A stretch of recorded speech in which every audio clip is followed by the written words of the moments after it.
And guess who's back for life? But it's not gonna be just fine. Whoa, I've got you under my spell tonight. Whoa, we're both heading to hell tonight. So don't ever listen to a word they say. It's time that you found out that I'm gonna get my way. Gonna light it up, then I'll burn it down. I'm gonna make you feel like you're invincible when no one's around. I'm gonna build you up, and then I'll strike you down. 'Cause you're about to know it's nothing personal.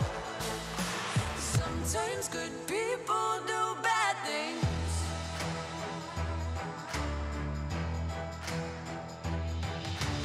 I have always tried to be nice. I've sat right back, I've tried to be quiet. But I can only take so much, and then I just explode. To feel it building inside me, I just need to let go.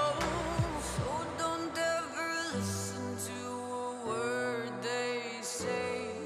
It's time that you found out that I'm gonna get my way, okay? I'm gonna light it up, then I'll burn it down. I'm gonna make you feel like you're invincible when no one's around. I'm gonna build you up,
I was down to the wire.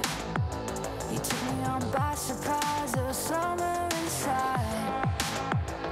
Now I can think of a time that I wasn't sober. We're on a high life and the seasons don't mind. You keep me warm on a cold, long winter night. You always know where to go, where to spend our time together. Don't mind wherever we are, we'll be fine. You keep me warm on a cold, long winter December night, December night. You know what I like. Do it once, do it twice. Heat up by the fire. December night, December night, December night, December night.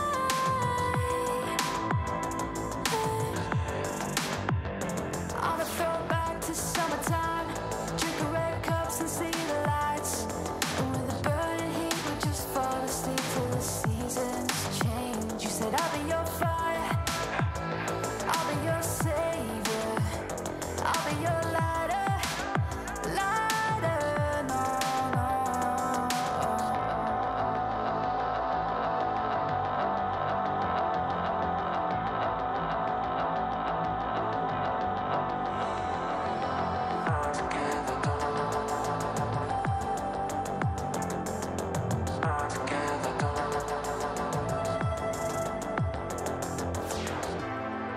You keep me warm on a cold, long winter night.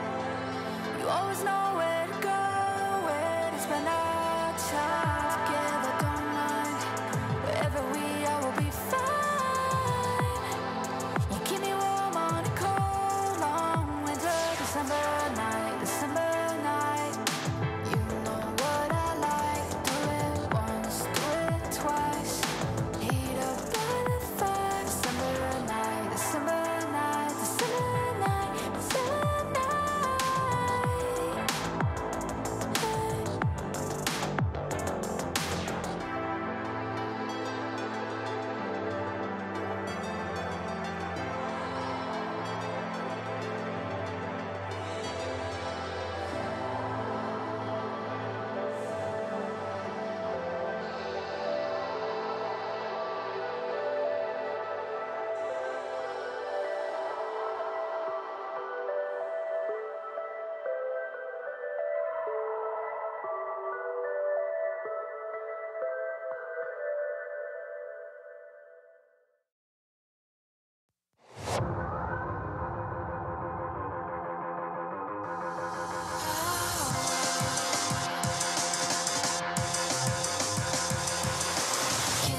Kick me down, watch me sink into the ground. I am buried, but I'm still alive.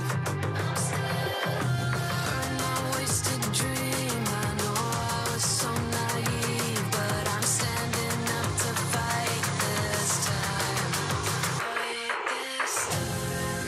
It's not too late to change my mind, to give another try. I'm learning how to drop my pride.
An update is required.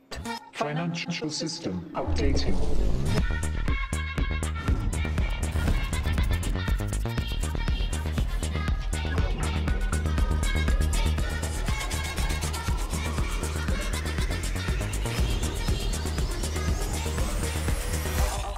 System updated. We will dance to get. The future of money is here. Feels good.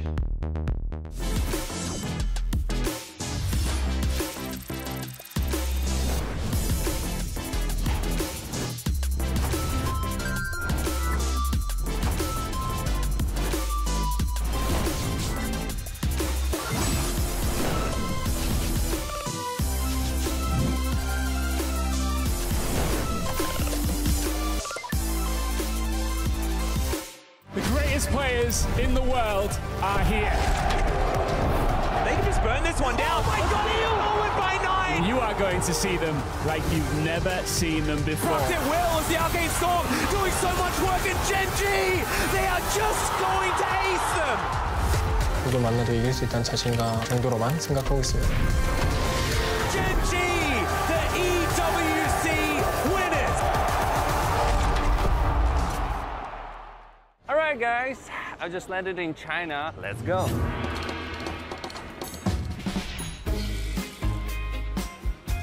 Play the local way, pay your way. Have you ever seen the Great Wall at night? Play the local way, pay your way.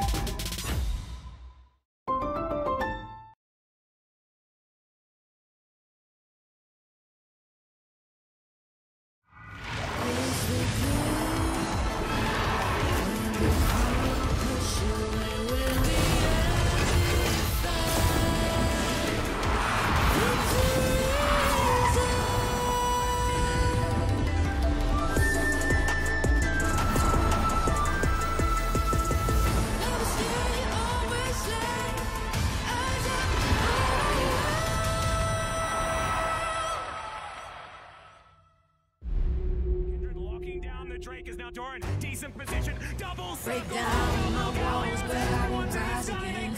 Cause I stand tall in my environment. How could I ever close my eyes as they silence sins? They try to take me down with their violence. Oh, they go back in! Becker flashes in, and down goes Knight!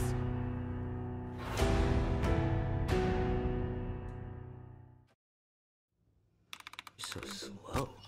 I told you I was done with basic browsers.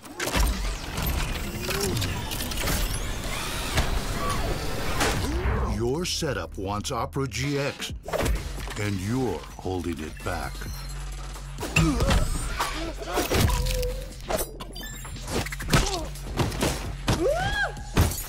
Upgrade to the gaming browser. Download Opera GX.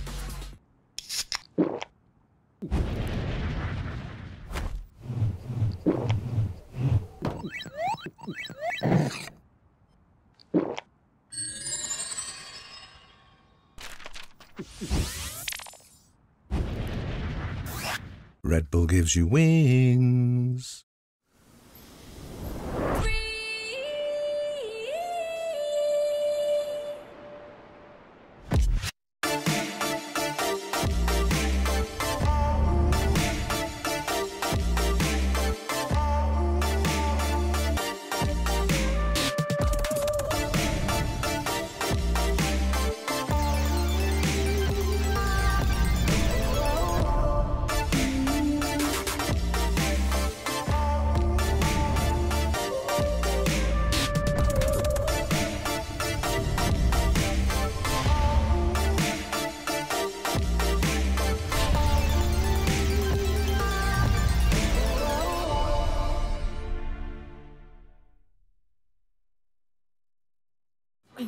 I got this old thing and the bill from the store where I got it.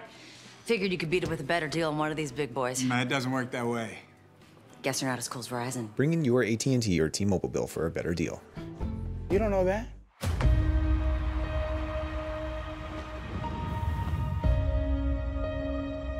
The loyal, the unwavering, the The faithful shall be rewarded!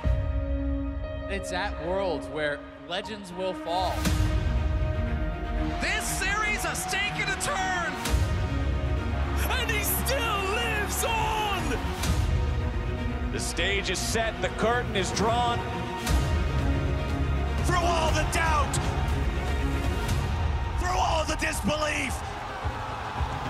They earn their place! Winning is not a matter of chance. It's a choice!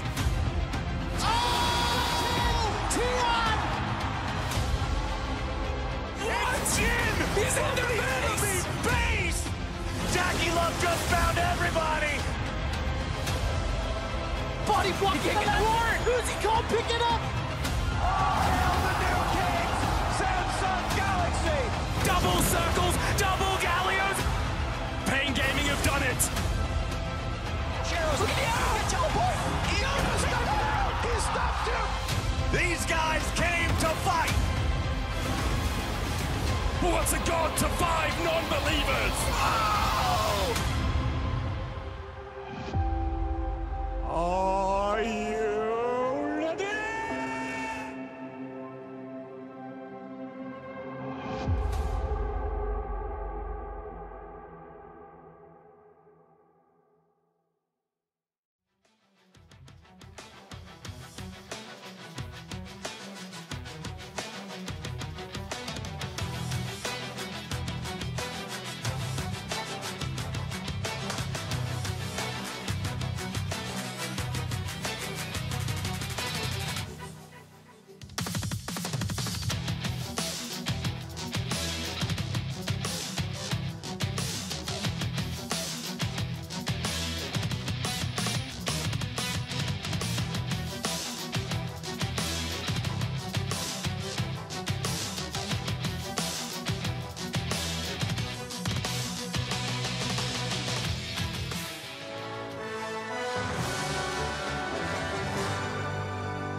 Hello everyone and welcome to the JDG Esports Center here in Beijing, China for the very first day of Worlds 2025. We are back, the best moment of the year. Esports Christmas, la crème de la crème of what League of Legends have to offer. The fans are hyped, the teams are ready, and I'm so happy to be with you guys today. Raz, Dan, how are you guys doing? I mean, I'm so hyped. It's my first Worlds and we have such an exciting matchup. Day one, an absolute banger best of 5 between two fantastic teams. We're being spoiled here. It's actually crazy. I mean, to be able to see a match like this, two extremely popular teams here today, it's kind of like a fairy tale. I'm here for it. It's a show match. I love it. It's actually crazy that we're starting Worlds with this kind of matchup. It could easily be one of the quarterfinals that we just find later in the tournament. And by the way, before we go further, the PKMs powered by AWS are back. If you haven't submitted yours already, log on to LoL Esports right now to make sure your picks before the game start are ready. You can win a lot of prizes in-game and outside of the game.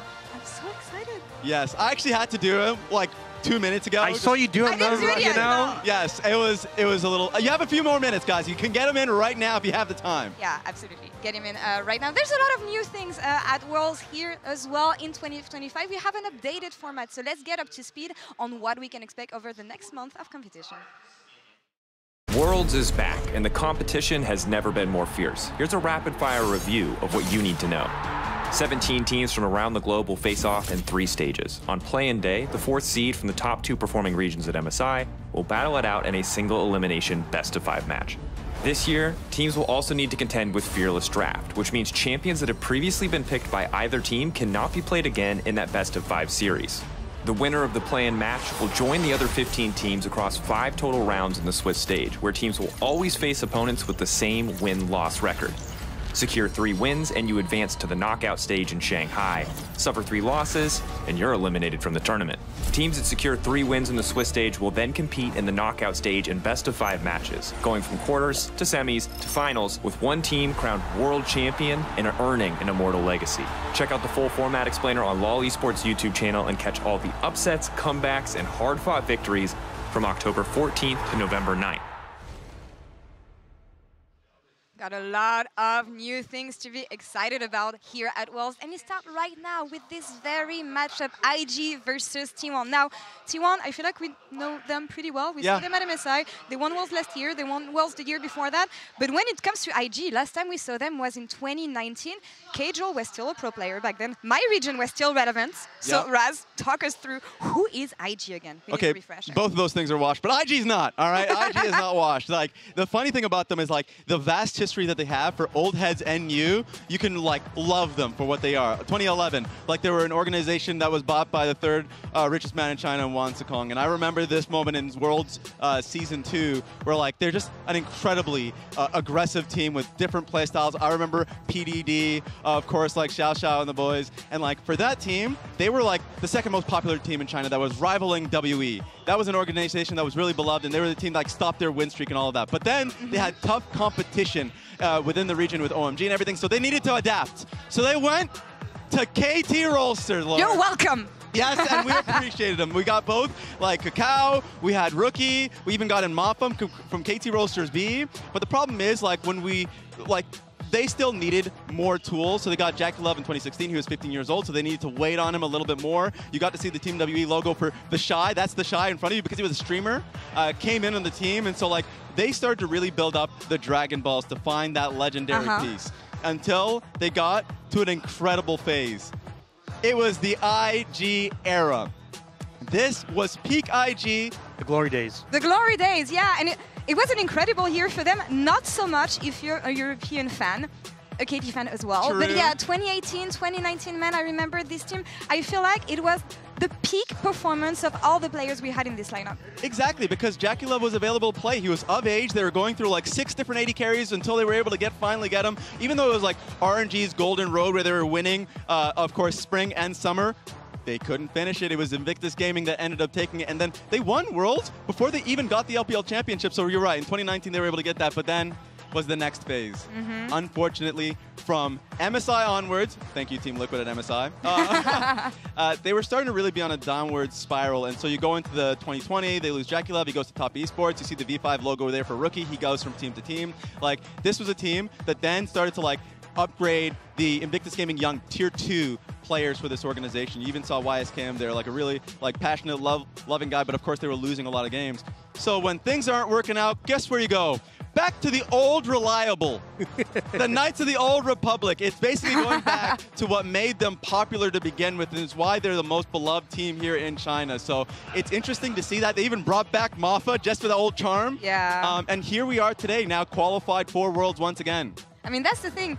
Bringing back what brought them success in the past, was it the key? Was it the play for them here, Ox? Because you know, if you bring some success in the past, it doesn't mean that a few years later, especially with these players who've been playing for years, you're going to find this level of success again. So what has IG been about this year and this season? I feel like there was a good period where it started to click, started to work. I think especially in the regular season, we saw the whole roster made it into All-Pro. The Shy was even first in All-Pro in the LPL. I think they started to get a little bit rough when it hit playoffs. We started to see Rookie in particular underperform, and the team did end up falling out of there and had to make their way here through the regional qualifier. And even there, they struggled. It really came down to Gala. Gala is the player who got this team to Worlds, got them to this point, because he put some massive performances in, particularly on picks like Kalista, like Kai'Sa.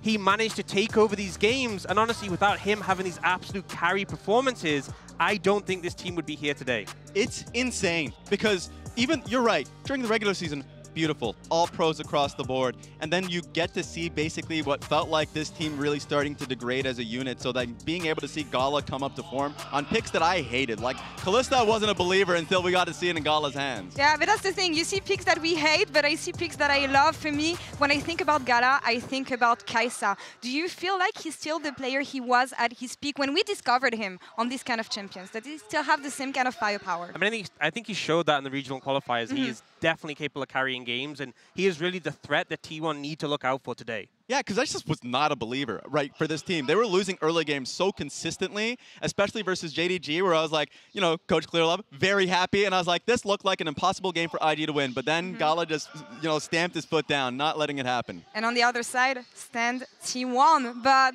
I don't feel like this is how we expected to see T1 making it to Worlds. They are the 4th seed from the LCK right now, Ox, but they do feel like the 3rd seed. Yeah, especially, we saw MSI, where they had a really strong performance, you know, went to 5 games in the final against Gen G. They came back to the LCK and were performing strong there, even took down Gen G in a best-of-3. And it looked good until we hit playoffs. They got swept by HLE, went to the lower bracket, and ended up having to face down Gen G to try and get a better seeding than 4th. And they didn't manage to win that series. They lost 3-2. It was super close. We saw a gargantuan effort from Ona. He actually, I would say, gapped Canyon pretty hard in that series. He performed so well, and I feel like it's been doing so much for this team across the year. Unfortunately, it wasn't enough to get them through this series, but I feel like we've often talked about Ona and him having this Worlds-level form that we've seen from him. It feels like he never lost that Worlds-level form from last year, and has just been putting in carry performance after carry performance time and time again for this team all year long. He just seems like Mr. Reliable. This is somebody that I know is going to perform throughout the tournament, if they can get through the series, of course. Like, that's a big if, but like, he is somebody that has done so well. Now, another player that I'm looking towards is Doran, because at least when it comes to World Championships, like, sure, he's always going to leave a sour taste, But this year has been incredible for him, especially at MSI. I feel like he has had a really great run, and so to be able to come to this event with T1, the level of performance that he's been able to put out, like, I think this would be a great showing for him. I mean, I think the rest of the roster has already consistently performed time and time again at internationals. We've never seen this four-man core have a low performance at internationals. They've always placed semis or above. So Doran joining that, there was a question mark because he struggled at times against LPL teams and at internationals. But I think MSI, he really proved himself. He proved and kind of shook off those concerns at internationals and really stepped up to the plate. So I have a lot of confidence. Obviously, day one, the prospect that they can be knocked out is a bit of a concern. But I think Doran really proved himself and proved he is part of this team who has such a strong legacy. I mean, that's the thing. When you're on the side of T1, especially playing against the LPL, you like those odds, but seeing that they're here today, seeing that they have one best of 5 to prove it all, do you feel like T1 is the kind of team that would get stressed, nervous in this kind of situation? It doesn't feel like it. I don't think so. I mean, there's always the idea about T1 needing to ramp up in the event, especially after going multiple patches. So, like, maybe they won't have a great read on the patch. That is a question mark. But I don't expect that to happen. They're 5-time world champions as an organization. 7 times they've been able to go to the finals. And even one of those times where they didn't end up winning, it was in this city, in Beijing, in the Bird's Nest. So I feel like that for Faker especially, like, he wants to be able to, of course, start on a really good note.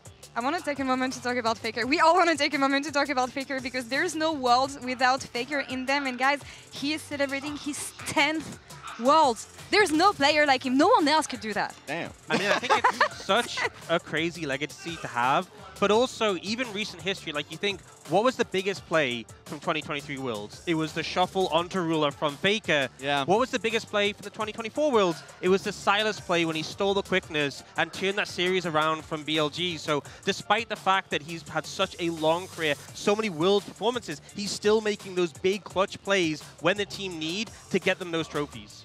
Yeah, that's what he brings to the team. Actually, it's not so much about the flashy play. It's about the cohesion that he brings to the lineup and the fact that when in moments of doubt, you can always count on the fact that Faker is going to show up, because usually the form that he shows us in the LCK during the regular season, it's not what we see from him and the rest of T1 at internationals. Exactly. That's always the point that I'm going to make, because when it goes to an MSI or goes into Worlds or something, there's always going to be a question mark based off of, like, obviously, if you're an analyst and you look at those, like, the regular season games, usually, you're like, okay, this is when I doubt him. And then you get slapped in the face, especially if he's going up against LPL teams. I mean, I know we're going to talk about that later. It's just like, it just doesn't happen. So there's always that feeling from fans, even when you're like seeing tier lists, which is my favorite time of year when you get to see the tier lists. You're like, okay, people just have T1 up there because no matter what, you expect them to perform at this stage. You cannot out-count them. No, but look at this.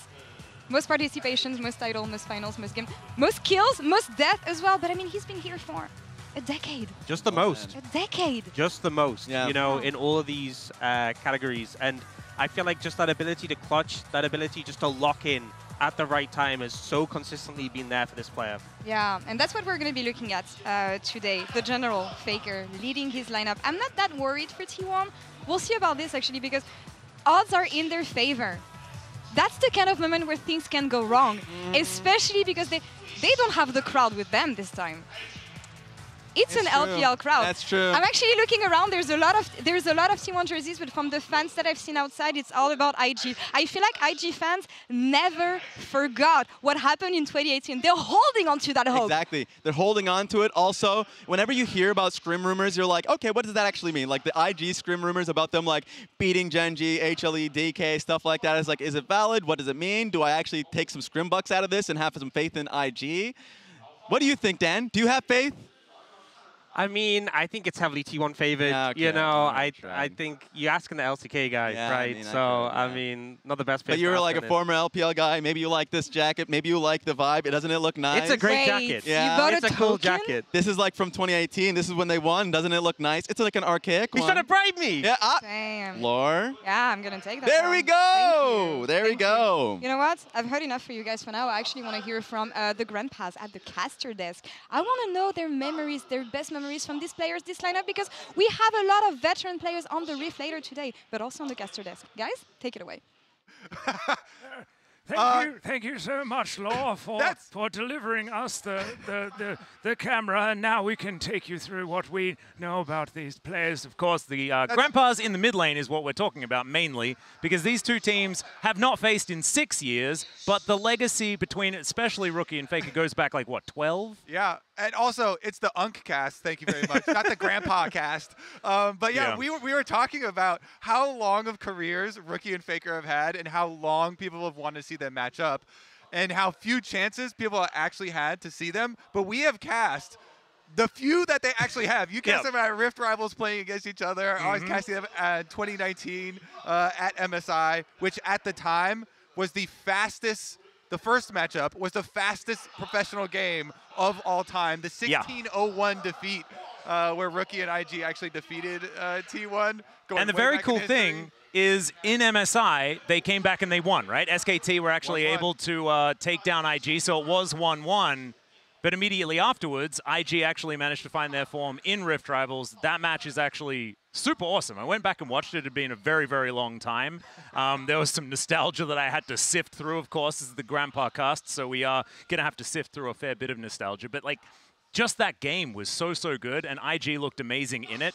The rose-tinted glasses need to come off, though, Kobe, okay? We need to come in with fresh eyes, as fresh as they can be, so that we can give this the justice that it deserves, right? Yeah, I mean, IG have their work cut out for them then.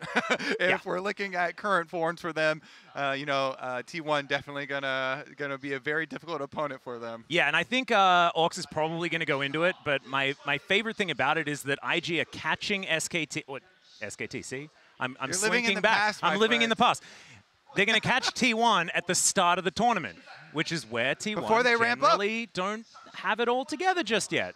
Whether that's going to be enough is going to be a completely different story. But now it's time to throw it back to the much younger, more sprightly people who are ready to take you through the rest of the matchup. So nice that they let them at the retirement home for that one, you know. I heard a back crack in the mic there, so I don't know how you guys are doing. They need a cane, I think. I'm just glad they didn't have like the Zimmer frame on camera for that. Yeah, that would have been bad for them. Zoom in on their ball spot if they have one. But a main point, because I loved kind of like going back into the past, because I do remember Rift Rivals in Dalian getting to see IG go up against T1 in the past, right? Like that was a really fun one, just because you get to see kind of that fun show match feel. And what I loved about T1 that still exists to this day is where they play to the aggression of their opponent. If they're going up against the Gen G type, then they will play a much slower paced game. If they're going into Ning, who just wants to always look for an engage or something like that, then they will fist fight. And back then, very similar to what I'm expecting this series to be, it was just constantly going to be like IG taking the lead or something not going to happen there because they don't have an early game these days. But it was like IG constantly taking fights. And then you see an amazing Azir shuffle in that game from Faker. So it's like you can never really count them out even when they're behind. EDG fans will tell you that from experience. I think as well with how the meta has been this year, with how many objectives we have to play around, you know, with the addition of the Arakan as well. Yeah. I feel like there's so many things you have to set up about, and we know that T1 have always loved to play around those, especially the dangerous neutrals. It was always the T1 Barons. Yeah. We now have the Arakan as well, which is such a dangerous objective, so it just adds that spicy element where they will set up for those in perhaps a dangerous situation, but they'll invite the enemy team in, and I think it's going to make it such an exciting best of 5. It will, and the thing about day ones and what I love about play-ins, even though this is a very different play-ins, is always going to be like, what is the take on the meta, especially for the LCK teams that are waiting on 3 patches kind of thing, and also with the changes to how lane swapping is now moving towards 4 minutes instead of like 3:30. Like, those changes are big, and I wonder what the adaptation is going to be. Lane swaps will always exist until they find a way to wall it out through terrain. I wonder what is going to be a way, especially for IG, to get through the early game in this way. So I think they're the ones that should abuse it. I mean, that's my question here. We usually say that heading towards Worlds is usually T1's meta. Yeah. Do we feel this way here again? I think it's hard to say because it's hard to scope out. And that's kind of the point that Atlas brought up as well, is that we tend to see T1 don't necessarily go into a tournament as the favorites, as the strongest team. And even in the first week, we don't necessarily see them be the strongest. But what they've consistently shown is that they are so great as problem solvers. And over the course of the tournament, they will get better and better and figure out and be the best team on that patch. And that's how they've won the last 2 Worlds. But this is a chance to be knocked out day 1. And I think that's where we could see the upset happen. Because I know every team participating in this tournament would honestly see it as such a favorable situation if the back-to-back reigning champions were knocked out day one. But it would be a lot of weight off them. I will say a different type usually when it goes into Worlds patches, I see an Azir buff, an Orianna buff. Yeah, a Lee Sin here and there. Exactly. Like It's the opposite this time around, so I wonder if that's the case. And I will say about this matchup, during playoffs, the one thing that was tearing at me for a rookie was that he was getting solo killed constantly within lane, especially versus Knight. And this time around, I feel like I don't expect that to happen versus Faker. So I think, at least in this case, we're fine. Because if they can get to the mid to late game on an even note, I think they are quite smart to be able to hold on to it and take strong team fights around Gala. But they just cannot find themselves in a deficit at 15 minutes, because that's usually a really bad tone for them. Because they'll keep taking fights, and they will lose those fights. What feels crazy to me is that Faker, we've talked about him, he's been playing for a decade. Same thing goes for Rookie in his respective region. We haven't seen this matchup at all. And all eyes are on mid lane for this matchup today, where two icons of the sports face off. Let's check it out. In today's featured matchup presented by Mercedes-Benz, Faker and Rookie, two of the greatest mid laners of all time, face off in a best-of-5 for the very first time. With outstanding careers spanning 13 years and over 2,600 combined professional games, they've met just 4 times, with Rookie holding the advantage 3-1. They smash SKT! But there's more than just bragging rights on the line. The winner of this best-of-5 advances to the Swiss stage, while the loser goes home. Faker and T1, the defending world champions, enter as the 4th seed after an inconsistent year in the LCK. It's a position they know all too well, but an elimination best-of-5 right out of the gate? Even with all their experience, they've never faced a test quite like this before. But if the last few years have taught us anything, it's that you can never count out T1 at Worlds. After all, they were the 4th seed last year too. Rookie's able to answer back with a double kill. It's absolute chaos. Holy moly! Rookie with the triple kill saves IG. After 6 long years, Rookie and Invictus Gaming have finally returned to Worlds. The LPL's first world champions have struggled since 2019, with rebuild after rebuild failing to yield results. So in 2025, they decided to play the hits, bringing Rookie and the Shy back to the roster, along with recognizable faces in Mako, Gala, and Wei. It was a slow start, but IG got hot at the right time and now find themselves on the doorstep of the main event. It's not going to be easy, but perhaps the LPL needs to go back to their roots to discover how to finally beat T1. So will Faker lead his team to another improbable title defense? Or will Rookie bring the LPL to the promised land once again?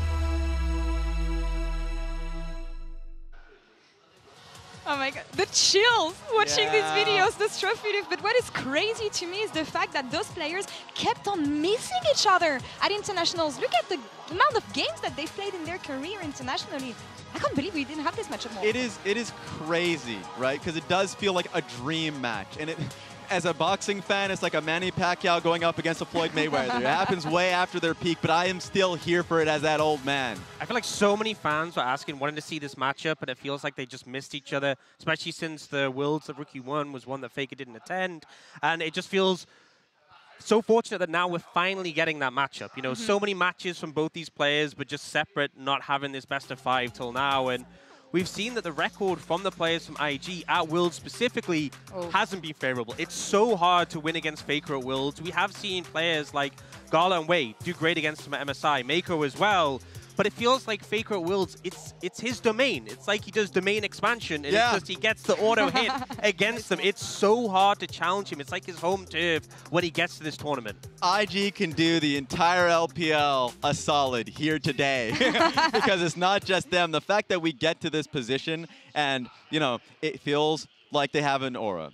I remember like in 2023, JDG's having their road where their MSI was going amazing, and then you go to the actual finals, and guess what people talk about at the end of the day, at the end of the year, is that it's T1 being dominant. So you have to be able to put kind of like a ribbon at the end of the year. If you're on T1 side, you like those odds, but I want to check what the fans have voted at MasterCard GG on X, because they're calling the matchup, of course, 82.4% of the vote in favor of T1. What's Weibo saying about this? What's Weibo's plays? We need to balance it out. You know what? I think 17 points. I think IG, there's a good amount of IG fans. You know, all things considered. Yeah. Hey.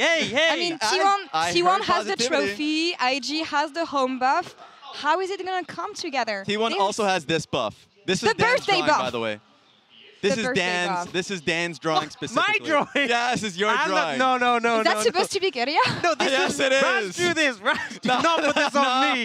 It's Look what he's trying to do to me. Ability, actually. So you could thank him for that one. Happy birthday, Keria. Absolutely. Cursed drawing for an incredibly hype matchup. It all comes down to this. The best moment of the year. The playing game that could be a quarterfinals once again. Everything has to come together now. It is T1 versus IG at Worlds 2025, and it starts right now.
Welcome back to the caster desk, ladies and gentlemen, for Worlds 2025. It's the play-ins. It's one day this time, but possibly one of the most important best of fives that we'll have this year. I feel like the most important play-ins we've ever had, definitely. Yeah, ever. T1, the reigning world champions, the back-to-back defending champions here, versus IG in the opener, Atlas? It's absolutely ridiculous. Introducing IG first, as you can see, and it's just a perfect culmination of so many of these legacy names from the LPL, but we're in China, Kobe, and I heard this whole place erupt as T1 made their way out. Now ready to celebrate Keria's birthday, but also to see whether they can make it to the main event. I just can't believe it. I can't believe that this is the matchup we get the very first time. I mean, you mentioned the cheers. These are two of the most popular teams. I mean, T1's the most popular team in the world. IG, outside of T1, are the most popular team in China. Yep. And going against each other here, so the fans are truly into it, as are we. And we talked about it, there is so much history as well. The reason why IG are so popular in China, they won the first World Championship title for the LPL, and they've brought back Rookie and the Shy. Yep.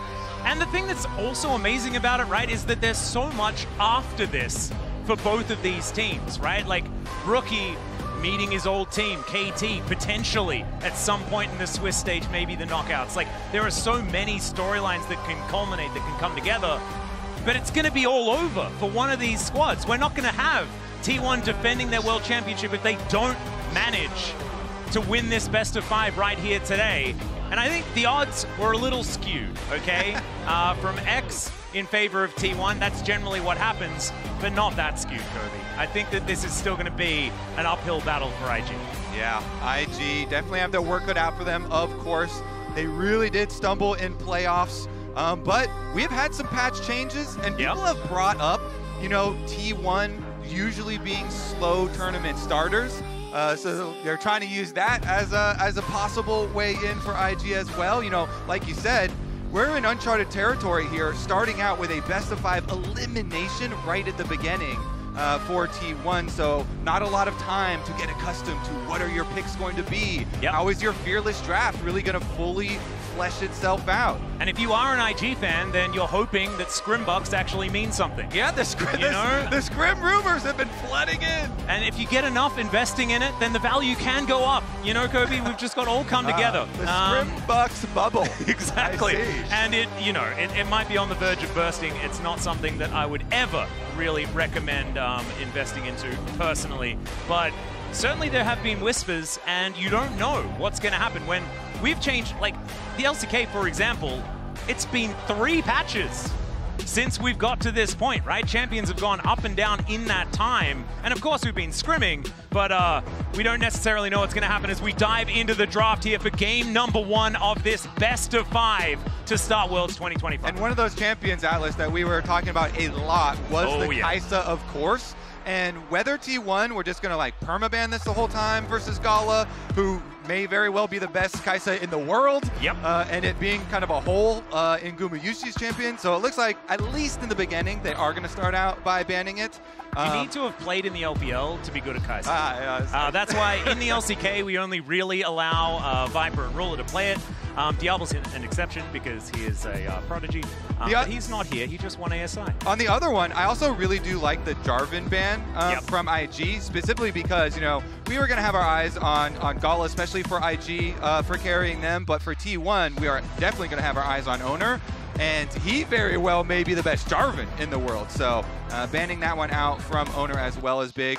Yep. Now, getting down to the mid lane champion pool, Rookie is going to be the first one to grab away the Rise here. But you can just trade that for Talia for Faker. Is it going to be paired with, like, you know, Vi or Pantheon or something like that? They do have plenty of options that normally pair very well. Pantheon is certainly something that Owner has found a fair bit of success on. Could go back to the Xin Zhao if he feels like it, although not exactly the same champion as it was in the past. I do want to bring up the Bard ban. I think that we're going to see this against Carrier every single game. If he gets to play this champion, you will lose. That's just how that one goes. So don't play a game down, just ban it away. As the Trundle is going to be locked in here for Owner, and I don't like blind Trundle. This is something that Chronicler has really done his very best to instill in me, and it's stuck. It can be dangerous. It makes you start to wonder about, are they trying to dissuade IG from playing tanks? Dissuade them from like playing Xin or something? But there's so many other good AD jungles up. Of course, on the patch 2, we were wondering, is anyone actually going to play AP jungles? But probably not this time around, at least, with the AP mid laners already locked in. All right, some mobility here for the bottom lane with the Corki, and then Nico, a huge one. Strong lane phase still has the big engages for later. Did not get nerfed coming in, so... Yeah, I might need to go and check my crystal ball. I'm pretty sure I've got Nico pretty high up when it comes to win rate on that one. And it's now in the hands of IG, as this first core is actually pretty powerful coming out. Of course, they don't have a massive amount of range, but there is a fair bit of poke there from the Corki. And the Ambassador is going to be locked in for Doran. I think this is his best champion this year. And you might, like, if, say, you're just a Worlds watcher and you're like, well, Doran isn't necessarily the strongest player. He's got his ups and downs. This is the best year of League of Legends Doran has ever played. He has looked incredible. As soon as he fit himself in to the T1 ecosystem, he has just flourished. And he has a great opportunity now against the Shy to really show what that means. Yeah, to slam down an Mbessa. And on red side, when you're third picking Mbessa, like, you can be like, okay, it is blind, but also you get 2 protection bans because you're red side third picking. So it's like a kind of blind, because as long as you can ban out Renekton and whatever you're truly worried about here for Mbessa, it looks like only really worried about that Renekton kind of counter there for it, and will feel okay otherwise. They also opt to add the Vi to the ban list here to take it away from Wei. I feel like the Vi and the Poppy really have been great Wei champions, so that is a pretty good target from them. Yep, some facilitation, definitely something worth looking at. The Poppy is such a good call though, Kobe. Yeah. Because we know very important pick for Carrier. He has certainly made magic happen on that champion. But Gumayusi, just thinking about the Sivir, not going to be mixing things up. I like the Caitlyn ban. We were having a discussion about, has Gumayusi been patched in on this patch, right? Jinx looking better, Caitlyn looking better. Certainly an opportunity. And they have banned away the Kai'Sa now. They get themselves the hyper carry in the Sivir up against the Corki this time. So they're not going to be as worried about the phosphorus bombs as, oh no. Oh no, the LCK commentator in me is shuddering, okay? This is a Kiana, and it's not an LCK Kiana. She doesn't know how to win in our league, but she's really good at it in the LPL. And look at the Wombo combo with a Nico here. Kiana combinations with Nico engages. That, it can be explosive. You can also Rise Realm Warp and you pre-Nico ult, and then Rise Realm Warp the Nico ult in and have Kiana there for huge combination play possibilities. And thankfully we've got you here. I know you're a bit of a fan of playing the Rek'Sai, as she has been hovered for now. She will be going towards the top lane though, so I assume you're probably still playing her in the jungle. Yeah, I'm still in the jungle. The Shy though, definitely liking the Rek'Sai on the top side, the tanky version, extra tanky version of it, and we just round it out with that Alistar here for Carrier to grab the extra engage that they do really need. That's gonna pull this comp right back together. Yep. I'm still kind of with you on the early Trundle pick, as feel a little uneasy on that one, but is going to be able to like ult Rek'Sai and stuff like that. So we'll see how much value they can get out of good pillars, because that can also increase the value quite tremendously there. And now that we've got the comps locked in, we can answer some of those questions that we had before, right? Like, what has changed? What adaptations have moved in? I'm looking at this draft from T1, and I'm noticing nothing. It's looking very, very similar. Yeah, if this is what they played the last time we saw them against Gen G in the LCK, I'd be saying, yep, that's a normal draft. That's what we often see. Luckily, so not changing too much up just yet. Luckily, this is going to be a full best of 5, baby. Oh, it's got to be a fearless best of 5 here. Maybe we get our first reverse sweep today. You know, we could tick off one of those. Did you say 3+ for that? I didn't. I made that mistake in the past. But that's not going to happen this time around. IG, I love the draft. Of course, winning the coin toss, they got side selection. They've chosen blue side this time around. We know T1 absolutely love their blue side, but I think IG have utilized it absolutely gloriously moving into game 1. And yeah, the last time out, when we're talking about these two teams specifically, of course, only Rookie and Faker really staying on those squads. It was a win for IG, and we'll see whether T1 can answer back. So much. We are going to be talking about nostalgia all day, ladies and gentlemen. But already, the Shy is trying to get a little bit of damage down onto Doran, saying, "You are in my town now, sir." We'll see whether Doran is going to be all right, and it is just some biffo to start things off. Yeah, nobody getting their grass proc just quite. Not enough time there. But we do get wards coming in a little bit early as well, so the slight combat does have a tiny effect. Yep, Doran making sure he stays still. Of course, you do get those little mini games. You know, we often talk about it with like champions like Evelyn, where you have to like make sure you're warding differently. Rek'Sai is a bit similar, where you need to move less if you don't want her to see you. Give off the radar ping. Yeah.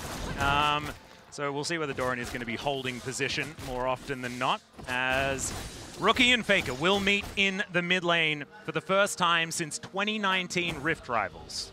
Yeah.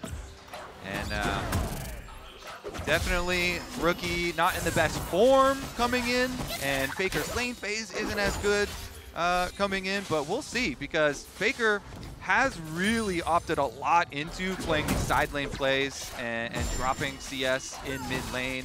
We'll see if he can do that early on Talia. Definitely a good champion for it. Yep. And bottom lane would be one of the cases for it.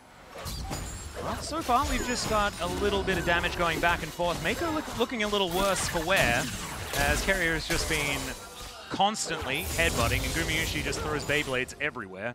And so it is a little bit difficult, but T1 getting control of this wave for now, and none of these weird swaps that we have been seeing across the world, right? Like the, what is it, the WE swap, or we like to call it the Viper swap, because he was the first to do it in the LCK. Not happening this game. Yeah, where the AD carry just goes topside instead. Yeah, we definitely should mention with the patches catching up here for Worlds that, as you say, one of the things that they did change was increase the lane swap detection from 3 minutes to 4 minutes up there for top lane specifically.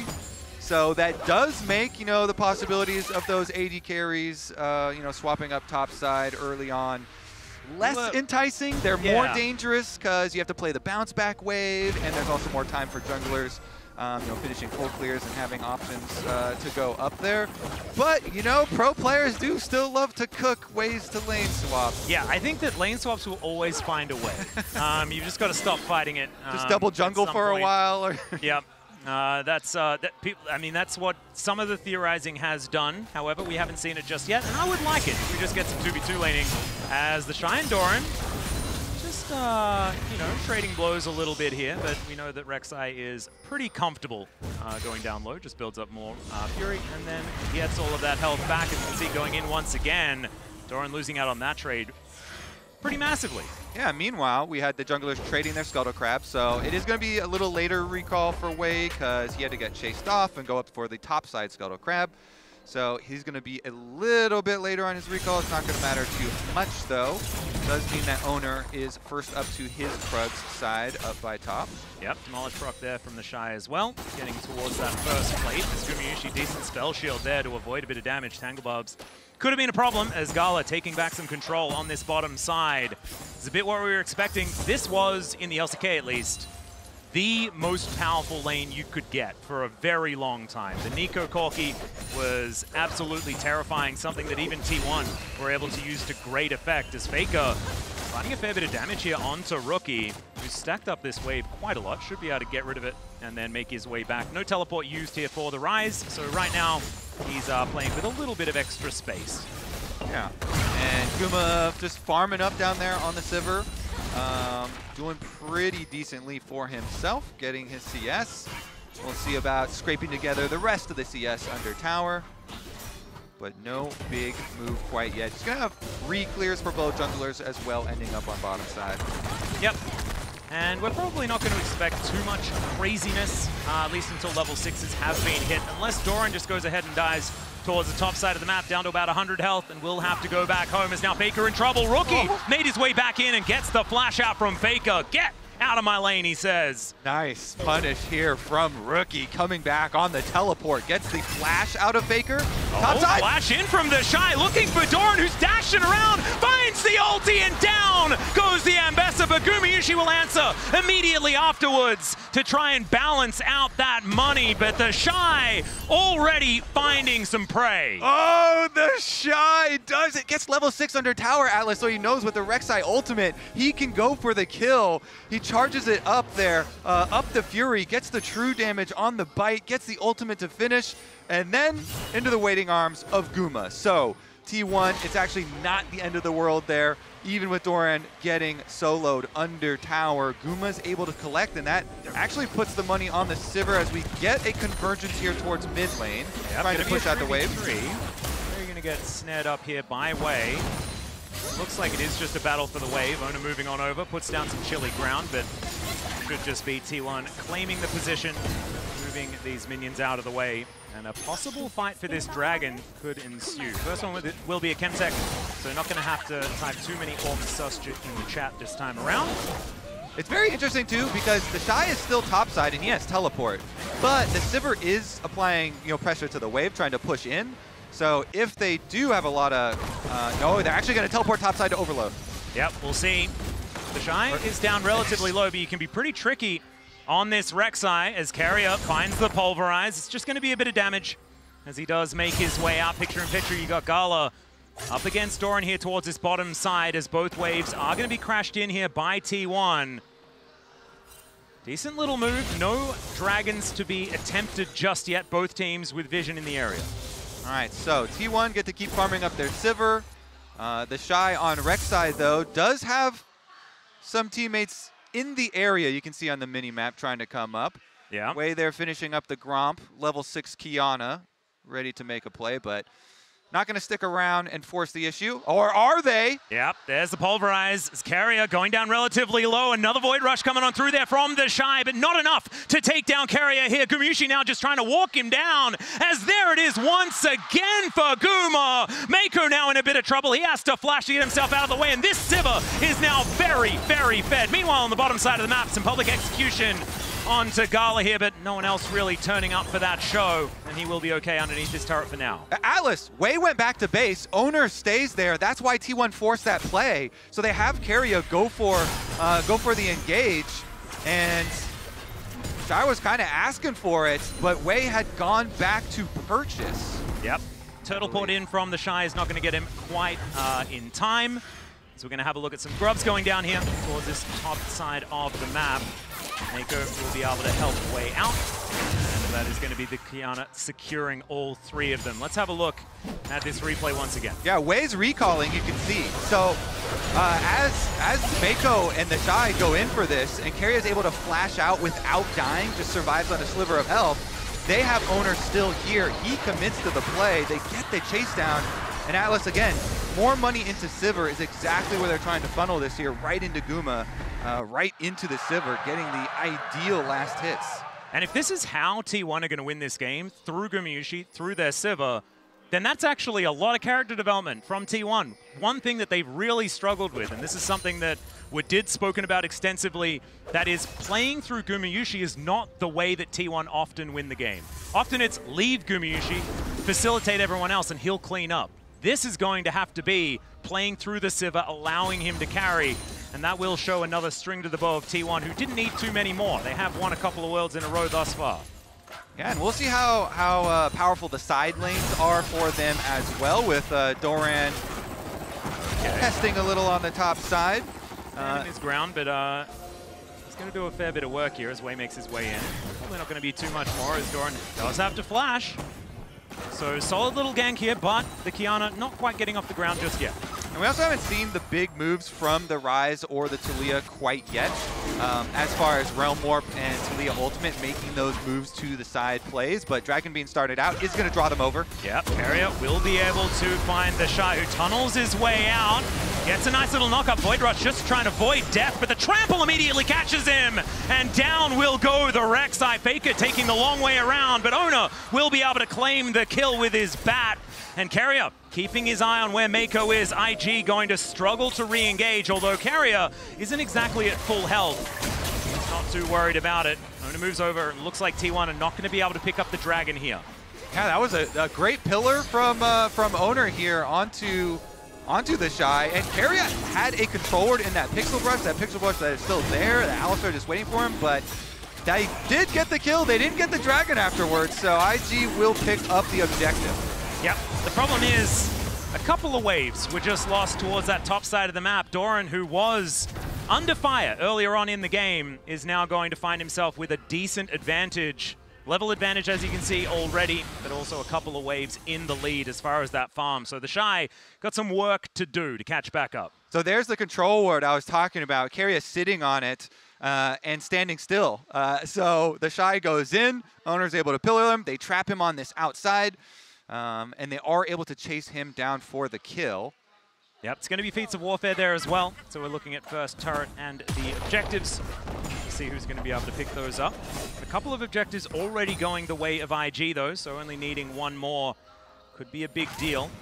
See whether that next Drake is going to go their way or whether they can get themselves a Herald.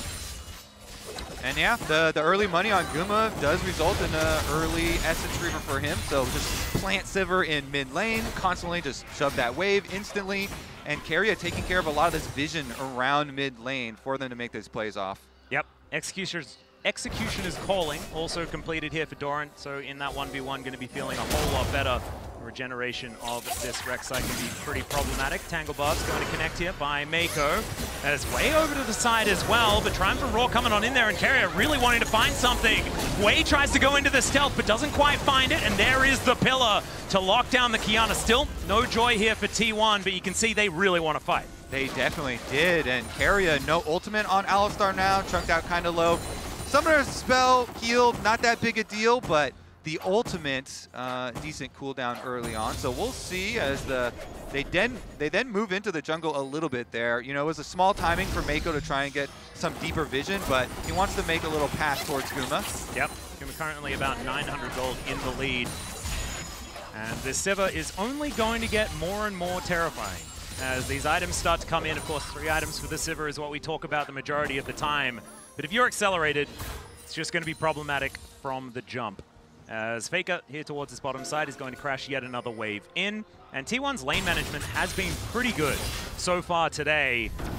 IG finding themselves a little bit on the back foot when it comes to the tempo. I was wondering, Kobe, have you guys heard of tempo vibes? Tempo vibes, Atlas, lay them on me. So tempo vibes are not anything to do with the actual game state. Okay, you need to take the game state out of there. You just got to think, who do I feel is in the best spot? Who are you vibing with? And right now, I feel like T1 has the vibe. That's fair. I will also say, IG have not been a great early game team. They have averaged, you know, deficit at 15. That might mean that I may have misread the vibes. So you might be right. So they're definitely used to having gold deficits early in early games, and that's why I'm very curious to see how the side lanes go later, and especially here for Rookie on the rise, because he does have a little gold lead for himself over Faker individually. You know, it's kind of cruising there with his Rod of Ages done, his tier done, so stacking up. I want to see if they can get side lane pressure. You know, if they can actually pull off the famed Rise Realm Warp Nico engages we were talking about in Camp Select, as the Nico is actually getting chased off here. Yeah. He is going to convince Owner to leave him alone, and that is going to come on through as Seismic Shove collects Rookie here as Faker will find a whole bunch of rocks. Not too worried about that Rune Prison, but threaded volley not going to connect as Seismic Shove hits once again. Faker looking for the solo kill, but Rookie is able to walk his way out with that phase rush, but man, Faker is putting down the hurt. They've been teasing us, Atlas. You know, Rookie was able to blow Faker's flash early on. Now he's getting low, but it looks like it is just going to end with the pressure, and neither of them fall. Yeah, and so no flashes blown either, but I did get very excited. That is something that we're just going to do because it's an exciting matchup. Teleport is going to come on through here as Owner takes another bite out of the turret. He is running pretty quickly. I just don't know whether it's quite going to be enough here as he's thrown into the little Otacon wall that was built before Wei's able to grab his first of the game. Oh, Owner went back for another bite, but then still tried to run, so he didn't finish the tower either, Atlas. And that's going to mean IG both defend their tower, and they should be able to get this Herald then with no Owner around. That will be their third objective for those feats that you mentioned. And we'll see about the first tower then. Yeah, we'll see who's going to be able to actually pick up the feats of strength, but this Rift Herald is gone. Collected there by Wei. The fact that this Kiana also gets the kill is such a big deal, right? You need to have money on this champion, and so far, able to put here we go. In the wallet. Splash forward there from Rookie, and Faker just explodes! Wei helps out, so he's going to get himself the assist, and IG come alive. And that's going to guarantee the tower because they have the Rift Herald to use. The flash from Rookie, the flash from Wei. They get the kill onto Faker in the side lane, and they get the tower down. Oh man, what an incredible switch up when it comes to the tempo of this game, right? We were talking about the fact that all of these lanes were in control by T1. This shakeup could be massive here for IG, who get themselves a 1.5k gold lead in the process. Those side lanes, Atlas, really big here, and I think we're past the 15-minute mark here. You know, they're taking the gold lead in addition to taking those feats. Oh, Gumayushi almost just dead from that rocket as Carrier now in trouble as well, down 50%. T1 looking like they're struggling a little bit to get back control of this game. They won't be able to clear out this way. Yeah, honestly, Rookie in the side lane might be a problem for them here. We mentioned the Rise was already starting well, and getting the extra kill here, you know, really ballooning the individual gold lead for himself. They're gonna collect the Dragon as well. Oh, flash headbutt poke to come on through here as immediately the exhaust is down onto Mako, but he has the Pop Blossom. He finds two with it, as there is the Void Rush from the Shy on that back line, but it's Mako that falls down. Just one pick and trade for the Drake. Maybe that's just fine here for IG. Yeah, they get their objective. Okay, Doran. Yeah, the Shy going to find him once again. Doesn't really want too much of it as this Ambessa is absolutely terrifying.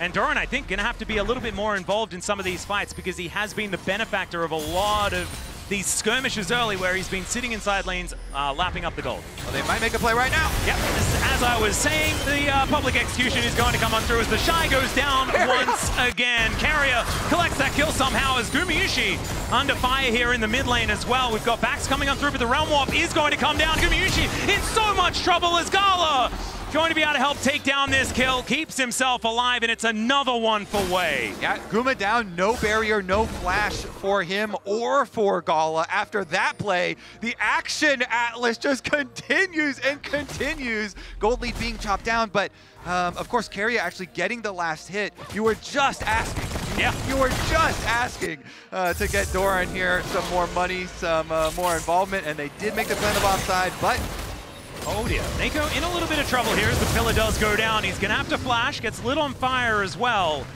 but is going to make it relatively safely to his outer turret.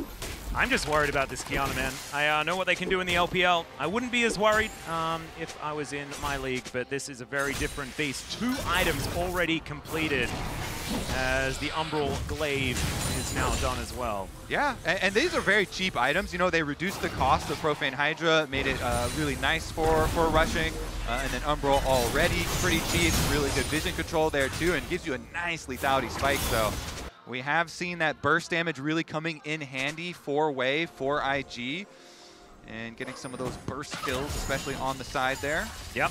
And 2 items now done here for Rookie at the same time, hitting that spike pretty early on in this game. This Rise is going to become a big problem later on in this game. So far, the gold doesn't really mean too much, right? Between these 2 squads, 700 is not really anything to write home about, Kobe. That is a phrase that I've used in the past. Got a long history here. Yeah, just teaching you about that one. As Carrier going to look for a little bit of a reset to power up those wards once again. Redemption is done. And see whether T1 have a team fight in them to try and get back into the objective game. Because right now, I say back, they haven't been in it at all. Yeah, the objectives all going the way of IG, but the control wards that T1 were trying to camp on are slowly getting pushed out here. IG with the extra members around. Oh, Ether's Wall to come on through here just for the crab. They are going to get it, so the prize does come on through here for T1. That is Weaver's Wall now on cooldown. Possibly some angles with the Realm Warp this time around, because the Otacon will spawn towards the top side of the map. All right, worth mentioning as well that Doran is going to soon have teleport advantage over the Shy, and they're both currently split pushing. So you do have to be a little bit careful with all this fighting over vision on top side with your other group here by Otacon. If, you know, Doran is able to come over and make that big difference, but with the Titanic Hydra rush, you know, the Shy does have very quick wave push, and there comes the teleport! Carrier finding 3 if we include the clone with that pulverize, but where is everybody else? The teleport comes in from Doran, who's at 50% health, but they're just pushing IG away just to try and look for an angle on this Otacon. It has vision on it, though. The ward is down here by IG, and T1 are just going to back away. So they go for the exact, you know, teleport play that we're looking for, Atlas, but IG just escape, just walk away here. The good old walk away strategy. I've seen that one before. It's an old one, but it's a good one. Yeah, it just works. Just get out of there. So now it's going to be swinging around the other way where the Shy teleport will come up earlier, and IG get to be the ones in the opposite position. And they're also the ones that have this Rise that has a pretty healthy gold lead for himself here for Rookie, and yeah, fully stacked up Rod of Ages. Yeah, just hit that level 14 because of that. Glad that we managed to get the animation as well, thanks Observers. As Wei is going to start this one up, Carrier is going to be able to spot it here. Okay. See whether T1 can get themselves into position as Mako trying to get some vision down. Now transformed into Gala for the moment. The Shy on vision, not going to be able to find his flank angle as Doran, you can tell, really wants to get in there with that public execution as Carrier with the flash. Public execution goes wide, and Wei finds the ulti. Supreme display of talent, but it's the Otacon going to Owner. This guy's smite button is something else. And Rookie finds 1 kill, now looking for even more. This machine gun Rise picks up a double. Gala collects Doran, and now Faker is running for the hills. He's surrounded by IG members, and he's running the wrong direction. Gumayusi trying to get down there to try and help him out, but I don't think it's going to work as he's being hunted as well. Blast Cone, and Faker might be able to make it out. The teleport going to come on forward, and he will be able to escape. So Faker's great escape comes on in, and they steal the Otacon, but ultimately lose out on the fight. Ooh, okay, so, you know, the objective war that we're talking about, Atlas, that gets turned around, but so much extra money here into the hands of IG. Let's take a look at... Okay. Just got that was that was a replay. We checked something out. I was like, and now we're back to life. What are we looking at? Is this a test? This is a test, Atlas. I think we failed the test. I think we failed. I think we 100% failed. If you guys saw what it was, then you have better eyes than us. It was Gumayusi taking a Raptor camp. I saw that bit, and that bit was really cool. I like the extra zoom out that we had as well. And now we're checking out this Dragon going on down, and that is Soul Point here for IG. Okay. Uncontested from T1 as well as Gumayusi. We're going to try and trade it for this outer turret, but he's not even going to be able to collect that one. As Realm Warp comes in, immediately Rookie goes gold, and a bit of a Messiah there. You love to see it as he's flung back on the rocks. And IG not going to be able to quite find their prey, but still, I mean, they just get the Drake for free, defend their turret, and put the pressure on T1. Yeah, this does put a lot of early pressure here with Dragon Soul very early on in this game coming up. T1, of course, as you said, you know, they did a good job here to get the actual Otacon, like the beginning of that fight where they focus Wei, because you know you cannot smite fight really effectively versus Kiana with Kiana's buffs, monster damage, and the rock Qs. That thing is insanely hard to outsmite. So they opt, they're like, you know what? We are not going to try and outsmite a Kiana because rock Q's OP, and they go specifically to try and push Wei out. They actually do not kill him, and he is able to flash away and get his combo off, but Owner is able to then be the only one close enough. He's able to get the Otacon, but Rookie, look at Rookie on the top side, the Rise, is able to pick up the extra kill here, more money into him, and is also going to be able to take down Owner. So IG, they get a bunch of money. Gala here even collecting as well on the Corki. And so I think they're pretty happy with that, because now with 3 Drakes setting themselves up for a possible Dragon Soul, with this nice gold lead that they have for themselves. And I mean, Rookie here, he's a monster. He is a monster. He did have to break his arm guard with that Realm Warp that he did earlier. But maybe he can use some of that money to turn it into a cool hourglass. Yeah, just fix that thing back up before there's another fight, and nobody will notice. They go in potentially a little bit of trouble here, but so is Owner, as Gala is really starting to hit. He's hit that 2-item spike on this Corki, and these rockets are tearing through T1. They're going to think twice before doing that one again, as Mako's going to transform. Doran looking for an angle. Public Execution's going to have to land this time around, as the last one was so close. Man, that could have actually changed that whole fight completely if that had connected onto Wei. Just a little bit too short, unfortunately. And so it's going to go the other direction. Rookie going to be able to clean up this crab. And IG sitting in full control. And we've spoken about it a fair bit, the swinging of the tempo vibes, and that has certainly swung in favor of IG in this game. Preyseeker going to come on through, and Gumayusi's going to have that spell shield. As T1 holding on quite nicely for the moment, but it's that looming Dragon. 2 minutes and 20 seconds until that next Infernal comes on up, and Infernal Soul is a big deal. Certainly is. Huge, huge burst damage possibilities on the side of this IG team. And here we go, is the all-time head-to-head record here for Rookie and Faker that we alluded to at the beginning of the show, Atlas. You know, being there and casting some of these matches, but this is a whole different beast. It certainly is. Here at World's Best of 5. And Rookie, even when his career had just started, right? He started the second team for KT, I believe it was KT Arrows at the time, and was very dominant. Won in summer, and then was somehow unable to make it to Worlds. It's crazy how these things kind of happen. And he was able to get the better of Faker there, then was unable to actually make it anywhere near him when it came to the World Championship. Until Faker just, you know, had his worst year, which was 2018. And that was when Rookie's like, it's my time to strike. And we just don't get this matchup very often at all. But when we do, Rookie just seems to figure it out. Right now, he's doing the same thing. As a clone will be attacked momentarily, but not too much more is going to happen. And this Kiana is really doing some damage. 2-0-2. And Wei He certainly has a lot of control when it comes to trying to escape the jungle of T1 and put some pressure on back the other direction. And it's a 3,000 gold lead, Kobe. This game is really starting to run away from T1. Yeah, and especially the side lanes, they're going to have to worry.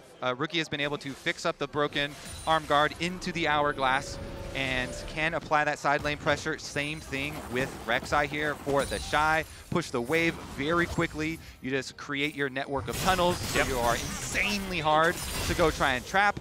You have all these escape routes.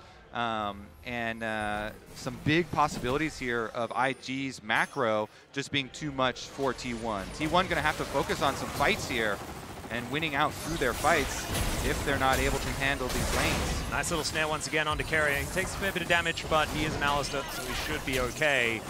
Still T1 testing, trying to find some angles, but when the pillar goes down, Gala just stands and fights, as now Carrier's in so much trouble. The exhaust is going to be employed to make sure that Wei can't kill him, but that's going to mean a reset time for the cow. And IG just holding back T1, and they can... Is this just free? Is this just free Infernal Soul? Okay, that's the MasterCard priceless moment right there as the Infernal Soul is going to go down. And now T1 have to deal with even more firepower. I'm kind of gobsmacked, Kobe. This burst damage is going to be insane from IG. They go for the rump up onto Faker. All right, they're going to look for the angle, but he throws down the wall. That's going to be enough to get him out of there. If Scuttler does go on down here, as Gala once again dealing with this pillar. It's been placed on top of him multiple times. Hasn't really phased him too much at all. So we're seeing a bit of a fight towards the bottom side, one that the Shy is feeling pretty happy about, especially with Thornmail now completed. Yeah, it's 2 items. One of them's a Black Cleaver, but still looking like the Shy is pretty happy. Yeah, with so much armor and the upgraded boots here as well for the Shy. You know, the early Thornmail to deal the damage back. Plenty of wave clear, and again, IG, they can set up these side waves to their liking first. So it's on T1 to kind of sit here and try and camp for something. Maybe you can camp for a pick. Maybe you can camp for a Taliyah play or something, because for their side, at least Guma now does have the 3 items. You know, Infinity Edge completed here on top of Navori and the Essence Reaver for the Sivir. So the possibilities coming out there for these team fights for the future. Yep, he's held on to that 900 gold lead the entire game. So kudos to him for that one, but haven't seen too much more, and the problem is that Rookie is 3,000 gold ahead. We're going to zoom on him right here towards the top side of the map, and yeah, this guy is the one that they're going to have to really worry about. And it's so big because Rookie had a rough playoffs, and so this is huge to come out in game 1 of the series. We'll see how IG are look to finish it, though, because so far the advantage here. And now it's Baron territory. All right, this is T1 have been a bit of a fan going for Barons, for better or worse throughout their time. We'll see whether they do decide to pull the trigger as the teleport is coming in from the Shy.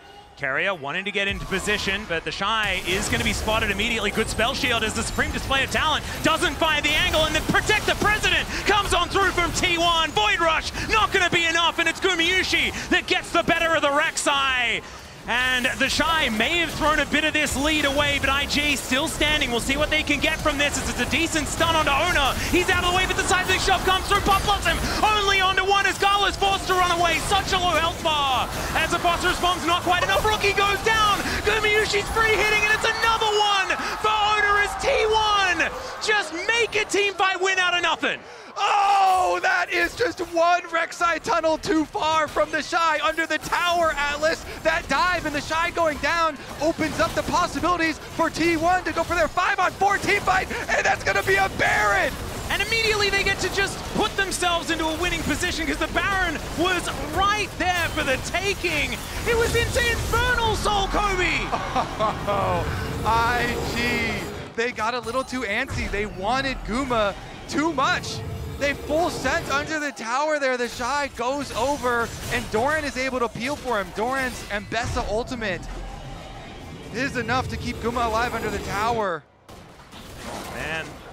As T1 now back out onto the map with some newly found gusto. They find themselves a 2,000 goal lead now. That is only going to improve with the Rebel Baron power play coming on in.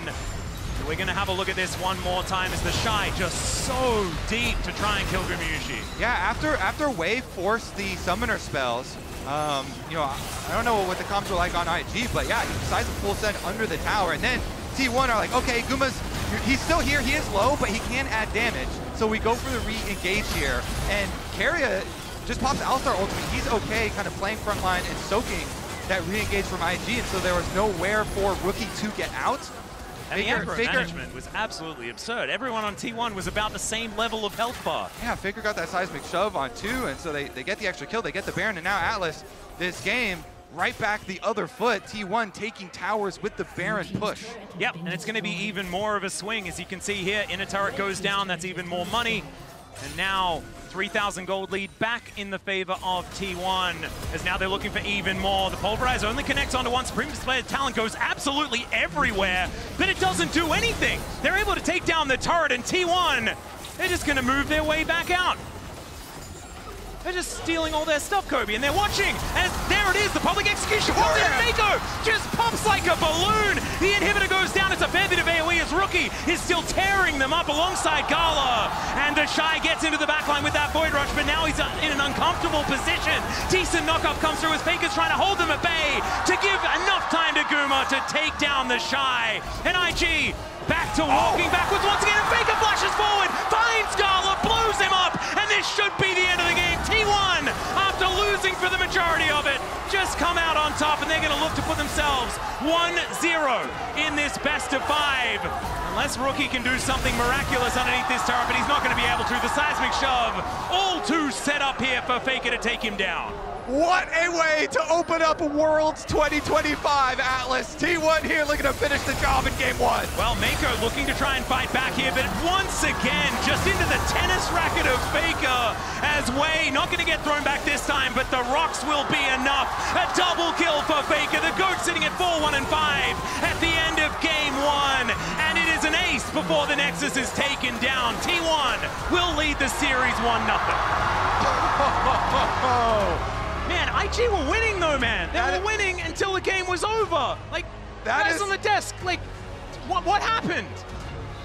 Don't ask us. We don't know what happened. We blinked, and then the Shy did the most the Shy thing ever. But everything was going so well for IG. Iffy early game. They managed to come back here in mid-game. But guys, we're eating good so far at Worlds. That's what I'm saying. My God. What a game 1.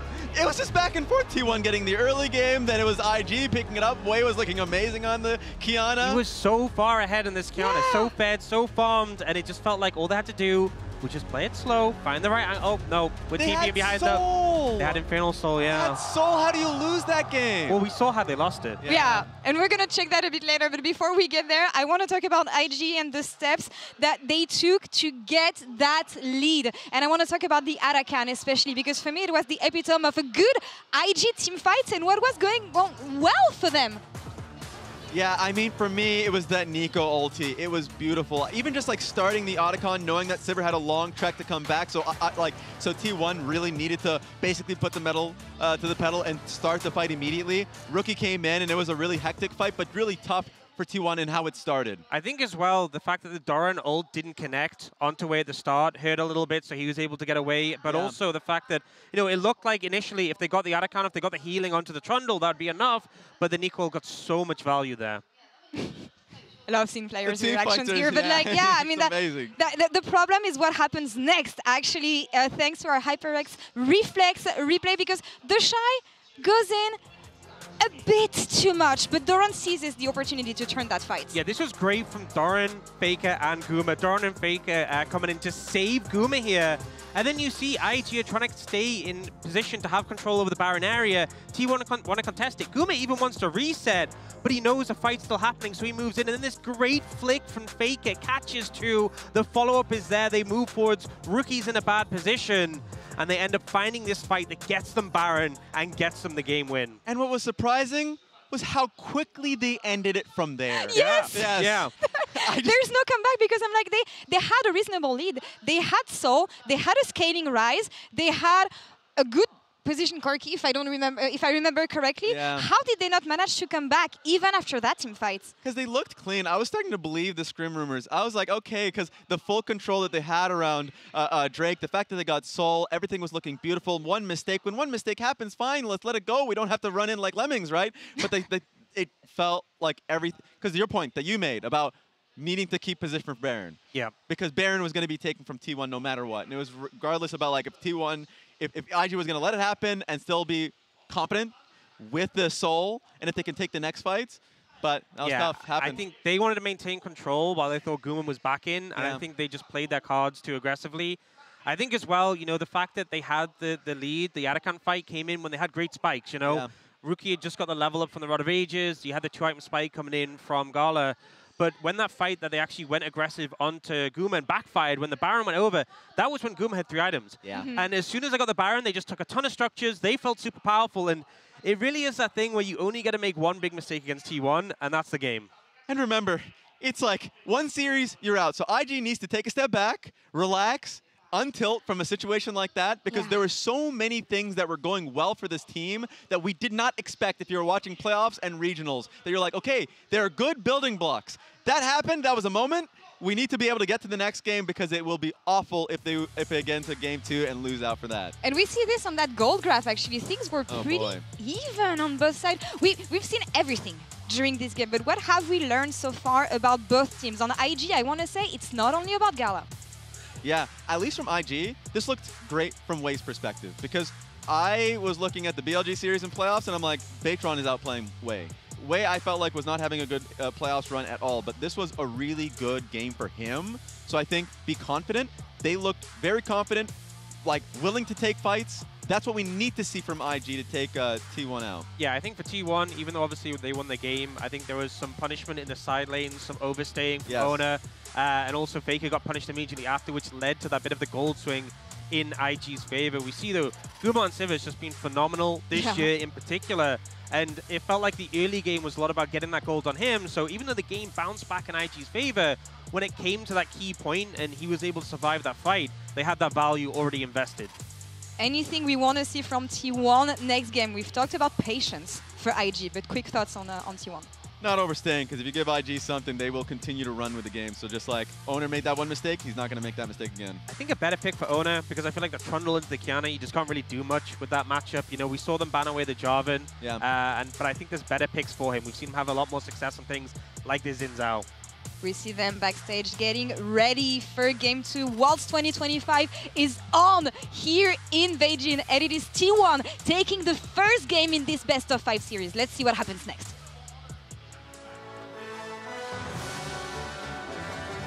Good spell shield as the supreme display of talent doesn't find the angle, and the Protect the President comes on through from T1. Void Rush, not going to be enough, and it's Gumayushi that gets the better of the Rek'Sai. And the Shy may have thrown a bit of this lead away, but IG still standing. We'll see what they can get from this. It's a decent stun onto Ona. He's out of the way, but the seismic shove comes through. Pop Blossom only onto one as Gala's forced to run away. Such a low health bar. As the phosphorus bomb's not quite enough, Rookie goes down. Gumayushi's free hitting, and it's another one for Ona as T1 just make a team fight win out of nothing.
An update is required.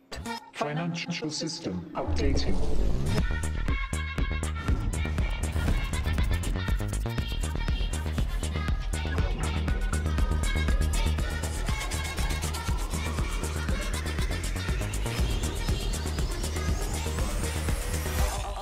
System updated.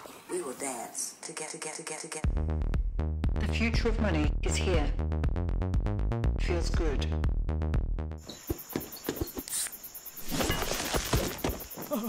Red Bull gives you wings.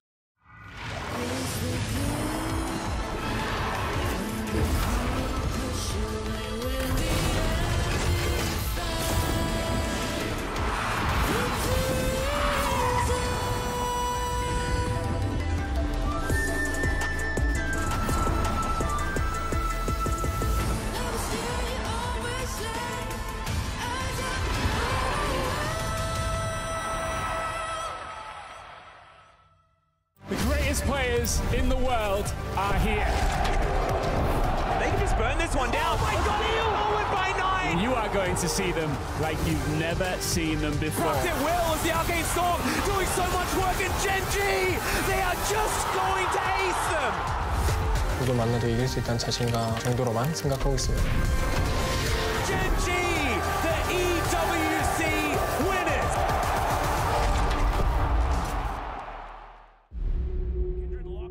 Drake is now Doran, decent position, double break down my walls, but I won't rise again.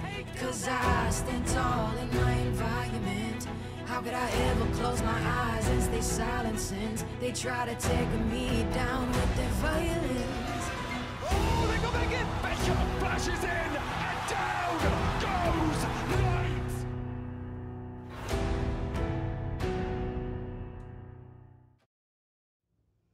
So slow.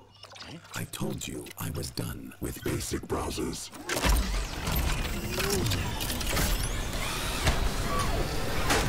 Your setup wants Opera GX, and you're holding it back.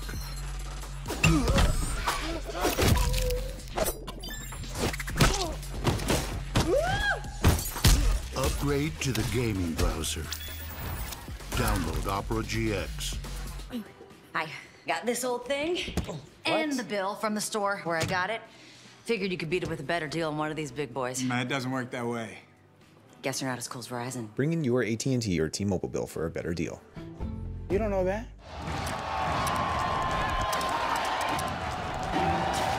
Red Bull gives you wings.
Welcome back, ladies and gentlemen, to Worlds Play-Ins 2025. I'm Atlas, joined by Kobe here as we are ready for game number 2. And game 1 did not necessarily go entirely as expected, but there were some things that were pretty on brand. Yeah. Kobe, you know? There were.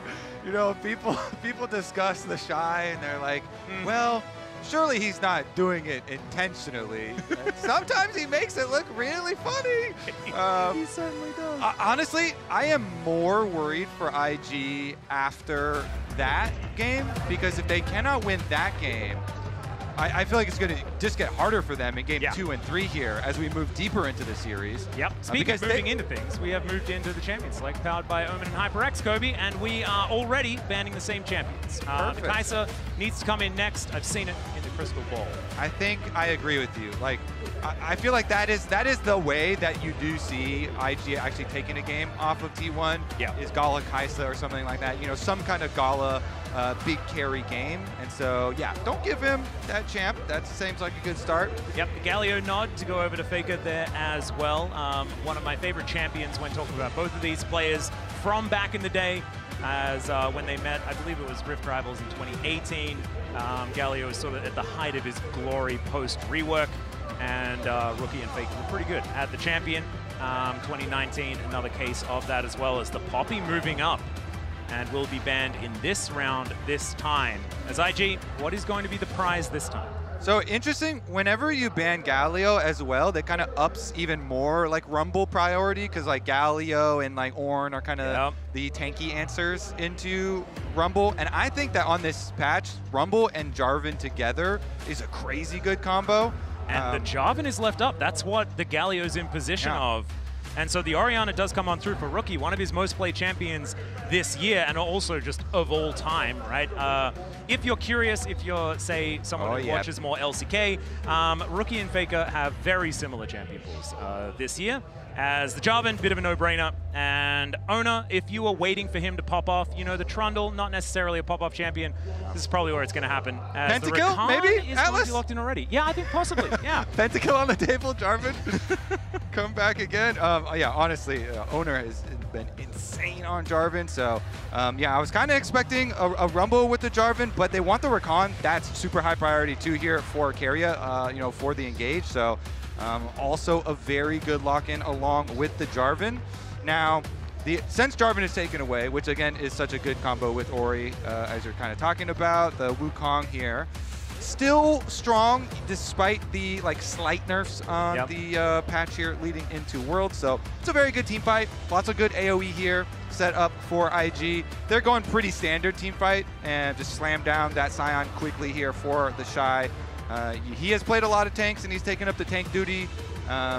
And the Trundle is now out of the pool, right? So tanks feel a lot easier to pick. And Sion doesn't get over that Raptor wall too easily, unless you like Flash. So yeah, true.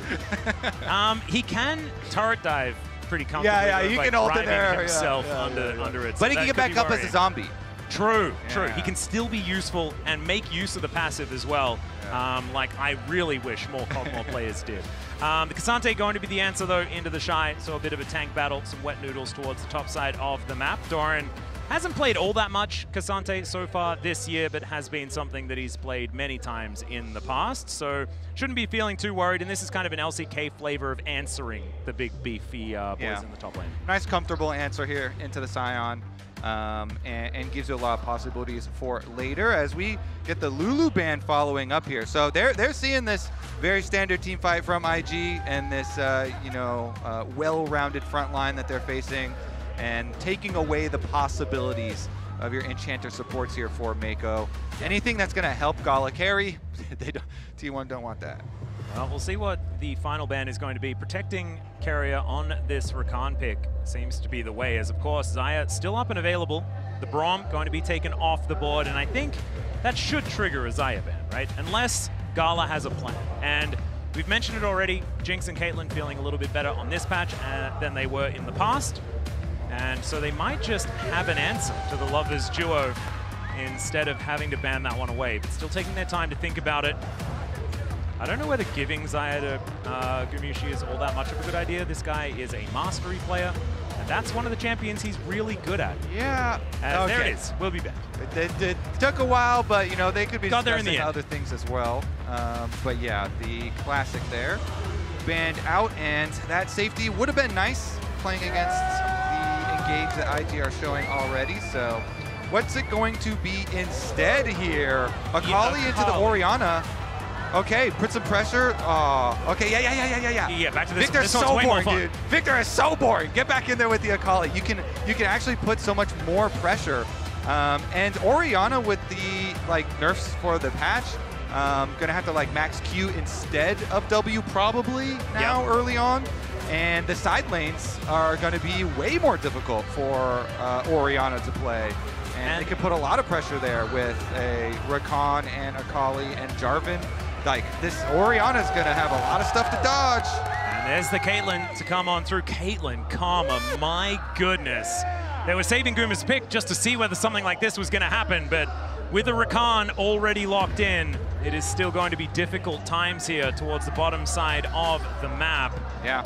The extra 2 base AD for Caitlyn, I think, will be huge. These pushing lanes, pushing from really early on.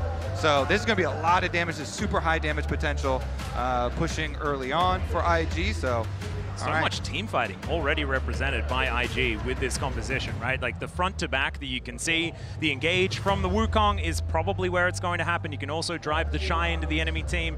And the Shy does like to fight, as we know. Of course, the fact that you can drive a train really far away from your team and engage could be a little bit of a problem, but we'll see whether they can keep him under control as the misfortune is going to come in here for Gumayushi. Does have a decent time in the early game, but up against Caitlyn, you're still going to get outranged.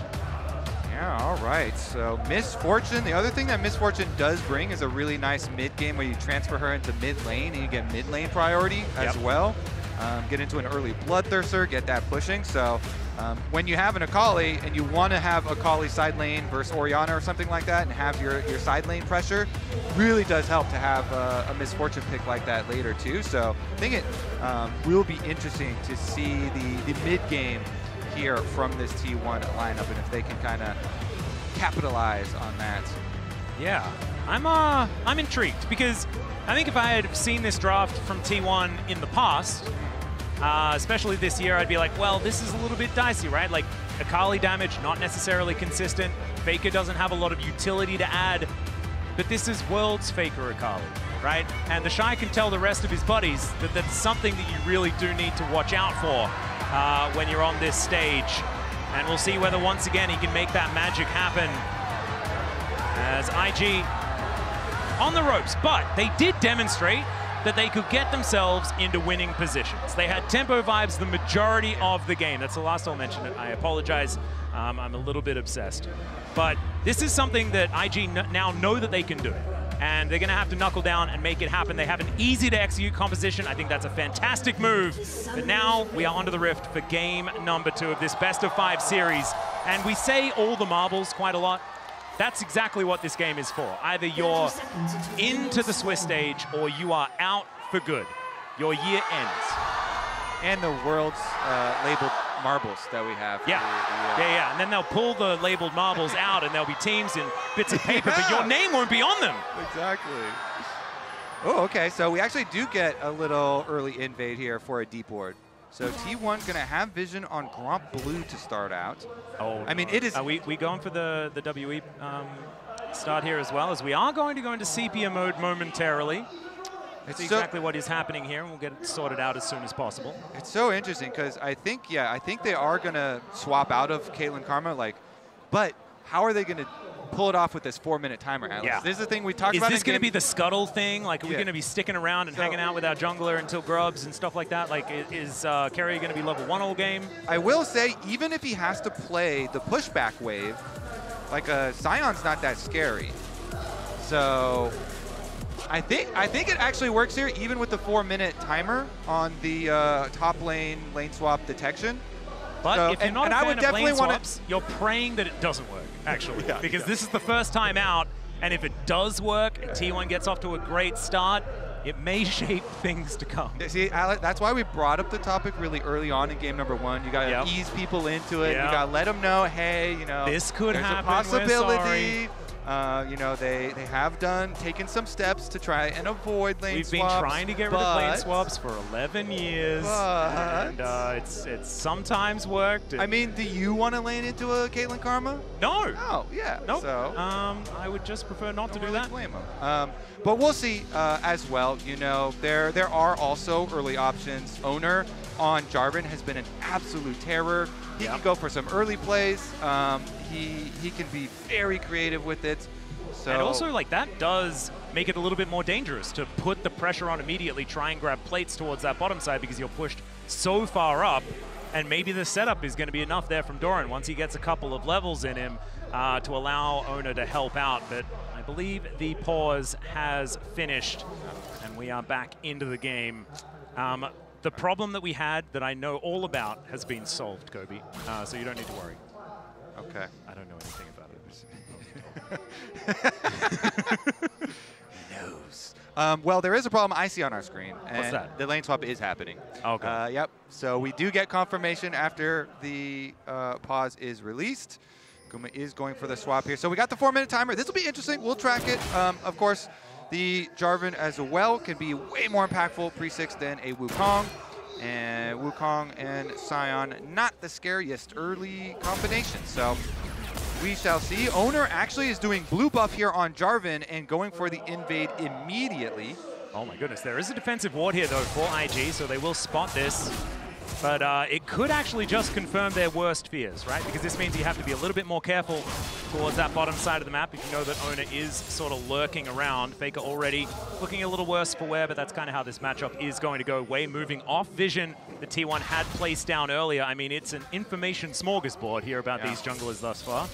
So Owner gets to work with that info. He's like, okay, Wukong's on Wolves. I am fine, because even if Wukong is skipping Wolves and running here, I have my ward on my Raptor Brush. So he can be like, you know what, for sure, Wei just did Wolves, and he's just going to accept the map split that we have pressed upon IG.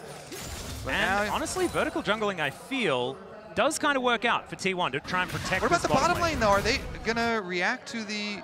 Because they know it's split. Okay, yeah, they're fine. Yeah, Owner is just going to walk over a ward. Does mean that IG do have to back away. Will allow Doran to get a little bit of money here, but not the end of the world, as Owner will now move back towards his blue side. But what they have done is made sure that there's no monkey business towards that bottom side of the map, so no dive to be set up. Guma's going to chase around, check the jungle. Yeah, getting some vision. Does know that the vertical jungle has come on through. And we'll see whether Wei does decide to try and put the pressure onto him, as in goes Carrier, finds the knock-up onto Rookie. 5-point strike there from Faker. But Rookie is able to just walk it off, and he didn't even have to flash. So he's getting a little bit more excited than perhaps I needed to. So we're still looking at another 30 seconds of lane swap, and looks like Guma will be able to avoid it. Okay, Wave is pushing towards him. He's only got 30 more seconds here to wait. And Carrier is hovering without, I believe, triggering it. Yeah, there is the knock-up, though, onto Gumayushi. As finally, the grasp stack will come on through as Owner is back once again, but Wei is here to try and defend. Carrier comes down at the same time. Knock-up not going to connect there as Faker has to flash to get out of the way. Carrier able to get the knock-up in defense, but once again testing the waters, and no one's really budging as Faker down to 200 health once again. Interesting here. We were talking in Champ Select about how much pressure can be put early on in Orianna, this champion that does not have a dash for herself, and Flash is being traded with Orianna and an Akali. When you're playing into Jarvan, for Orianna, it gets really dicey. The big deal is Faker almost just killed by a QW out of Rookie here. Tries to pick up that last minion with a shuriken backflip, but now is going to go for his own reset. Same thing going to happen here as the lanes are going to equalize in mid. So we still have the lane swap happening at the moment, but I really want to see the fight and how they keep a vision around mid lane now with having no flashes there, if we're going to get constant repeats, you know, from Carrier, from Owner, because both of them do have flashes and would really want to convert while Rookie is on that timer, but currently still operating under the lane swaps and pushing in. Doran under fire once more as Owner moving over towards Wei. I don't think got full information as to where the monkey is, but also the Jarvan was unseen as well, moving towards his top lane. The Shy could find himself in trouble, but is going to be let live just for now. As on the bottom side of the map, Doran is going to get pushed away from this turret. This is the worst news for T1, because if the Caitlyn just has free reign to knock down these structures over and over again, the snowball can really become problematic. But as you can see, the lane swaps worked, right? It's just one wave, right, between the Shy and Doran, and CS is even between the 80 carries, and that's exactly what T1 wanted out of it. And you're paying a tax here with the turret plates as well. Yeah. So on top of these waves, on top of the CS, we do have this gold lead for IG, a lot funded by the onslaught of the bottom lane and the 3 turret plates that they have been able to take there. Yep. So now, actually still moving Doran back down there. So it's not going to be any sort of swap back or anything like that. As at 6 minutes into the game, Mako is making his way in just to make sure that they have as much free reign to push as they can. Exactly, and that's the vision I was, hoping for them to try and keep Rookie safe here while he doesn't have flash on Orianna, because now Akali is level 6, and so if you get visits for people ganking for Faker, then it can be really dicey for the Ori. So IG are bringing over Mako wisely, I think, get the vision, help him push the wave in. He gets to put more harass in. They can start the dragon. So nice little move here from IG. They get their mid lane priority and fully set up vision, which sees Owner walking over and Keria traversing through mid lane as well.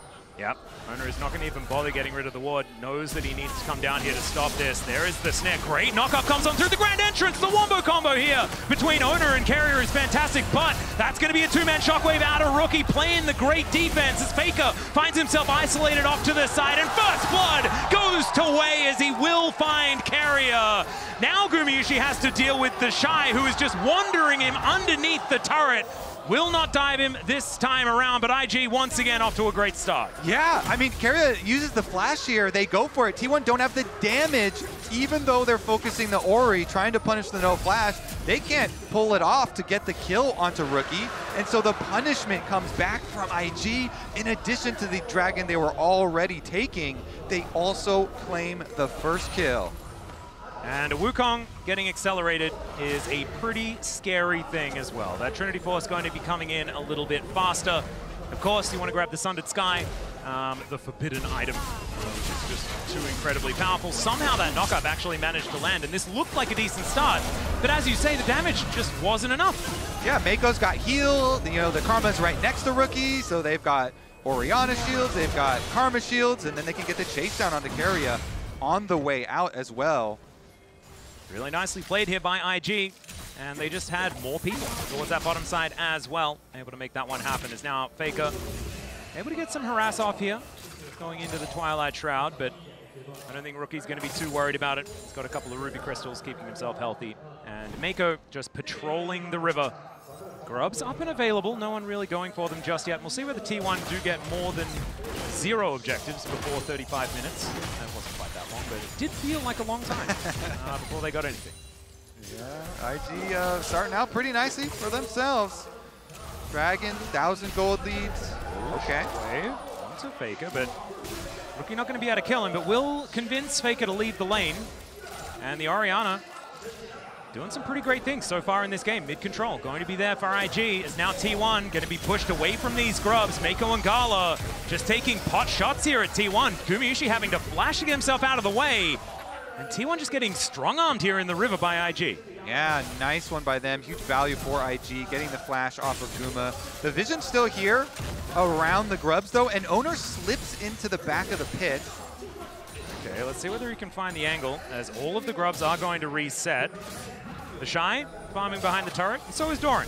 So the top laners nowhere near one another, ready to teleport in at a moment's notice, as there's Make It Rain to come down. Cyclone is there as well from Wei, who's just keeping them at bay. Down goes Owner, and that is going to be the Warrior Trickster, but now Doran has found his mark. Down goes Wei as junglers will be traded. The Shy gets into the backline though, as Gumayusi is his target, and down he will go. Faker still trying to find it though, as Rookie will be taken out. Faker gets into the backline and assassinates all of them. Double kill already, and Doran finishes off the last one, as now the Shy cannot do anything. No mana, no hope, and T1 find a much earlier team fight this time. Whoa, it was looking risky for T1, but Doran, he teleported in to save the day here. The Cassante doing work. Is it enough? We'll see. We'll see whether the Shy can keep himself alive as well, but it looks like he's not going to have to contend with too much unless Faker decides to come back down again. Flash out from this Scion as Doran picked up turret aggro, so he is going to have to get himself out of there. Stands beside Faker, and now Owner will be convinced to leave the grubs as well. So it does manage to get one of them, as you say, but it should be the feats going over, or at least the portion of them going over to Wei here. As Mako comes up, Doran may have overstayed his welcome. Let's see whether he can take the Cassante for a walk, and with the heal, he certainly will be able to. Gala finds it, and there is the shot onto Doran. So evening things up for IG, as the scoreline's now 4-4, and they get the grubs. And double buffs transferred over the Caitlyn now. So, all right, after all of this, Faker got a couple of kills out of that for the Akali, so going to be a lot of extra stacks on his Dark Seal too. 6 stacks Dark Seal for Faker, in addition to this gold that he got on this Akali. So the Akali burst damage, the assassination potential here from this T1 comp. Saw it last time around with Doran joining and T1 being able to put pressure onto the back line. Faker had connected his E onto Rookie and been able to go back in and finish him off in that last skirmish, which was quite big. Yep. And the fact that it's 100% kill contribution here for Faker as well just means that he's maximized the amount of value that he can get out of the Biffo that's been coming on through. But as we can see, IG do have a slight gold advantage, as look at these waves. They are just one by one marching themselves to their doom without any response from T1 in this top lane. More plates going over to Gala, who's starting to look like a homewares shop with the amount that he's taken from this top side, as there's the all-out onto Mako, who's just dead. Okay. Doran says, whatever you can do, I can do better. Doran's revenge. All right, lane swaps are back, and top laners were feeling pain in the beginning, but like... yeah, Doran's very frustrated. Cassante still has an effect. Okay, well, Mako not exactly having the greatest of times, but the Shy also not really taking damage anymore as well. So we're going to check out this replay one more time. Okay. So we know at the very beginning here, Owner went down, does trap Wei here. In the end, the teleport coming in for Cassante, Doran's in a really good spot, so he opens up, him and Keria are able to open up a pathway there for Faker to go over the top. And then just look at him move on forward, gets the burst damage there. The E from Faker had connected onto Rookie so he could follow it in for the extra chase. And Keria and Doran able to just keep it going here. And it was so much early game Cassante value. Yeah. Often we don't really see the Cassantes come online this heavily. And when they do, they can really get things going. 3-1-2 now for Doran, and we were mentioning it before, but this guy hasn't had a year like this ever, as there is the quickness, the grand entrance, as well as now Faker with the damage. Mako going to get popped like a balloon, but Gala is going to keep himself alive still.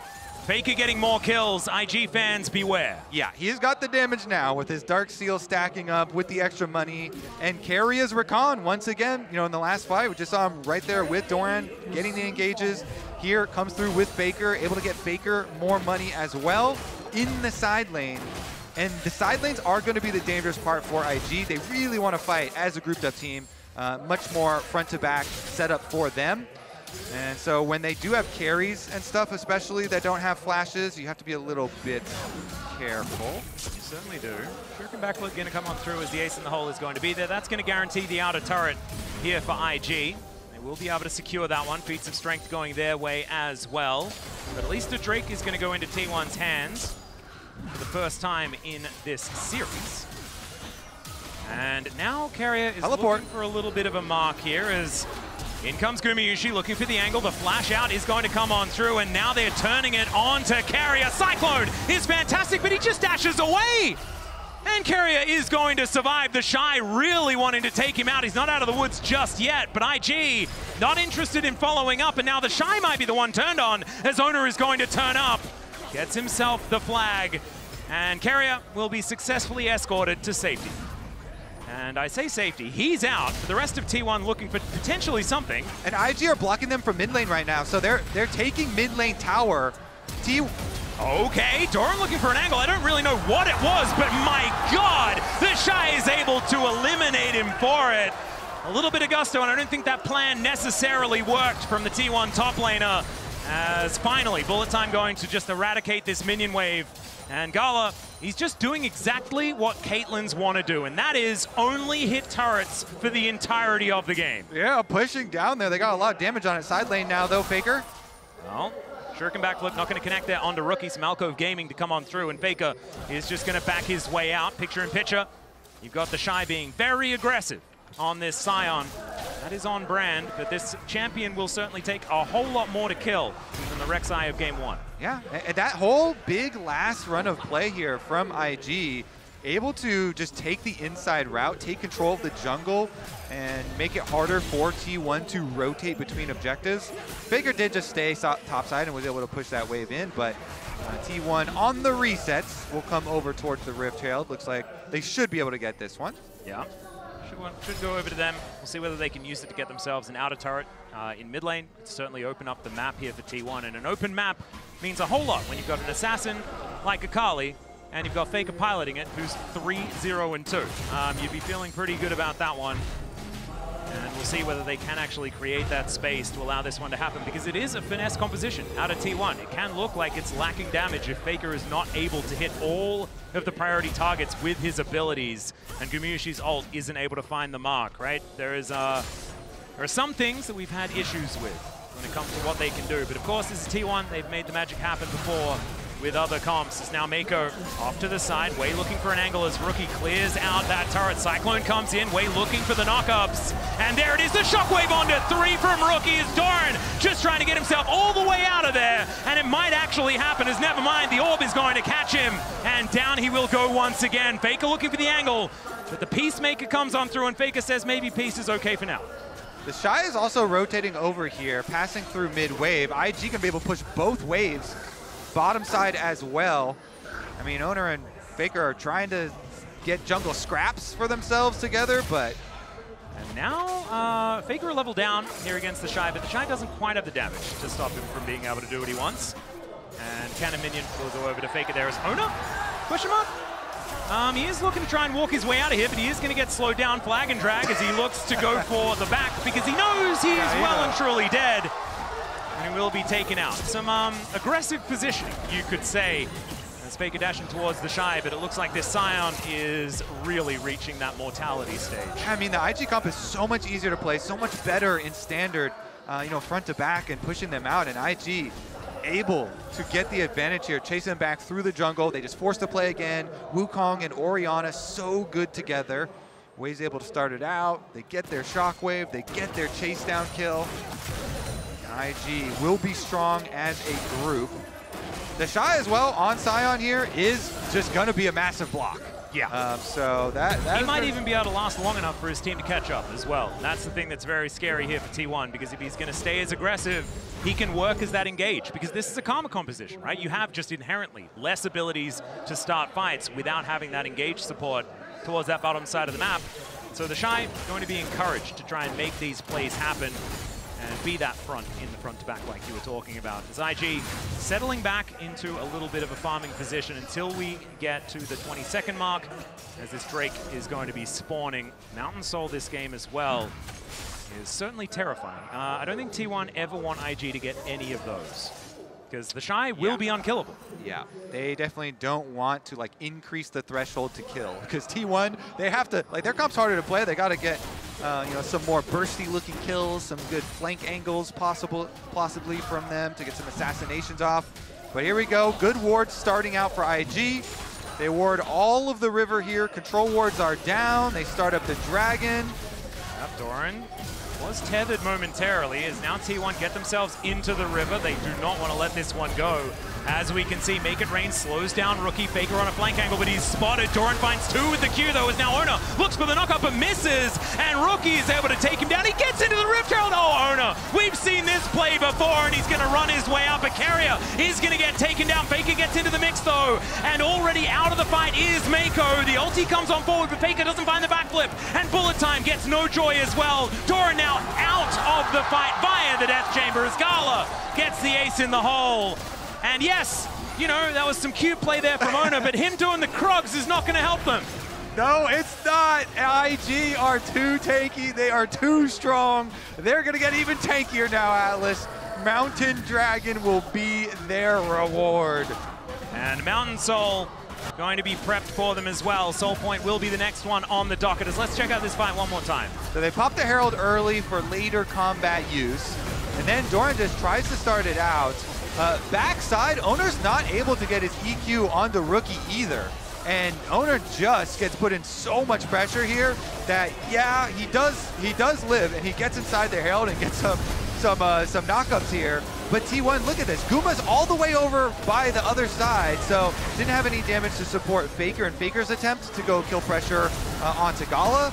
And then T1 just unable to get any sort of follow-up there. And IG, really nice stuff from them. They stand solid, protect themselves as that group.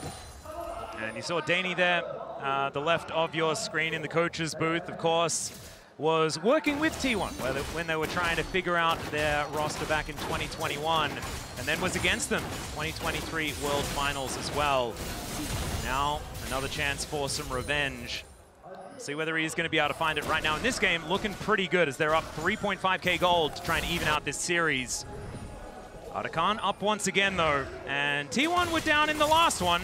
See whether they can turn this one around. I do think it's a different story, though, Kobe. I feel like this is going to be a more difficult composition to pilot back into a winning spot when something goes very wrong. I definitely agree. Oh. Okay, Owner going aggressive onto the enemy jungler, as in the meantime, Rookie trying to deal with Faker, now looking to turn it as Wei comes back, and that's just a solo. The GOAT is going to be able to find it as Doran goes all out against Wei. He's now in trouble, and oh my goodness, was that a cast of curse or a cast of blessing? I'm not entirely sure, but the Otacon is going to spell the demise of IG potentially yet again. As Rookie down for another 27 seconds. They're not out of it yet. Gala is still terrifying, and he will be able to stop Faker from going back home. There is Carrier getting into the backline, the bullet time, and the shutdown for Gumayushi. Doran's health bar is very low, and the Otacon is being frustrating, but IG are just running out of players. They certainly are. They're also going to run out of Otacon here. T1's going to be able to get it. I mean, the Shy is dancing around, but not a lot that he can do about it. I guess they have to wait a little while. Yeah, I don't know whether there is anything that IG can really do about it, though, as we do get a knock-up on IG. They take down the Otacon. A comfortable smite here by Owner, and once again, that is going to be T1 turning around the game at the Otacon. Hey, Atlas, this T1 comp gets way easier to play when the enemy carries don't have their flashes. So, you know, no flash on Orianna, and if Rookie has no one around to protect him while he has no flash, the side lanes are the area to prey on IG and try and attack them before they are grouped up in their solid, you know, karma peeling for you and everything. So this is the exact opportunity that you need to take as T1. And Faker, he sees the angle onto Rookie. He goes for the engage with the Proto Belt. He hits his E. That's all he needs. Clean finish on the burst damage, and taking him out before the rest of IG can kind of assemble their composition properly. And then T1, this one was nice. Carrier drops his control ward, so he sees the other control ward in the front bush. Faker's going for his recall here, and Carrier now slips around just in the fog of war. Great toggle of vision by the observers. Carrier slips around into the fog of war, and yeah, they interrupt Faker's recall, but Carrier from the brush gets the engage, and shutdown goes over to Guma. So they get that shutdown, they get that Otacon. And do you give him credit for it? Was that a bait? Hell yeah, you always give credit. Yeah, all right, Faker did it. There you go, credit. Just baited them in, Gala walked up, took the bait, and they took him down. It's hard to know for sure, but we might be able to get a glimpse into the comms. You can also tell that Carrier was thinking about it really early on. You know, he puts the control ward there, and the control ward, he's like, you know what? Okay, I see their control ward, so now I'll just slip around here, and Carrier is able to find the angle.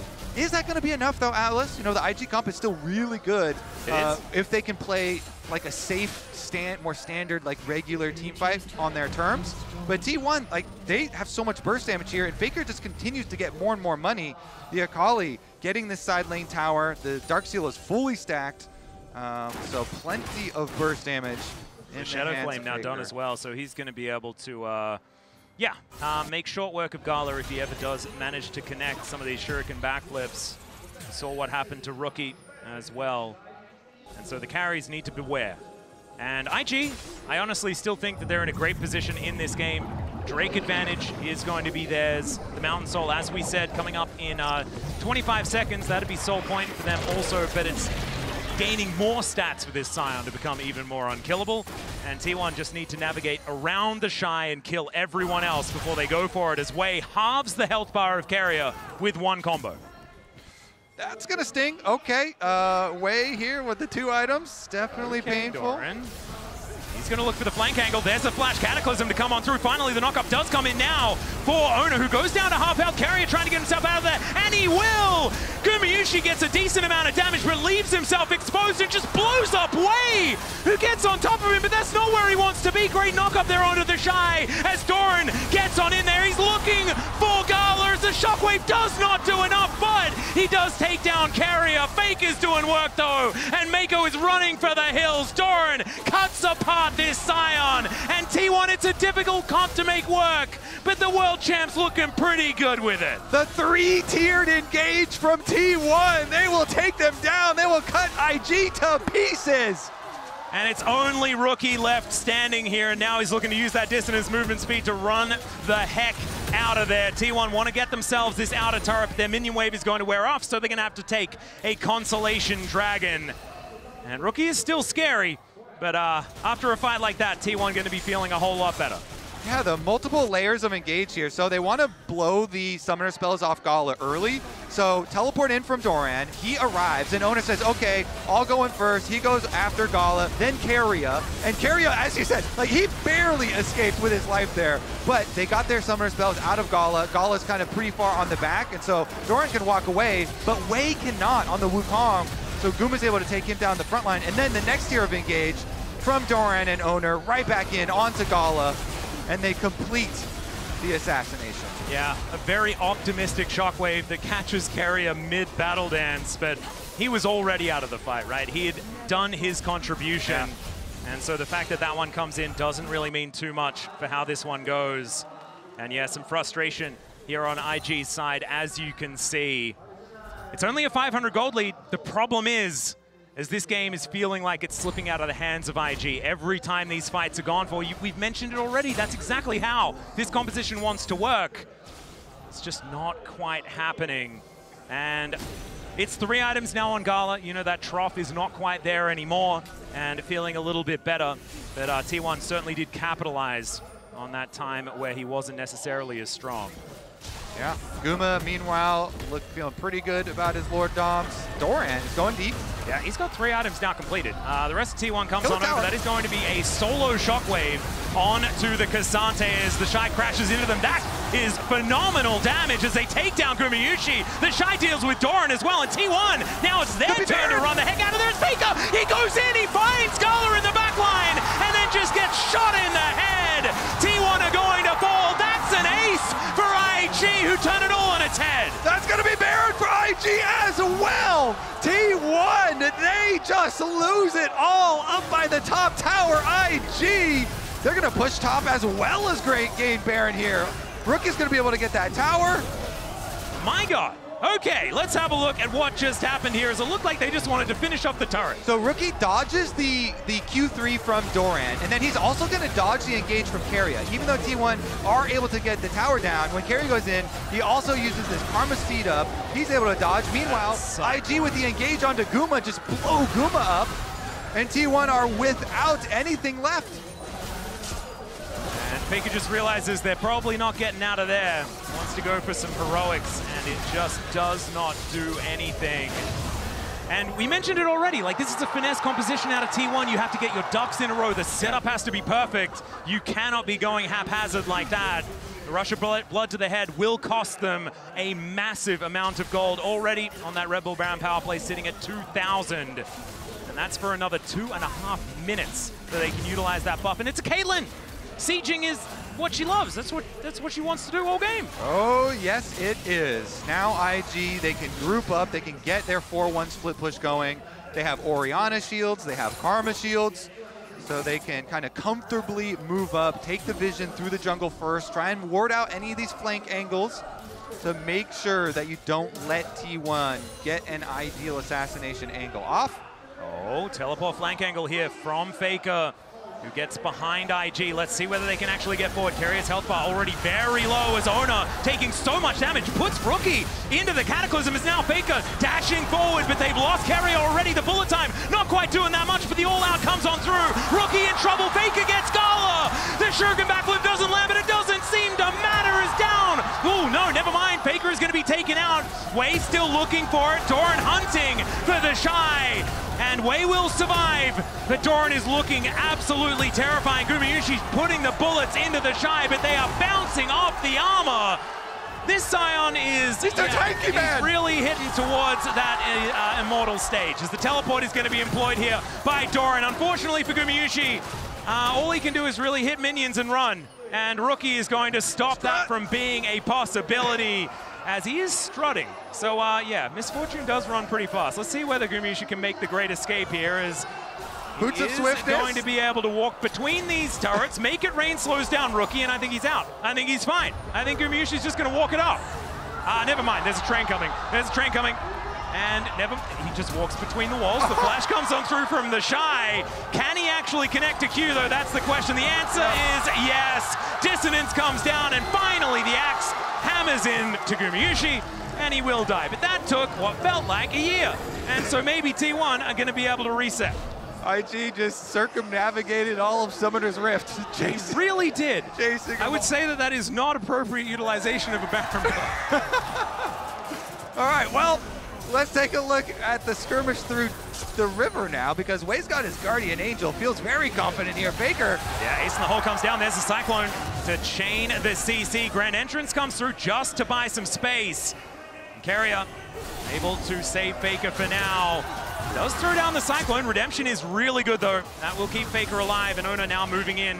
Rookie clearing out vision, but T1 now with information. But this is going to be Soul Point. The last one, T1 were able to actually take, and so this is not going to be the Mountain Soul, but every time these Mountain Drakes are stacked up, IG gets more and more difficult to take down. A roller coaster, Atlas. So this all started because there was one ward that IG missed. So Faker was able to teleport back for the flank that we were talking about. And so they can get into the back line here with a decent amount of damage. But a critical point comes after Faker's able to get the kill onto Gala as well as onto the Karma. And Wei just finishes him off barely here with the Wukong. And it was the backflip. If that Shuriken backflip lands onto Gala there, that's an ace. That's a wipe. But not this time around, as you can see some frustrations here on T1. Goma often with a big smile on his face, this time around looking very serious. And the question was asked on the desk, right? Like, is T1 nervous? How are they feeling coming into this game? I don't think it's nerves necessarily, but I can see that they are certainly in this game with a lot of respect for IG and what they're capable of. And so far, it has worked and it hasn't. Honestly, I think that IG from here, they for sure should win though, right? Oh, like, yeah. They have 2 Guardian Angels, and they have the Zhonyas on Rookie as well. So like, they are so safe. They have Orianna to shields, Karma times, shields. I think. Like, wait, 8, because the Shy goes into zombie mode. Yeah, the Shy is crazy tanky. He can go into zombie mode. Like, IG are so loaded right now with all of this advantage. So T1 would have to pull out some miracles here. Well, Miracle is potentially going to be a flank, as Carrier just taking so much damage here from Gala. Faker walks over a ward though as IG looking to catch these flanks. It's exactly what they have to do. T1's win condition is flank angles. That's what they have to find. But the Shy is going to look for the Akali. And Faker going to have to use his dash cannon defensively to get himself out. It will work. But you can see it's a 7,000 gold lead here for Invictus Gaming. And the Baron is going to be up again in 35 seconds. And already it feels like anywhere they walk, they have control of it. Yeah. Power in numbers here for IG as well, as they can, as long as they walk in groups, feels very confident. And they can buy a lot of time too, even if someone gets caught, you know, those things we mentioned, the Guardian Angels, the Zhonyas as well. So they can also, a lot of the members can buy a lot of time if T1 have been able to get into a sneaky brush or use some sort of fog of war play to their advantage. But we're looking at that clock tick down, Atlas. Only 2.5 minutes till the Mountain Soul arrives to Summoner's Rift. Baron is here and does throw a little bit of extra risk into things, but I think that IG should just remain controlled in order to progress this game and try and finish it out. Well, that teleport ward could be a big one for Doran, but right now Keria in trouble. Where are you going to get him out of there? Battle Dance will save Keria's life for now. But information gathered here by IG. Rookie moving towards his top side. If this can actually be a pick, you can see Faker is lurking. Yeah. Well, we can't see it, but we know that he is there. We can feel it, though. We can. Rookie can feel it, too, though. He's going to just move himself out of the way. Teleport comes in from Keria to get back towards this Baron pit, and already he has to use all of his buttons to get himself out. Shockwave, he's going to catch Owner. He flashes, the Cyclone collects him, and it's Rookie that grabs the kill. That's Jungler down. That should be Baron number 2 for IG. All right, let's see. They should be able to get it. There's no smite to steal, so it would actually have to be a miracle from T1. Well, we'll see whether they can actually make a team fight. And Guma's not on Varus. Yeah, and the Shy has about 25 health bars. He can sacrifice some of them, and that is going to be the Baron smoked down. And T1 having to get out of there. The bullet time was a decent attempt, but it is not Guma's Varus, like you say. Unable to do enough to lock down that Baron. And now, it's only a minute away from that Mountain Soul. And we were talking about Souls as being a really good thing. Last game didn't necessarily work out for IG. This game, I think it's going to be a different story because I think, like, the Shy can go underneath the turret and, like, spam emotes for a minute and a half and still not die. Yeah. 100% agree here. IG with so many advantages. Medjai is even upgraded here for a rookie. He's got the book. Feeling very confident in the side lane. They've got teleport on the Shy, 4-1 split push.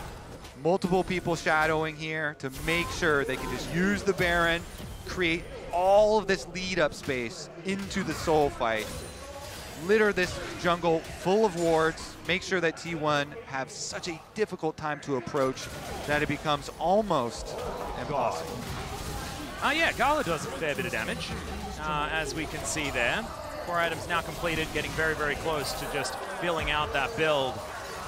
As T1, their base under fire, only a few shots going to be necessary here by this Caitlyn as 2 exposed inhibitors. There's a shockwave to come on through. It's a decent answer here, as we can see, as down will go into that GA. Trying to answer this one, but you can see Gala is distracted by these structures that he can destroy. Finally, he's going to look for Doran, who just dives away and goes all out. He survives for a long time. His Faker looks for the flank, but the Shy is there and says, nope, you are not coming in. And IG this time ain't throwing it away. They are going to even out the series in this best of 5 with a triple kill from Rookie. T1 gonna have to go back to the drawing board.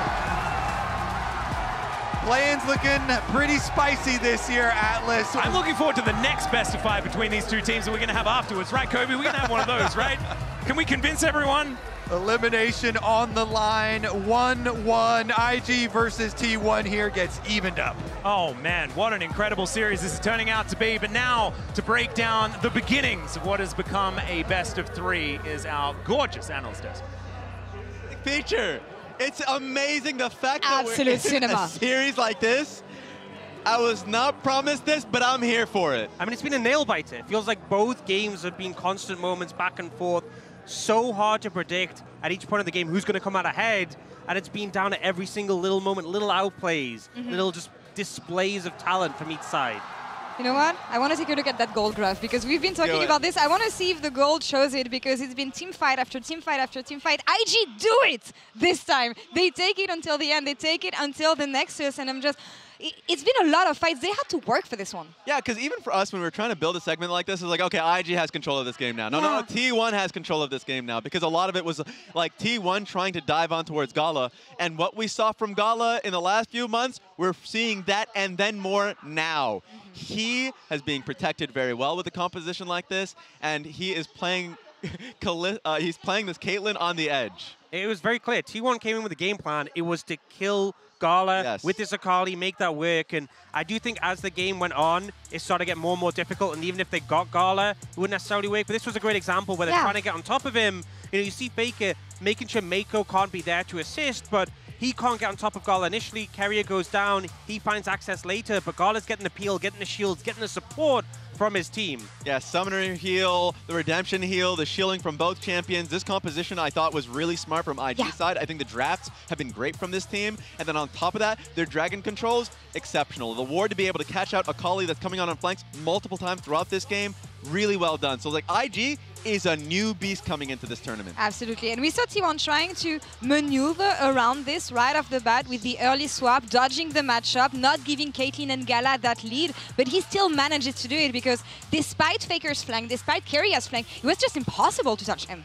Yeah, and eventually even it got to the point where if they did kill Gala, there was so much power in the rest of the composition, and this Sion became unkillable. The Wukong was hard to deal with, and they just kind of started to lack the damage when it got into those later fights. I just love the adaptation there from the Shy. After the big int moment in game 1, he's like, you know what, I'm putting on the bossy costume anyways. He puts on the Sion game. Like, you're right, could not touch him. I love the Sion in a game like this where he's able to just stack up and like that bot lane fight that was going on for so long where he was like, hey, I'm here for as long as possible. Orianna gets the base, Rookie TP's back, and then this is actually a game that is like a nightmare for all AD carries. Yeah. The MF running cross map, the Sion still catching him, Gala fighting for his life. I love it. And you can't int if you're the beefiest boy on the Rift here. And I feel like this Sion especially was buying a lot of time for IG to find the perfect positioning to keep their hand on fights.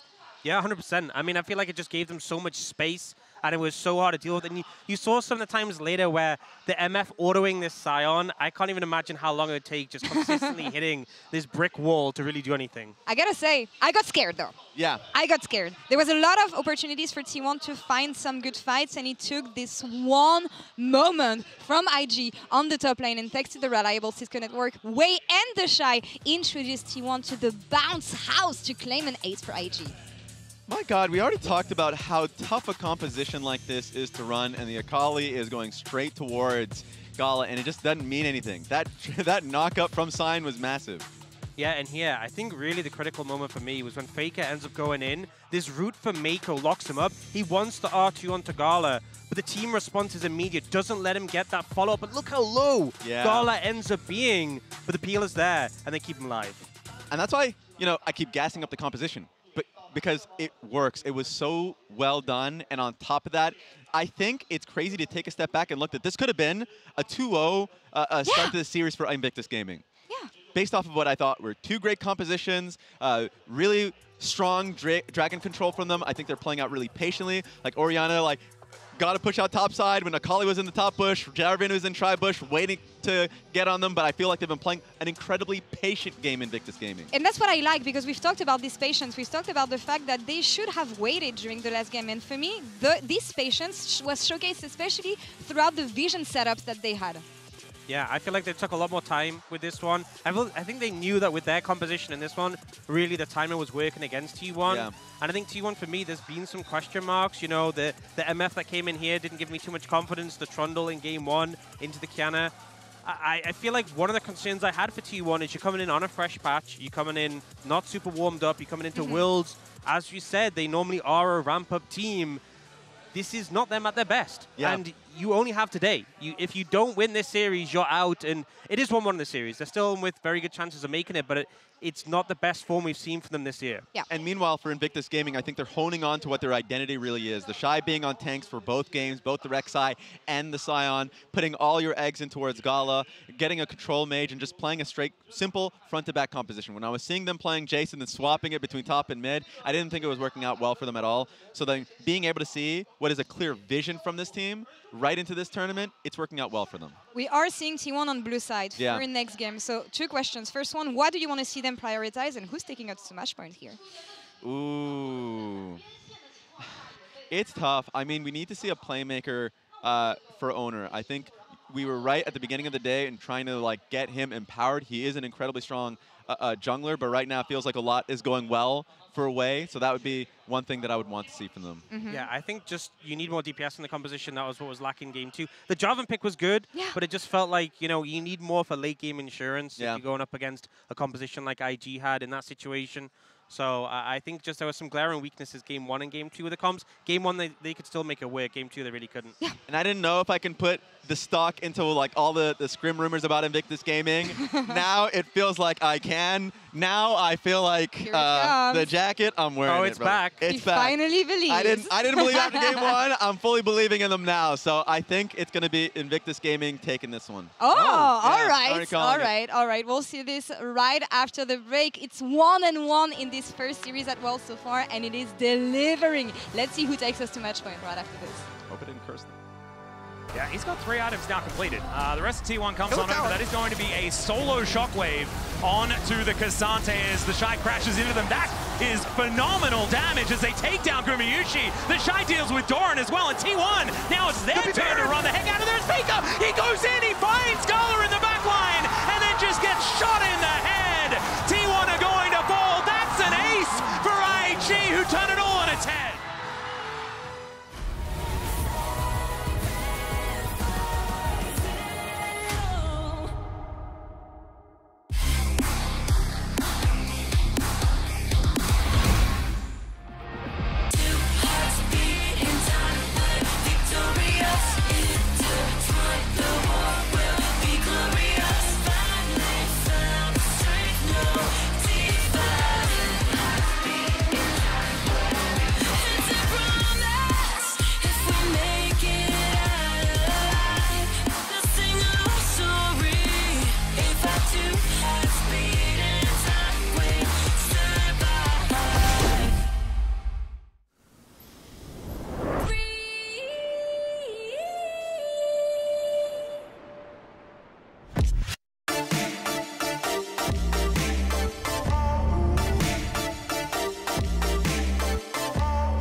Red Bull gives you wings.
Guess who's back to blow your mind? But let me warn you one last time.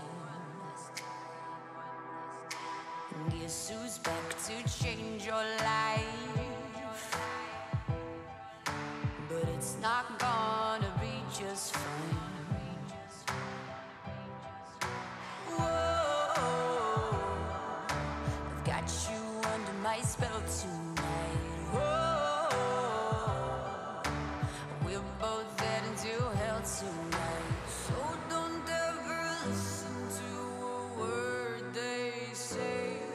It's time that you found out that I'm gonna get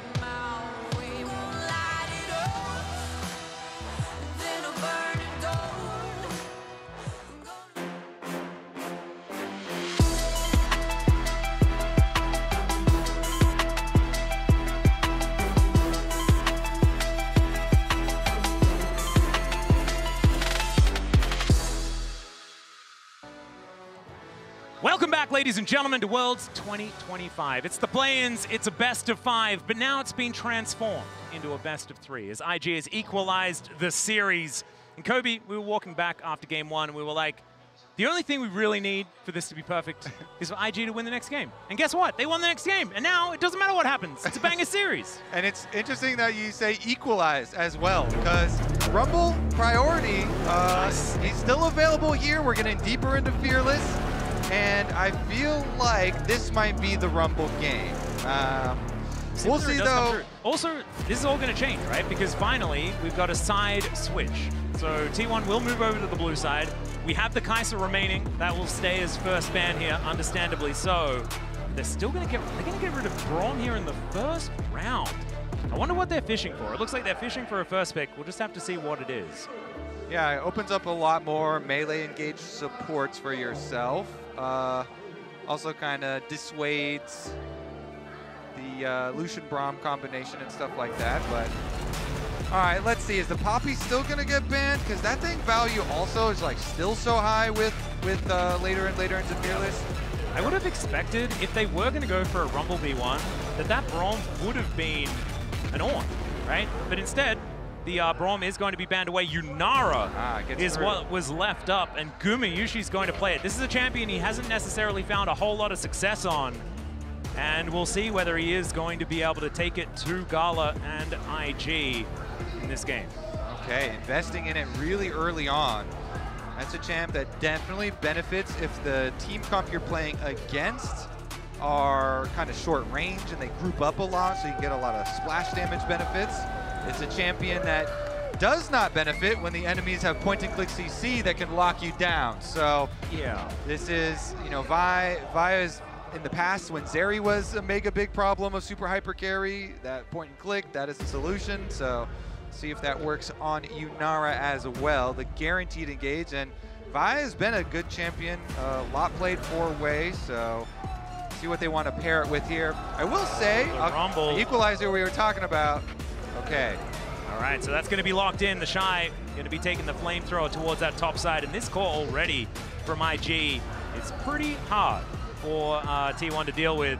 Xin Zhao from Ona, this is his all-time favorite, and he will just snap lock that one in as his answer to the Vi, and the Galio paired alongside it. I think this one was a relatively obvious one, and Protect the President could be something that they could do alongside Gumayushi here. Hopefully, T1 can turn him into a point of success here for the team, play around him effectively. Yeah, the Galio, good lane here into Rumble, and then as you're saying, you can use your ultimate on the Yunara to protect her. That's a Smolder. Okay, we get the stacker. Did you guys have this in the LTA, now back to the LCS, when you were there, the Smolder answer into the Yunara? Because we had it experimented with. The first time around didn't quite work, but then it did.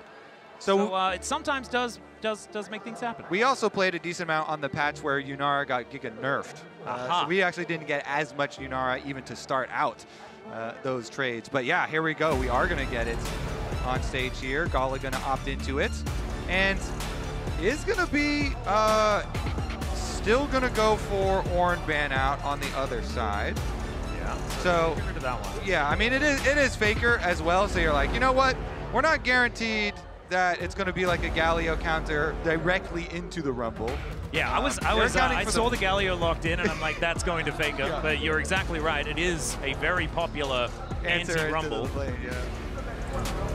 Well, we'll just have to see how it is going to go as the Rel taken away here from Mako. See whether another engaged support is going to bite the dust as well. Leona and Nautilus probably the ones that stand out in our minds as far as those engage options are concerned. One last ban then to come on through from T1's former coach in Daney. It was in fact after Daney left T1, the year after Tom came in. So handing on over of the torch. And so let's see what he has planned. Is the Lulu taken away here? Aurora going to be the ban for T1. Now Gala, what is he locking away? Maybe Rookie's champion and then allow Mako to counterpick. That would make the most sense to me. Yeah, sounds pretty good. I like the Lulu ban, taking that away from the Yunara pairing. That can get very dangerous. Wait, what is Rookie cooking? It could be something.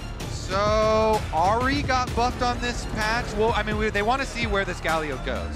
So they want the Galio flex to be fully revealed first. And Renata is just locked. This was actually punished pretty hard by teams that have played into T1 in the past. The win rate on the Renata isn't fantastic this year for Carrier, but has already seen the Leona, so doesn't need to worry about it too much. And it's most likely that Smolder heading down towards the bottom side, unless Rookie does want to pilot that one himself. One last pick to be locked in for Doran. What is the answer to the Rumble, or what is Faker's pick going to be? And it's looking like Annie, as that Galio flex to the top lane will be coming on through. Yeah, okay, so that's more what I was originally thinking, and we do get the lane answer, and we're gonna have the big Annie burst engage here locked up for Faker, which means that Rookie final reveal here. Interesting Quay, does have long range, does have big AoE burst damage, scales, can also have some nice AoE CC here on the grouping. Yeah, I'm not a huge fan of it myself, just as far as what this composition looks like. It's already a lot of magic damage coming on through. The Smolder will be relied upon a lot in the later stages of the game. But it does feel a little bit like they could potentially get run over when it comes to the mid-game. But if the way scales, like you say, if he's able to get into position, I mean, approaching this team is going to be very, very hard, especially if there are any choke points involved and that red carpet is laid down by the Shy. T1, I think this is probably the cleanest draft we've seen from them so far in this best of 5. All right, let's see it. Game number 3 here, T1 versus IG. And we get the Smolder lock-in for Gala. Especially when the Smolder gets to the rapid fire, you're gonna have Quay range as well as like Rumble ultimate range and rapid fire range from IG. And the follow-up is actually pretty ridiculous, right? If they manage to get enough damage down, Cease and Desist comes in, Mom is layered on top, right? And she does a whole lot of work. And so IG, a lot of these eggs are in the Gala basket. And you know what? There's no basket that's looking better on IG at this point in time. And so game number 3, I do feel like T1 in a good spot, right? With the composition that they have, but we'll just have to see whether it's going to work against an IG that have looked tenacious in their last couple of matches. The fact that JDG made that series look like it was over in game 1, and then it was a 3-1. So IG, certainly not a team to be counted out at any stage. Let's hope that T1 have done the right adjustment moving into this game number 3. Looks like we might have a little bit of a delay moving into this next game. But honestly, it wouldn't be a T1 series without a bit of a pause. You said you had inside information before. About the source. pause? Is your source still good? My source is still good, but I still don't want to give them up. So I have all the information in my vault-like brain. However, I cannot divulge any of it. Can you tease us? Maybe some hints? Maybe like a riddle? Silly. What about? Oh, not that kind of thing. What could I say? It's really, I'm sorry, coming up with a riddle is really hard on the spot. I was going for it. I was working on it. Okay, okay. My brain was trying to figure something out. Just didn't quite get there. As hi everyone, welcome to the Cast Desk. I know we don't spend a lot of time together here, but thankfully, when we get pauses, we do get to hang out. Yeah. And that is fantastic. Chat will help us craft a riddle. I wasn't going to do the riddle. No? Okay. I was just going to like say a word silly. That was my goal. I there. like the Atlas word sillies. Those are the best. Slurkle is one of your greatest pieces of work. Oh, thanks, Kobe. I love You know what? Slurkle. A lot of my colleagues thought that Slurkle made them feel a little bit uncomfortable. What? And so I really What's that, appreciate Mao? you liking it. And do you know what the best part is? We get to talk about Slurkles just before I say Slurkle a whole bunch of times because Yunara was picked in this game. For those that weren't watching the LCK, which, might be a whole lot of you, a Slurkle is just a circle that slows. Okay, so. And we've got a few of those. I'm pretty sure there is one of those that is on the way as well. So, in fact, he has so many buttons. He's got about all of the circle abilities that can happen in the game. Okay, so yeah, what is so Slurkle, you say, is slow and circle put together for Yunara's W. because it doesn't do very much damage. And also its name is like Arc of Judgment, which doesn't really tell the story of what it is, in my opinion. So what would you call Hui's circle? That's the eyeball he puts on the ground that if you go into it, it's going to root you. So it's a root circle. Yeah, Ruckle. A Ruckle. A Ruckle. Okay. Yeah, it's easy. You just put circle and the CC together. The thing, when it gets a little bit complicated, right, is when you've got Leona's solar flare, which not only but also stuns. Okay. Sometimes you can only catch the slurkle part of it. But then you can get hit by the stun slurkle. Yeah, the center. Yeah, which really does add a whole lot. That's not even. So is it a sturkle then? Stun at the beginning. A sturkle. The center is a sturkle. You need to put the L in. So the stun. Yes, you get stunned by the middle thing. So the whole circle is still involved, right? I like it. Okay. So it has to have the stun in there as well. I like it actually? I don't know. Yeah. We got a Torkel as well. The taunt circle. We've got a whole bunch of different circles in this one. But the Slurkle is the one that we're only going to be talking about. I've said the word so many times, it's lost all meaning. So a little bit of a tech pause. Do you want to have a guess? Have any guess? Well, we've got, usually you get problems with like new champions. Maybe Hui has a lot of extra abilities, you know, so he can cause some problems. Just trying to figure out maybe what it's all the Hui's abilities fault. do. Yeah, maybe it's Yunara's fault. I'm happy to blame Hui. I do think that As it a is on the champion? T1 side, based on what I'm checking out on the stage right now. And hopefully it means that it's probably just a periphery type thing. Obviously I know, but I'm doing my very best to hide the fact that I know and just guessing. So yeah, I'm thinking that might be a ruse. But we'll just have to see. Doing our very best to get our techs on it and sorting it all out. As you can see right there momentarily. The Shy in meditation mode by the looks of things. And do you know what I love about IG? One of my favorite things about this team is that they are all such veteran players. It feels often like it's only the fan base that's prone to tilt. The team will not care. Like, the Shy can have that game one and then just come into game two and do either exactly the same thing again or have it work. And he's still going to go for those plays, still going to make it happen. And I just find that so endearing. I love it. I mean, we have so many veterans up there and so many decorated veterans. If you think about it, in this series, every one of the players up there is either a world champion, an MSI champion, or Doran. No, Doran won MSI, didn't he? He has one of those. He did pretty well. But also, I will not allow any Doran slander this year. In 2025, the man, and honestly, I was a bit of a doubter. I was a doubter of the trade. I felt like perhaps T1 weren't going to look like the same team, and man, those words were delicious when I was forced to eat them over and over again throughout the year, because Doran has definitely not been the weak link for this team this year, as we are checking just to double to make sure that we haven't been caught with foots in mouths. Oh, he got second place. Oh, was he only second? All right. Didn't actually manage to be on the team. Because he was, Yeah, Keen had joined just this year. The extra year earlier, so wasn't actually able to do it. He was on HLE at the time, wasn't he? Yeah. So Doran, still looking for that one. We'll see whether they can put an MSI trophy together, because honestly, that has been the biggest difficulty for T1 is mid-year stuff, you know? They did manage to win EWC last year, weren't able to back that one up this year around, and MSI one game away. It was not enough to take it away from a Gen G that had been pretty good at that time of the year. Getting a little ahead of ourselves though, T1 still need to win this best of 5 in order to make it to the Swiss stage and defend their world championship. Or it could be IG making their way back. And you know what? If T1 are not at Worlds, IG has won before. I think if IG eliminate T1 here in play-ins, they already are so popular in China. They're gonna get like statues built. Oh yeah. Yeah. There's going to be monuments. Because T1 has eliminated the LPL so many times at Worlds. Oh, wait. That's a really good stat, if you think about it. if T1 aren't at Worlds, what's the percentage of the time that IG wins? It's like 50-50, you know? It's way better. There's not that many years that T1 has not been there, and one of those years, IG managed to win. I think. Wait, some video games?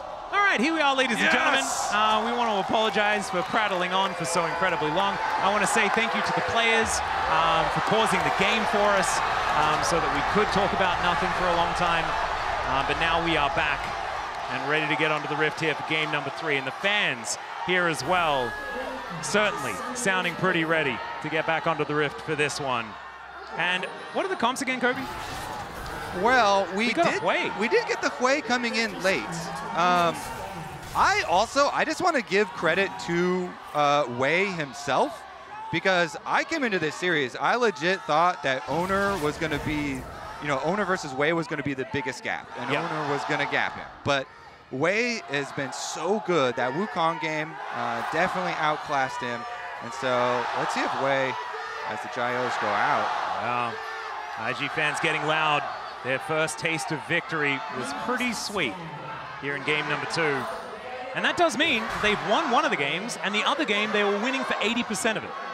So it's looking pretty good for IG at this stage. I don't know whether I'm ready to go full Raz on it, but certainly moves in the positive direction. As Carrier going to spot the Shy moving down towards this bottom side. And it is going to be a lane swap, this time built by IG. And Carrier does have full information of what's going on.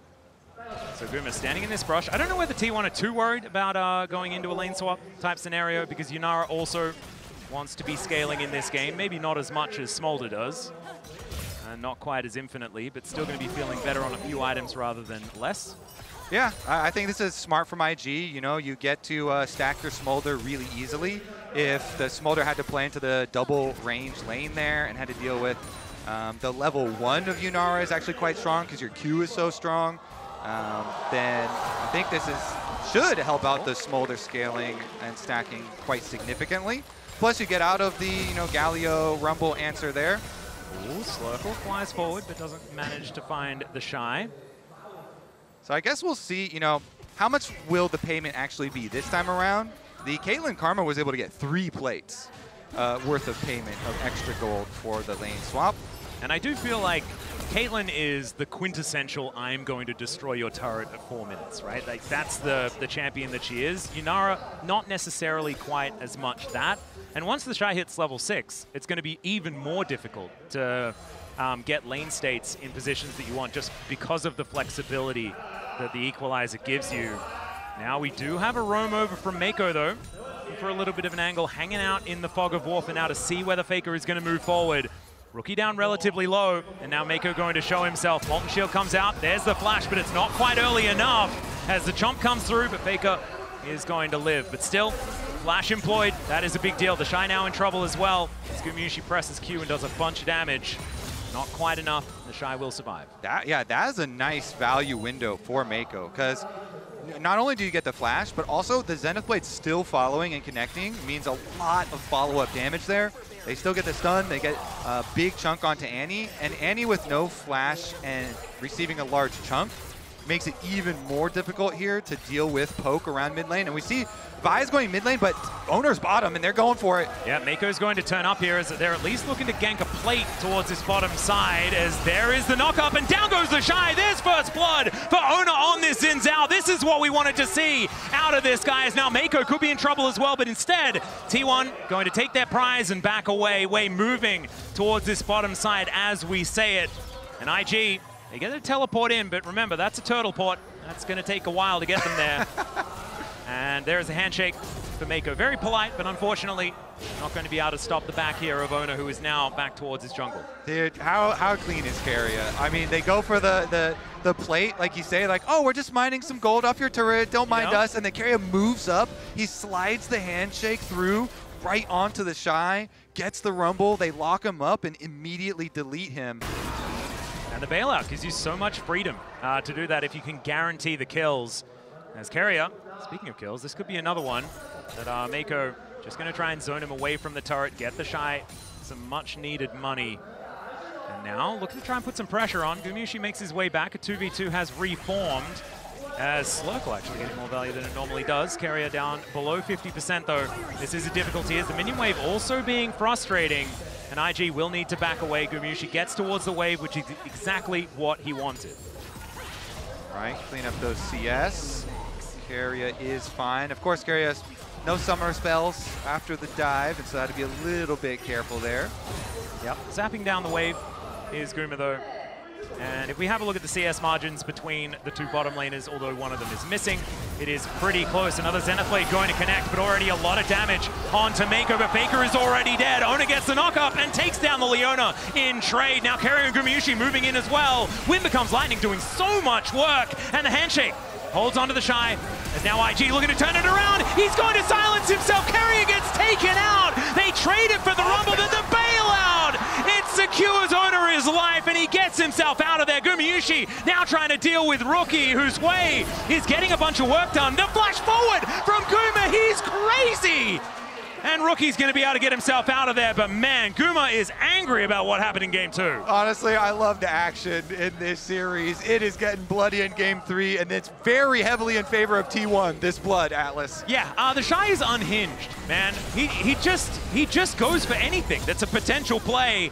As now Faker eats another Zenith Blade, but now Carrier going to be moving over alongside him. But there is the ulti out of Rookie doing so much work with the bailout. Can they actually keep him alive? The answer's no. Rookie gets the kill. And this way could become a problem as this game goes on. The level 6 advantage for Rookie here. They're able to take down Faker in the aftermath, just as we're saying, oh wow, all this blood, T1 benefiting. They just had previously an over 1,000 gold lead, but it gets chopped down immediately as Mako and Rookie were able to answer. So Atlas taking stock. Yeah. After all the skirmishes here, through the river, Owner benefiting a lot, but Owner now under attack. He gets teleport. He got the crab. The teleport is coming in here from Carrier to try and back him up, and now the grand entrance, the hero's entrance, going to come on through. Justice Punch to catch up to Mako. The bear is thrown down, and Faker's like, you can have my bear. I'm just going to go back to the wave. Yeah, a little vengeance there from the mid ganks that Mako's been throwing towards Faker's way. Gets the bear over the wall, secures the kill here onto Mako, and probably secures this dragon. Yeah, meanwhile, I do want to point out, look at that top lane, because the mini-map there, Smolder just been having a very easy time up alone. We haven't had the camera up here by Gala. That's what Smolder wants, it's in a matchup versus a melee champ, stacking away, and, good experience for it. Wait. Oh dear, handshake comes on back through here onto the Shy. Equalizer goes down. There's the Crescent Guard as Ona trying to keep himself alive. He gets the smite down onto the dragon. As now they go in, Wei looking for the engage angle, but the bailout is going to be there. Gumushi keeps himself alive! And Mako will be able to take him down with the help of Rookie off to the side. The Shy on no health as Faker will once again claim some revenge. One little Q is going to be enough to do it, and Ona takes down the Shy underneath his turret, and so they get the Drake and they win out in the fight. Owner goes for the chase. He flashes for it. 5 kills for Owner. That's a big Zins out. I reverse cursed. I opened up the game saying, oh wow, Wei. All right, well, here we go. Owner, he had a good ultimate there, so he popped Wei back with his Crescent Guard, then goes back and gets the dragon. And then, as you say, this Renata bailout has been buying so much time in so many of these skirmishes. Did revive Guma, even though Rookie still can snipe him and take him down. Huge for T1. They collect the other kills, and now we're going to get to see the Owner part of it. Probably just W flashes. Yep. W flashes, hits it, goes under tower. And the Q is enough there from Faker as well. And Rookie, without a front line, is unable to do too much. So the Wei hasn't died yet this game. 2-0-2 is Rookie. He is still in a great position. They're not doing a massive amount of damage at this stage. Merc Treads are what he had to go for to respect the Annie stun. And so it does mean that he's going to take a little bit more time to get fully online. Yeah. At the very least, he did invest in a Dark Seal, so that's always nice. That's true. When the game is this bloody, then you can get that extra value. But definitely, like you're saying, yeah, it does need to scale up a bit with this champion. Get some more AP behind it. And they've got that Gala stacking away on Smolder. 85 stacks for himself, only 9.5 minutes in. Quite nice there. The Cole been ticking down, very calm up there with their lane swap that they opted into. And they've been opting into a lot of things, like even skirmishes, when they're always going to be a player down at this stage of the game. And so, honestly, it feels like it could be a lot worse for IG. But T1 still with about a 2,000 gold lead here as we crest the 10-minute mark. Feels good for the blue side team. But it does feel like there is still that clock ticking down. As Bum, speaking about come down, is going to be joining them towards the top side, but it's just Gala dealing with the minion wave. And Wei picking some petals, moving towards Faker, who is on the right side of this lane right now. Well, the left side of this lane, if you're watching the screen, but the correct side of the lane. And now some plates going to be eradicated from this top lane outer turret. Yeah. I mean, honestly, this is when I was talking about this was what I was expecting from Owner. This was more along those lines of what we're kind of expecting coming in. And he's got this big gold lead. Early Sundered Sky completed always makes you like the king of Summoner's Rift for junglers. Yep. With all that extra money. And so he just continues to apply pressure, circles back around here just to make sure that they're going to have the extra push right back in and then can finish up the camps. Yep, Mako now going to be holding this wave so the Gala can collect as many of these minions as possible. And Rookie, that's a big chunk onto Faker. If he lands the combos, the Hui really does a whole lot of work. And it's kind of cheating, right? You get double equalizers in fights as well if he presses the right combo. Yeah, it's not fun for Annie. You're short range, and so you just get pelted. And Faker going to take a lot of damage from that spiraling despair. But as you can see, normally, Faker doesn't have too much trouble against the LPL. And you can see also that it's not always 3-0s. It's not clean, but he gets it done in the end. And as we can see right now, T1 in a pretty good position to get themselves towards match point. But on the other side, there are some players in IG that have had a lot of success versus T1, specifically at MSI, and have beaten T1, the organization, in the past to win MSIs. And look, as you can see here, the glimmer of hope, Mako, Gala, and Hui, who were able to take down Faker in 2022, of course. A lot of the victories that we saw in the head-to-head between Rookie and Faker was group stages, things like this. But Mako, Gala, and Hui have done a whole bunch of work. And Mako, of course, back over 10 years ago at MSI, the very first one. Also want to point out that it was important that Faker had Keria on speed dial on that last, Hui ultimate that he soaked under tower, and he was like, immediate redemption. Redeem me. Please, immediately redeem me. I need the healing.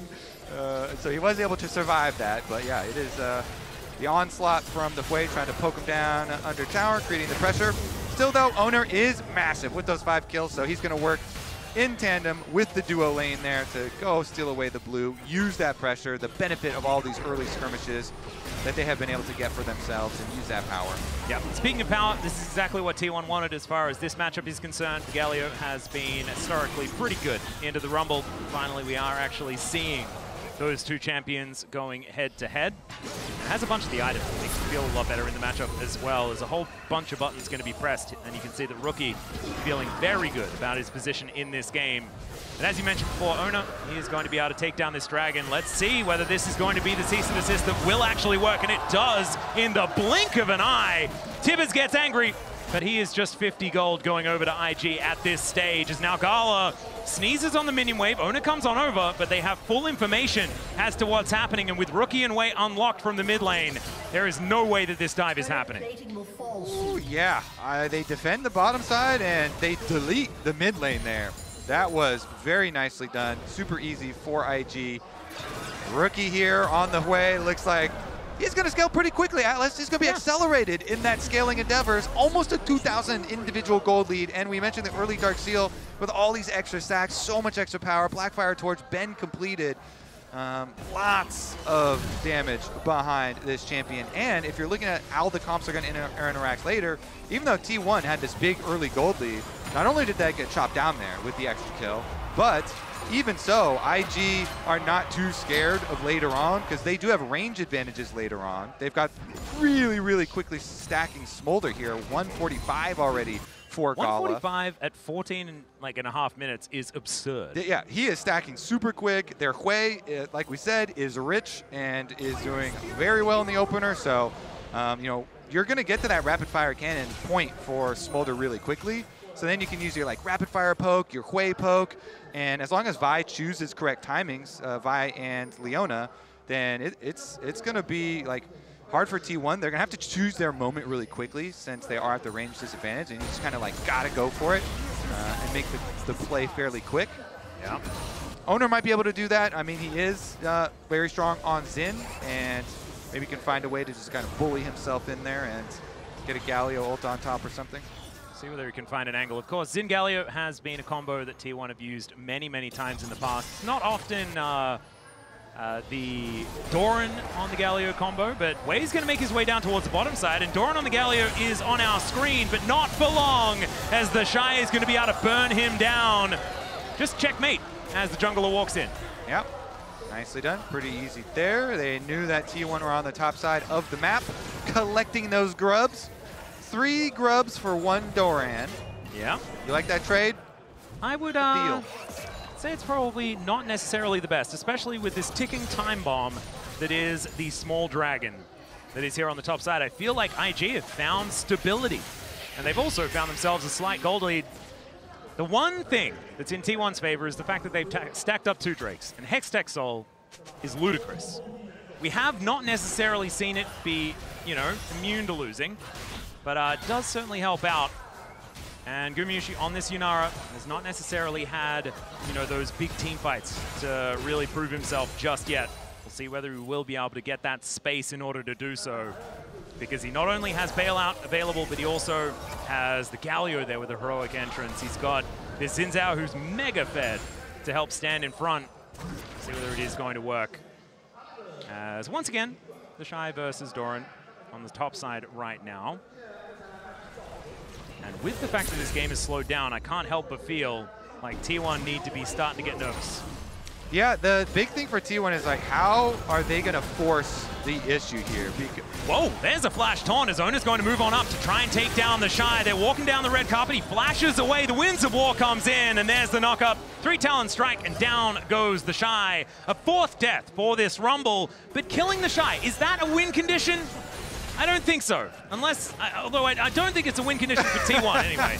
As Zenith Blade goes in, the handshake is going to be immune to flash out from Faker. Doesn't want anything to do with that solar flare. As Wei able to get over the top as well with that Vault Breaker, and T1 avoid death. That is really huge, actually, for IG to be able to get the flash down on Annie, because if you're looking at ways for T1 to actually force on IG and close distance to that range advantage, as the tower does go down in favor. Yep. Oh, wait a second. Ooh, who won? Was that T1 that were able to grab it? That was very close. Let's get the over update. The shoes did go over to T1, so they, I believe, were able to lock that one up. Regardless, though, without the flash, like they're really going to be counting on flash engages on the side of T1 to close distance on the Smolder, on the Wei, that are going to be so powerful. So. There is Rookie finding some pot shots here, and it's very difficult for T1 to deal with long-range poke. Poke, poke. Gala already starting to do damage here as the redemption comes through. Get the health bar back up and ready here for Ona, and they have to be decisive, and they are going to be so. As the ulti comes on down there from Ona, Mako taking a lot of damage as Mom will be the follow-up, just to zone them away from the area. This is soul point for T1, but they've already invested quite a lot into this play as Faker, without that flash, like you said earlier, is going to turn up. And it's going to be an honest 5v5. The equalizer is there for the Shy. We'll see whether he can layer it in well. As Gumayusi standing in front, wanting to try and find an angle as they are able to take down the Dragon. There's Soul Point, but there is the equalizer down as well from IG.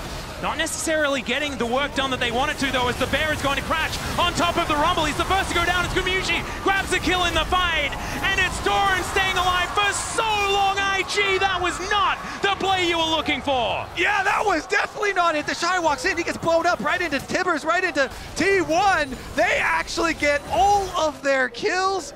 3 people down on the side of IG. T1 are going to just explode with the gold here. Yeah, this tower is going to explode as well, Kobe. Down this one will go. And Gumayusi is the hugest benefactor out of that fight. He already had 2 items completed. We have Doran crashing Shelly into a wall, because why not?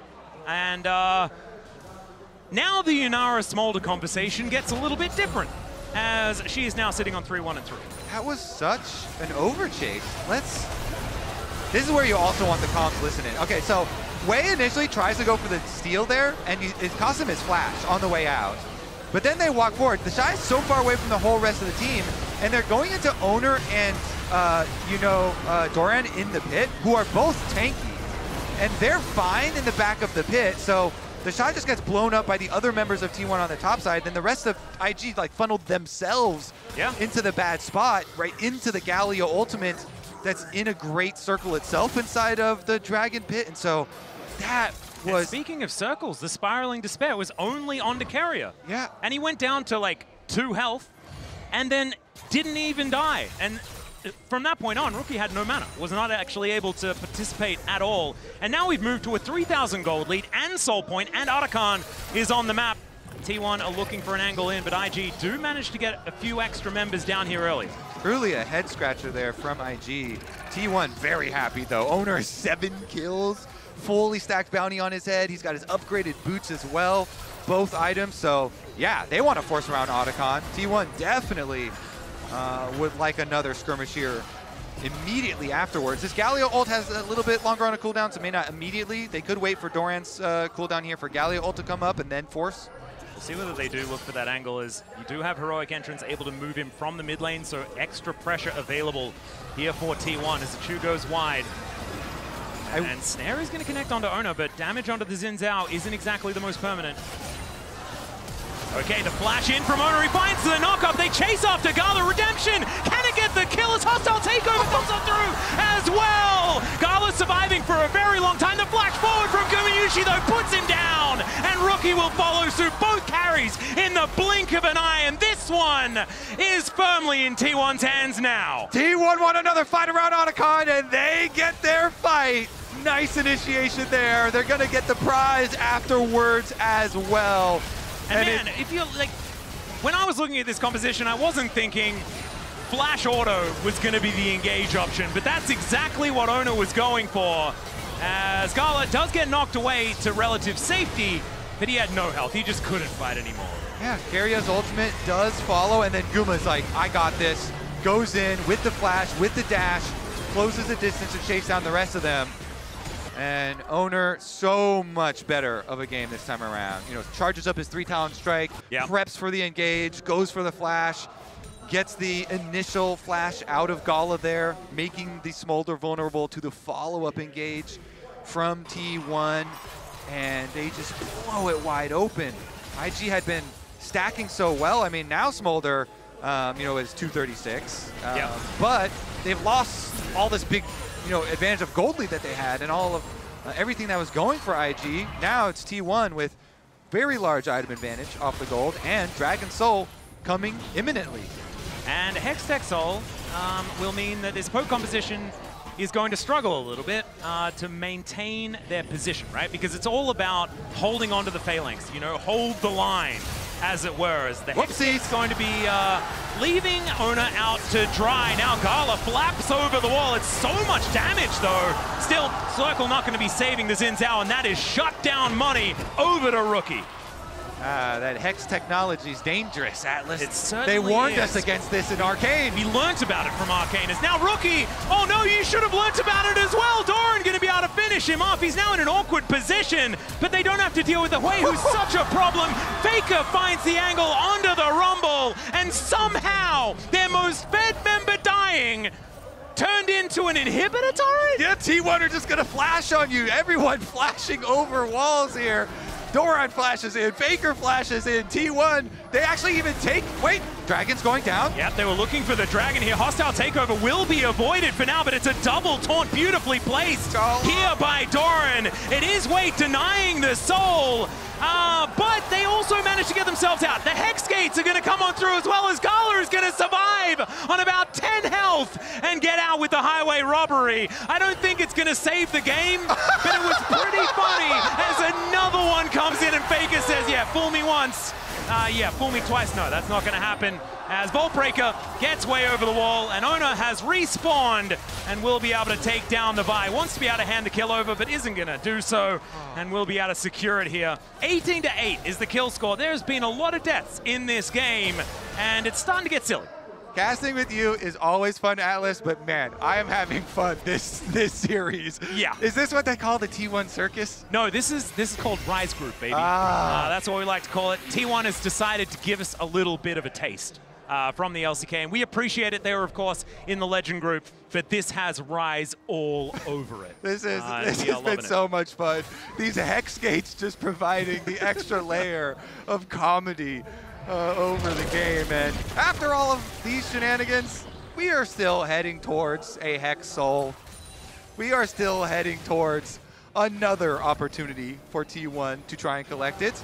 IG, though, they did a good job of avoiding the first one and getting some kills on the way out, too. So Gala, as we mentioned, with this Smolder, still could be a problem. Of course, with all the extra gold that T1 got with the last like 10 minutes of play or whatever, is going to make it a lot more interesting. Certainly will. Gumayusi does have his Bloodthirst now completed, so 3 items are done for the Yunara. Still probably wanting to get one more to feel fantastic, but still looking good. 2,000 gold in the lead. But we know, I mean, it's Smolder. Like, infinite scaling is a thing that we're going to have to deal with later and later into the game. So T1 still feeling like that clock does exist. 5,000 gold is pretty good for 25 minutes, but it doesn't look good for 35 minutes. And so let's see what kind of moves T1 are going to be able to make, as the Baron has been up for 2 minutes' time. And you can imagine they do want to claim control of the area and try and force this objective as best they can. Look for some turns. Hexgate's going to come on through here as Ono makes his way over. Gala up pretty far. It looks like T1 are just going to start it. Okay, Rookie gets some damage down onto Faker. Heroic entrance comes on in. Faker survives for such a long time as it's jungler for mid laner. And I think T1 are feeling pretty good about that. No smite left on the Rift, and T1 are back on the objective again. Yeah, they're going to force IG to come to them. All right, hostile takeover comes through. The immediate cleanse out from Gala, though, who's doing a lot of work. Gumayusi just dives into the front line. I don't know whether that's a good call, as the taunt is going to go wide. Now Gumayusi has to avoid everything as the ulti from Ona. He goes down into his GA, and they take out Mako. I don't know how this is working, but it's looking pretty good at the moment for T1. But the shutdown comes in. The answer from Gala. And T1 will have to back away. Ooh, Gala able to kind of clutch here. I mean, honestly, I thought Oner was going to stay in when he revived from his GA. Maybe it's a miscommunication because Oner flashed out when Doran went in to go for the further engage onto Rumble. So a little bit of miscommunication there for T1 in a clutch moment. And it opens up the door here for IG, Atlas. And it closes the door on the T1 Baron, right? Yeah. Like, that was what they were looking for. And it almost looked like they were able to claim it. Now IG. Not in the end. Oh man, I am so scared of Gala. This little dragon just does so much damage. They've started off the Baron themselves now, but they're looking for a turn angle. Gala taking a lot of Baron damage, as we can see. Doran getting in amongst it and immediately regrets that decision. Is able to flash his way out, but that is a big cooldown. You mentioned flash engages are what T1 are all about. That is not going to be available here for the Galio. Keria moving on over. They want to take control of this, as Keria is well and truly far up in this lane as they look for the Shy. He flashes out of the way of the taunt. That looks pretty good for Gumayusi. He's able to finish him off. Still, Rookie does so much damage and he's held in place as Wei says no to Gumayusi, and he's so much more important to this team than the Shy is to IG. As long as Gala is alive, IG can win fights. Oh man, they have to commit so far to get the kill that then they're giving back the trade kill each time. And IG do get to push the minion waves after, and they still, like, they have objective bounties up for IG because of the 3 dragons, because of the gold lead for T1. Wait a second. They're going to be face checking here as the Vault Breaker brings Wei in, but he likes that opportunity. As you can see, Rookie over to the side, and he's starting to do more and more damage with double burn items now completed. Gala takes some Winds of War damage. T1 are able to back themselves out, but this is another opportunity for Soul that it looks like T1 are going to get denied. Oh, are they just going to move towards the Baron? Is that going to be the opportunity here, as the Drake will be secured here by Wei, but he's going to be out of position on a potential Baron take. Gumayusi now going to be moving back forward. And T1, this is looking so dicey. That gold lead is evaporating as we speak. Yeah, I think it's a pretty fake gold lead because of how well IG, scale with their range later. Gala and Rookie here on the Hui and the Smolder are so dangerous. So you're looking at the flashes on T1, and all of the initiators do not have their flashes anymore. Yep. So Gala can play so aggressively. His cleanse is coming back up. And cease and desist just came off cooldown, so Wei, he can do it again. He can find another angle onto Gumayusi, who does have his flash up, but flashing isn't going to help you when the Vi is definitely just going to throw you into the sky and slam you down. T1 are going to be pushed away from this river. The Dragon taken for free here by IG, and T1 unable to find any sort of avenue to get themselves priority around the Baron. And now that gold advantage, half of what it was when we were talking about it before. T1 gonna have to find something and find it soon. Well, Guma might find an Infinity Edge soon. Oh, that's pretty good. So that would be something. That would be some big damage here. He has been jumping in and collecting a lot of these extra kills here when T1 need to get scrappy. But the key flashes, okay, Owners is the closest to coming back up. Yeah, his GA also on the way as well. More than 3/4 done. Atlas, Keria has swapped over to a Smite here for Spellbook Smite. Are they going to do some objective stuff here? Some shenanigans, perhaps? Shenanigans, perhaps. Maybe make IG come into a position where they get a really good Renata ultimate or something for themselves? See whether that is going to be the angle. We know that it's going to be the Baron because it's T1. They do like Barons. It's something we've said before. There's a reason. As IG, they know this. Going to look to try and replace that ward. Rookie with a lot of extra range is able to deter Carrier from staying around the area. And area. Clear out this wave towards the top side as well. T1, I think, getting ready for a play. Slurkle slows down the Vi here as the sneeze is going to come on through, but Gala is just getting so much more scary. 370 stacks! The execute threshold is going to be 50% soon! At least that did get changed and nerfed, so. Yeah, you do need a lot more stacks than that. However, you know, as the game goes on, those stacks get easier and easier to get as long as you stay fighting over and over again. Total gold, it's going to be Gumayusi in the lead, but Rookie hot on his heels, as we can see here. And Gala getting pretty close as well. The flash over the wall there from Wei as they're looking to try and take down the enemy jungler, and Wei, there's just no option. He's staying alive for a long time, but there's no follow-up. There's no option. And IG now just a man down and a smite down for this next fight. Owner looking a little bit lower, but he has that GA back off cooldown once again. And they're on the Baron once more. Doran, is he going to get turned on as Gala does a lot of damage, as you can see there. The Slurkle slows him down. And now Faker looking to chase them out of this river. Hostile takeover just to buy the space, and the purple worm will be the reward. T1 managed to capitalize on Wei's mistake. Huge, huge for T1. Kill off the jungler, grab the Baron. Now they can take so much more. All right, they were gonna have a problem, you know, sieging and actually taking towers. But with the Baron buff, this is just what they need. Doran's got a Mid-Eyes, by the way. 12 stacks on that Mid-Eyes for that Galio.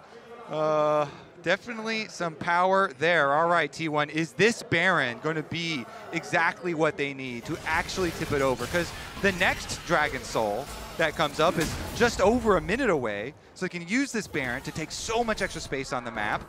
Yeah, that's the thing, is if they guarantee this next Drake with the Baron, oftentimes, right, you don't have just this monopoly of Drakes that T1 have put together early. That Soul Point is so incredibly important, and it's likely that T1 will be able to make it impossible for IG to contest around that Dragon Pit, especially when their composition is kind of finicky, right? You do need to get into position to really work so that Rookie can take these pot shots and utilize the vision advantage that he does have. As you can see there, if he can do it, Carrier almost dies. But things are getting dark on this map, and look at this. It's lit up completely by T1 and their vision. Guardian Angel on Owner, Zhonya's on Doran. A lot of survivability for those people that want to get right in the front too. Faker here, trying to play around some pockets of vision, play around some walls. He's got his flash ready and willing to use it. And as Doran just going to be rocketing towards this bottom side of the map, the Shy going to be spotted out here as the fear is good onto Doran. Takes half of his health bar and he's still burning. As the Redemption, not actually going to be used for the Galio. He is just going to get sniped here off to the side, and buying so much time is IG. As T1, they still have the Baron, but you wouldn't know it from what we're seeing in this game. As the teleport to bring the Galio back, that might be the opportunity. This could be a 50-50 as Owner in position, but he wants to start the fight instead. They take down the Drake. That's going to be the soul for T1, and Maker limping out as Cease and Desist is going to do nothing at all. Faker just throws the fire away, and Rookie goes down on the back end, and T1 just steamroll them. Guma got the soul, and T1 are gonna get the game. The Shy's running, but there's nowhere for him to flee. T1 will walk inside the base. Yep, they're just gonna push this minion wave forward, and it looks like match point for T1. Our 4th seed from the LCK will crash down these Nexus turrets and see whether they can, in fact, make it to the Swiss stage and hold on to hope for 3 in a row. We'll take another Nexus going down, though, and IG, they do tend to like it on the ropes. Woo. I love this series. What a series we have. Let's see if the analyst is loving it as well. The action just continues in this one. It's an absolute banger, game after game after game, and we were wondering, it is T1 in the end taking us to match point here, calm and collected, and I love the fact that when push comes to shove, you can always count on Owner. Oh, yeah.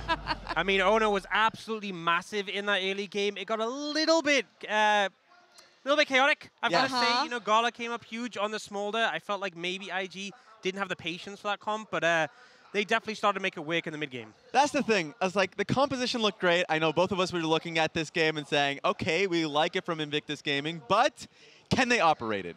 Because I've seen what the Shy has done in game 1. I've seen his career overall. If he sees somebody at low HP bar, he will just full send it. And Renata hard counters his entire personality. So that one was tough, especially since a lot of Owner's early kills outside of the dive, of course, was just basically the Shy going in, looking for an early fight, and Gala being, please stop.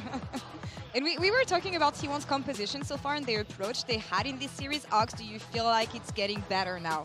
Yeah, I mean, I feel like this is exactly what you sort of want. You have Fake for a utility pick. You have Owner on the Xin Zhao with the Renata to back it up as well. And here's an example where you see IG setting up for a pick, an overstep here from the Shy, trying to go in.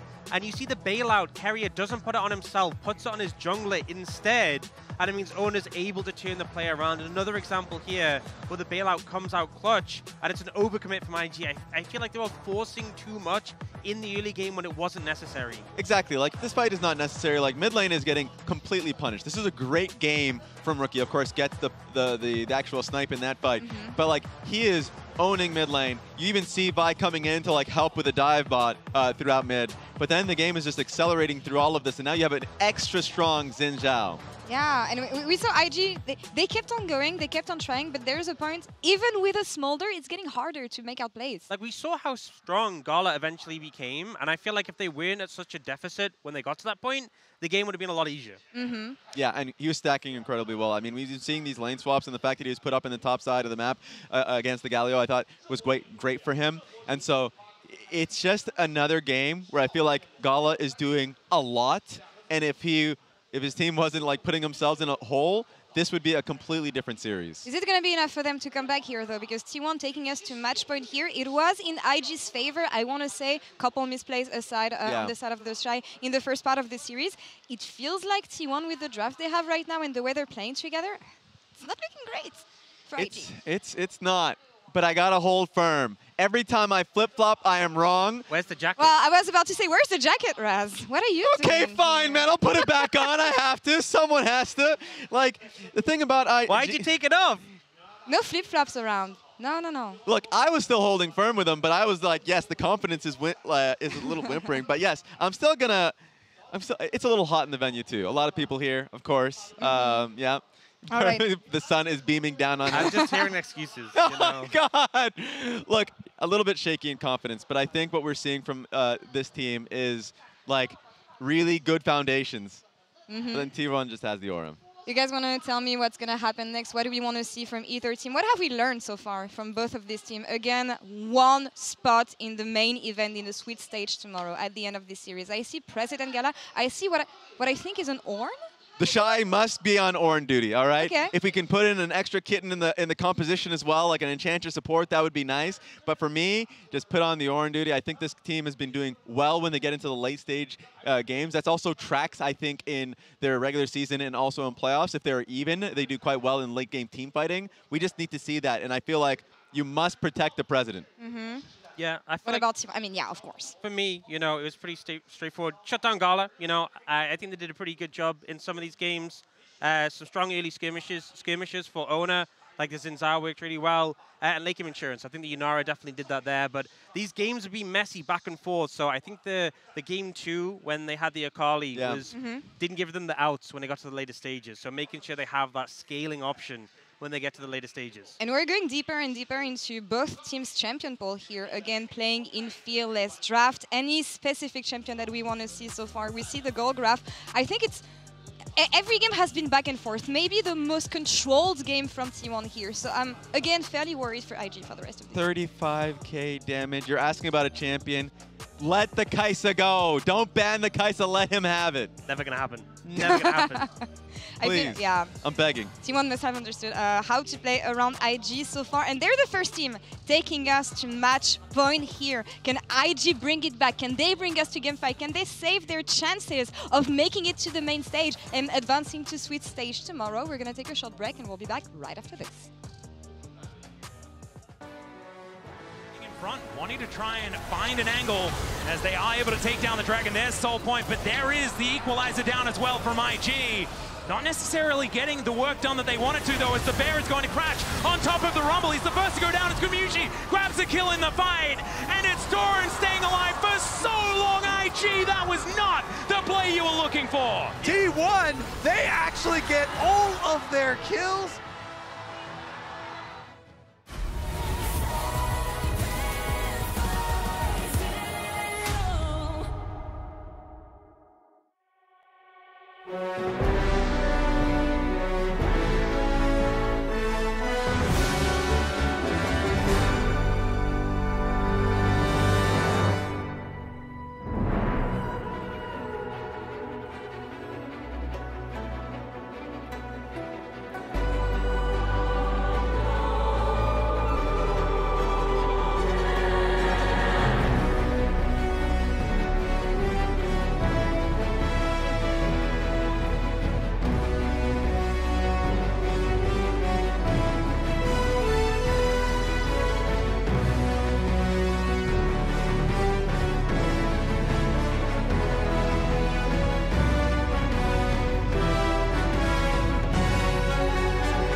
Players in the world are here. They can just burn this one down. Oh my God, forward by 9. You are going to see them like you've never seen them before. Rocket Will as the Arcane Storm doing so much work, and Gen G, they are just going to ace them. 누구 만나도 이길 수 있다는 자신감 정도로만 생각하고 있습니다. Gen G, the EWC winners.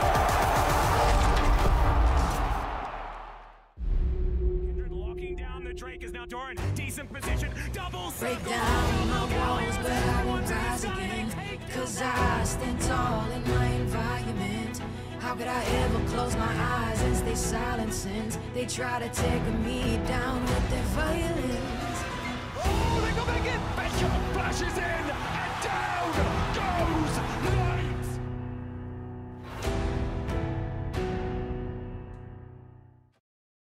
Alright guys, I just landed in China. Let's go.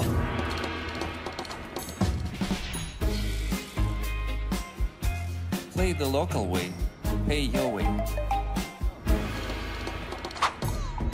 Have you ever seen the Great Wall at night? Play the local way, pay your way.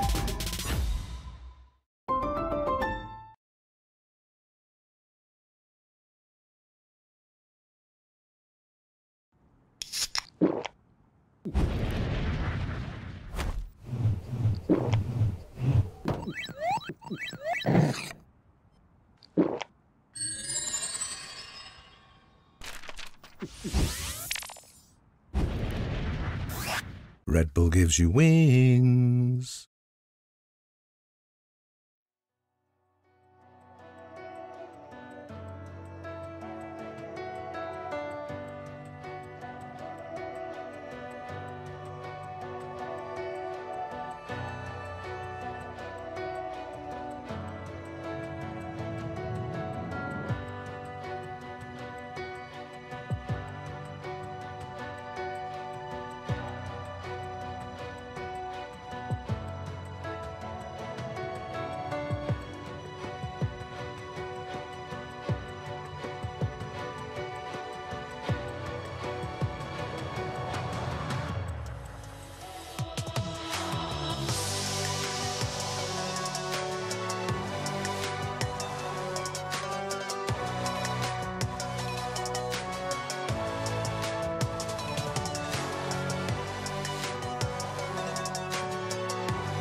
Welcome back, ladies and gentlemen, to Worlds 2025 play-ins. It is time for match point between IG and T1. T1 managing to make it to 2 games in this series, 1 away from the Swiss stage and keeping their hopes of defending their title alive. IG, they could end it all for them right now, but they're going to have to win this game and bring us to Silver Scrapes if we want to do it. And honestly, Kobe, I think it could happen. Right? It could. I mean, with the way that these games been going, at any point in the game, you could tell me either team was still going to win, and I'd be like, okay, I can see it. Yeah, I can get behind it. Somebody could throw, somebody can get caught, somebody can make a huge play. I mean, it is actually a game of catch, isn't it? It's just throws and catches, big over plays, and over again. big and moments, beautiful. Atlas, big moments. I mean, that's what it all comes down to. So, when we were talking about this, and we're getting deep into Jungle Pool now, is it time for a Nocturne game? Oh. Lee Sin ban already coming out versus Owner. I mean, these jungle pools are really getting thinned out. And Pantheon, so Pantheon got his jungle clear gutted and then repatched in. So they like... Still feeling strong, though. I feel like Pantheon is something that T1 may have missed out on here in this ban phase. I think Wei is also like, if you have a look on the Chinese broadcast, they had Wei as the MVP of Game 2. The guy was absolutely fantastic. I think that the Vi performance outside of getting caught around the Baron was great. I mean, ultimately, not as good towards the end, but... except for that one where we lost the game. And you were talking about it. There it is. There's the Nocturne to be locked in here for Owner. Okay, so we do. So how many cool Nocturne comps can you come up with? Because Nocturne is just so fun with all these darkness comps. Well, Ariana is missing, so we're not going to get that one. Right, and so maybe like Kennen, you know, you get these flanking Kennen. Nico's already been banned out from Fearless, so you can't do the Nico either. But like, I just love the types of comps that Nocturne encourages. My favorite one is like the peekaboo composition, where you just pick Nocturne and TF. Okay. It's like turn out the lights and peekaboo. I was gonna say I love Nocturne and Fiddlesticks. Oh, because you can turn out the lights and then you get Fiddlestick spheres. And then you get double jungle as well. Yeah. Well, yeah, you can do that as well. As Gumayusi is going to lock in the Ashe. This is what we were talking about all morning. We were like, is someone going to play it? And you were pretty excited about the Ashe buff. I swear Ashe right now with these scaling AD buffs is really insane. Wait, I mean, Carrier could also be playing it. Yeah, I mean, they're definitely the team that definitely pilot double range, aggressive bottom lane as well. This is the T1 Kryptonite. The Ziggs has been locked in. They've been better at dealing with it, but this is still a dangerous thing, something that has tested T1 in the past, and Gala will now be piloting the crazy Pyromaniac towards bottom side of the map. Nautilus alongside him as well, so showing their hand as far as that bottom lane is concerned. And we've had so many lane swaps as well that even if you picked like a really strong duo lane, I feel like it would just get lane swapped out of. So I do like this. Could theoretically still play Ziggs in the mid lane as well. Something that does remain flexible. Speaking of remaining flexible, I think picking an AD here would be a mistake if you do intend to put Carrier on the Ashe. I'd expect to see something else. Maybe a top laner that they can then protect in the ban phase themselves. And that is the line of thought that they're going for, is the Ornn will be locked away for most likely Doran. We've got two champions now that Carrier could theoretically play. True. I mean, if we play the game of like, hey, Carrier could play this. Yeah, honestly, you just have 5 champions and then you try and figure out the most likely one. Dangerous game to play. But with Nocturne, these aren't the typical of like, ooh, you know, you're like, I get a flanker or something with Nocturne. But long range engage of Ashe arrows and Ornn ults are also super annoying when the lights are out. Yeah. So you have these super, super long range pick potential on T1. Ashe arrows, Ornn ultimates, Nocturne. And we were also talking about the fact that the engage options in the last game were relatively limited, especially around flashes. They're not limited anymore. No, everybody's got everyone is engaged. Even Owner is just a missile, so he is also engaged.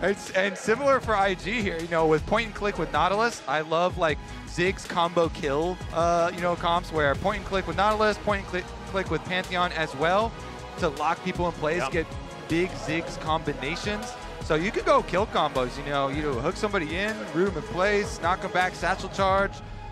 Big bombs, and both of them have a little bit of global too. Ziggs ultimate semi-global, really good with dealing with side waves and going to manage your macro a little bit easier.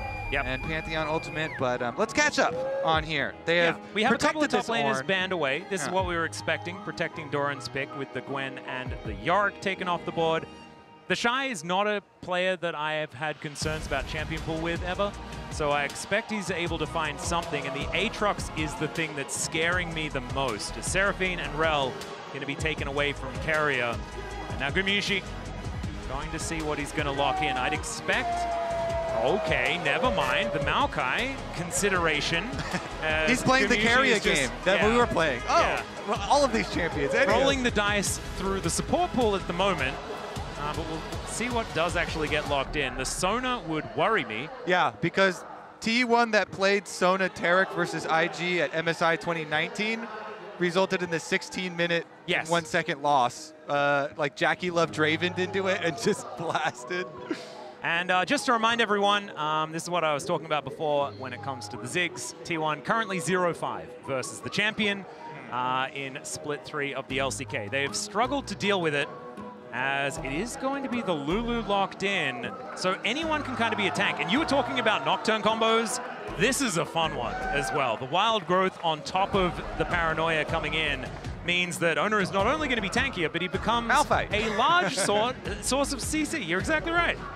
It's like Malphite with extra steps. Yeah. What if Faker then locked in Malphite himself? Double Malphite? Holy. That's too much Malphite, maybe. And especially into Sylas, because that's illegal. Mako thinking about taking away the Varus here as well, as we've got archery on the bottom side of the map. Rookie playing Sylas to keep his world's dreams alive here in game number 4. And the answer is going to be a potential peekaboo composition as a last pick TF. A consideration right now for Faker. So is it a top lane, is it a top lane Varus into the Ornn, or is it a mid lane Ziggs Sylas go to the top lane? I think it's got to be top lane Sylas. I mean, I feel like that's I've seen Merwin before. That's the shy move, as Faker will lock in his famous LeBlanc. And ladies and gentlemen, the man on the other side of the rift is the man to give him his very first loss on the champion. Mako was there in 2015. As you can see, Faker here looking a little flustered, but looking ready to put an end to this series as well, as these comps are fun, Kobe. Oh, baby. These certainly are fun. So much kill potential. And LeBlanc getting buffed on this patch, we were like, how long are we going to have to wait to see the LeBlanc? Well, we don't have to wait long at all. We get Faker's LeBlanc. And it looks like the Shy is going to hold on to the Varus. And we do get... Okay, so now, are we going to get lane swaps now out of this situation? Because this is going to be a real roll of the dice. Yeah, I'm not actually sure. I would assume it's more likely that they are going to get that, as you were saying where the champions were going, Kobe, and I was wrong. I was wrong. It's been a while since we've had the Varus top lane, but it looks like that's where the Shy is going to be going. So making sure they keep things confusing up until the very end. That was a triple flex until the very last second. Okay. Merwin has a ripple effect. Yeah. Okay? It's powerful. I think it is fitting that my League of Legends client at least just spammed a bunch of critical errors and crash right now. It's like, what is going on? I cannot compute this. My client just, force closed. Okay. It's all right. Our observers, they do not get spooked by things like that. As we are under the rift here for what could be the final game in the series, unless IG can make top lane Varus and the Ziggs work. And odds are, Ziggs into T1 is a pretty good way to deliver us some silver scrapes, but it has to happen now. See whether they can deny T1, as the Gyos are going to echo through the stadium. So, first Varus top lane in international history. Oh, there we go. I would also like to point out that although Faker's LeBlanc did suffer that loss to Mako at MSI 2015, it is still an 80% win rate. Yeah, he's pretty good. 50 wins over his career on it, only 12 losses, and did just get distortion damage buffs. Yep. Distortion and the Mimic's distortion also benefited. And even though it wasn't on the same patch, we did recently have ASI, and LeBlanc was pretty popular in that tournament as well. So a bit of a taste there, as we can see the fancy angle here as the archery is happening in this top lane. Shout out to Robin Hood. Yeah. So does it count as a lane swap if they're both still just playing 80 carries, you know? This is just like Season 1 mid lane, as Mako not going to quite find the anchor. Dude, this actually is going to super duper cement my Unk status. But I want to go back even before Season 1. Oh, God. I played with COG in WCG in 2010, the first international Was that the one where tournament. the internet We didn't had work? Big Fat GG. Yeah. And we played Ashe mid and we played Ashe top. But honestly, more fun stuff here is going to be like rookie Sylas versus Faker LeBlanc in mid lane. Some stutter steps going on as well. And this is going to be the supports opening up their roams. So remember, the 4-minute timer is your timer for top lane. So the supports are out here really early. As long as they don't go top, though, to trigger the 4-minute timer. Like, they didn't change the mid lane one, Yeah. Just the top lane one. So mid lane's fair game, Atlas. Yep, it's all just Here we fine. go. Right now we're seeing, yeah, it is just 2v2 in mid. This is normal. Rookie down to about 50%, but that's going to be the way of the Sylas in this lane. As what is happening? Is it like Gumayusi like teaching the Shy AD carry, or is it the Shy teaching Gumayusi top lane? I'm not entirely sure, and I am hazard to guess that it's more the Shy that's able to know what's up, because this guy also That's his domain, the top lane, huh? Yeah, he also pioneered the Kalista in the top lane. He is not much of a stranger. Only the Shy knows what the Shy is doing. I mean, that is not being proven more true today than any other day. Honestly. All right, Rookie taking so much damage here as there's the snare, the flash forward, but it's all a bait. Faker, can he actually still get the kill, as he does get the passive proc, and that's going to help keep him safe, but Mako still wants to take him down. This Nautilus is so scary, and he flashes to try and lock him down. The distortion, not enough, and first blood to Mako. Now Owner is making his way in, his carrier's looking to try and punish this Big Daddy as he makes his way out, gets himself another round of shielding. Oh my goodness, Mako, you monster! On the 10-year anniversary, went from EDG to actually defeat it. Wait a second, he's right back, more action. Yep, more chains connecting. I mean, there are chains all over the place. There was even a chain on the end of that anchor as well, as now Rookie's gonna get pushed out of this lane. Carrier comes on over to say no more funny business, but I don't think that's gonna deter anyone. Today has been all about funny business, Kobe. Mako literally himself. Oh, yeah. Ends up getting the kill onto Faker's LeBlanc this time around. Absolute insanity going on. Let's have a look at it one more time here, as this looked like Rookie was dead. Yeah, it looked like a kill angle to Faker as well. I mean, honestly, to me too, so let's take a look at this. He hit the Q as Rookie was coming in and hit the chain. That was nice as he was going back to the minions. Stays in range to fully tether it. And get the lock. And Kingslayer both layered on top of each other to make sure the Rookie survives. Mako keeps Rookie alive, and then Mako finishes the job. Walk him down. Oh man, look at this. Holds the flash for such a long time as well, and Carrier even tried to make it as impossible as he could to click on Faker, as Danny is losing his mind, as we can see. He's having fun! Everyone's having fun watching this series. This series is crazy. Well, distortion over the wall here from Faker. Can snap back if you would like to. But Owner also lying in wait. Satchel charge going to come on through here, but Gumayusi not too worried about the minefield that has been put down. Throws out the Q. The bouncing bomb going to be ignored here, as the Ashe in a pretty good spot at this point of the game. As Doran, yeah, this is not going to be fun, I don't think, for the Ornn in this lane. As great sidestep there from Carrier. Mako not quite picking the direction he would juke. As Wei looking to keep things interesting as well. He's on top of a ward, so it is going to be T1 just playing defensively and will be okay.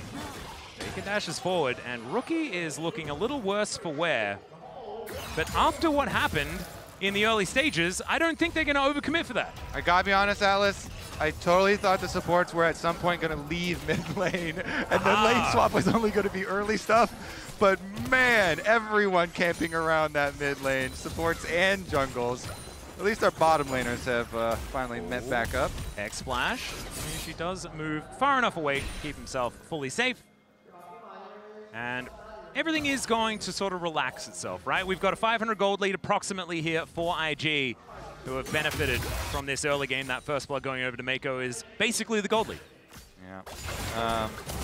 Mid lane, of course, Faker, it has resulted in a good CS lead for Faker with the constant pressure and making it hard for Rookie to CS. And now neither of them with flashes does make me think Jungler's Paradise. We've got level 6 Nocturne, and Wei is a bit behind, so it's going to take a bit more for Pantheon to get level 6 and get that global threat as well. But we are about to enter the jungle paradise of level 6s, just fire off those ultimates, go grab your kills. We have no flashes on the mid laners or the supports, which are also technically mid laners in this game. I guess they've spent enough time also there mid laners to be labeled as the support mid laners. This is also the first game that we don't have Spellbook for Carrier, so he's not going to be able to teleport his way around the map. Mako is going to be so lucky. So we'll see whether Carrier can get the value out of the area that he's looking for, despite not being able to have that added utility. Gumayusi back up towards the top side now, once again leaning into Gala as Rookie taking down lower and lower. This is something we used to see all the time. The stolen Mimic Distortion from the Sylas. Although that's showing my age. I think that was the first time Sylas. I think that's what we were supposed to do today. I think that's what today is about. Yeah, we were just, it was Unk broadcast, right? Today. So we're allowed. Today is History Day. Well, there is that distortion being utilized. It's a fair bit of damage, but now everyone is being called in and they slam Rookie into the ground. Some grubs should come on through for T1 afterwards as well, but man, Blinken, you missed it. As Rookie is just dead. That's everyone who has an ult used their ult on Rookie. Keria didn't because he's only level 4, but everybody He pressed R though, Kobe. You best believe he pressed R. He pressed R for sure. He's with you. Oh my goodness. All right. But it will still be IG utilizing the fact that they didn't press as many R buttons to take 2 of these grubs. One of them did go over to T1 as a result of that last play. But it's not enough to get the gold lead completely back in the hands of T1. Instead, things are just basically equalized. The Avengers assembled around mid lane to take down Rookie to even it up 1-1. Yeah, I thought it was going to be the Thunderbirds that were going to be the second round of Avengers, but no. Apparently, it's just T1. Yep.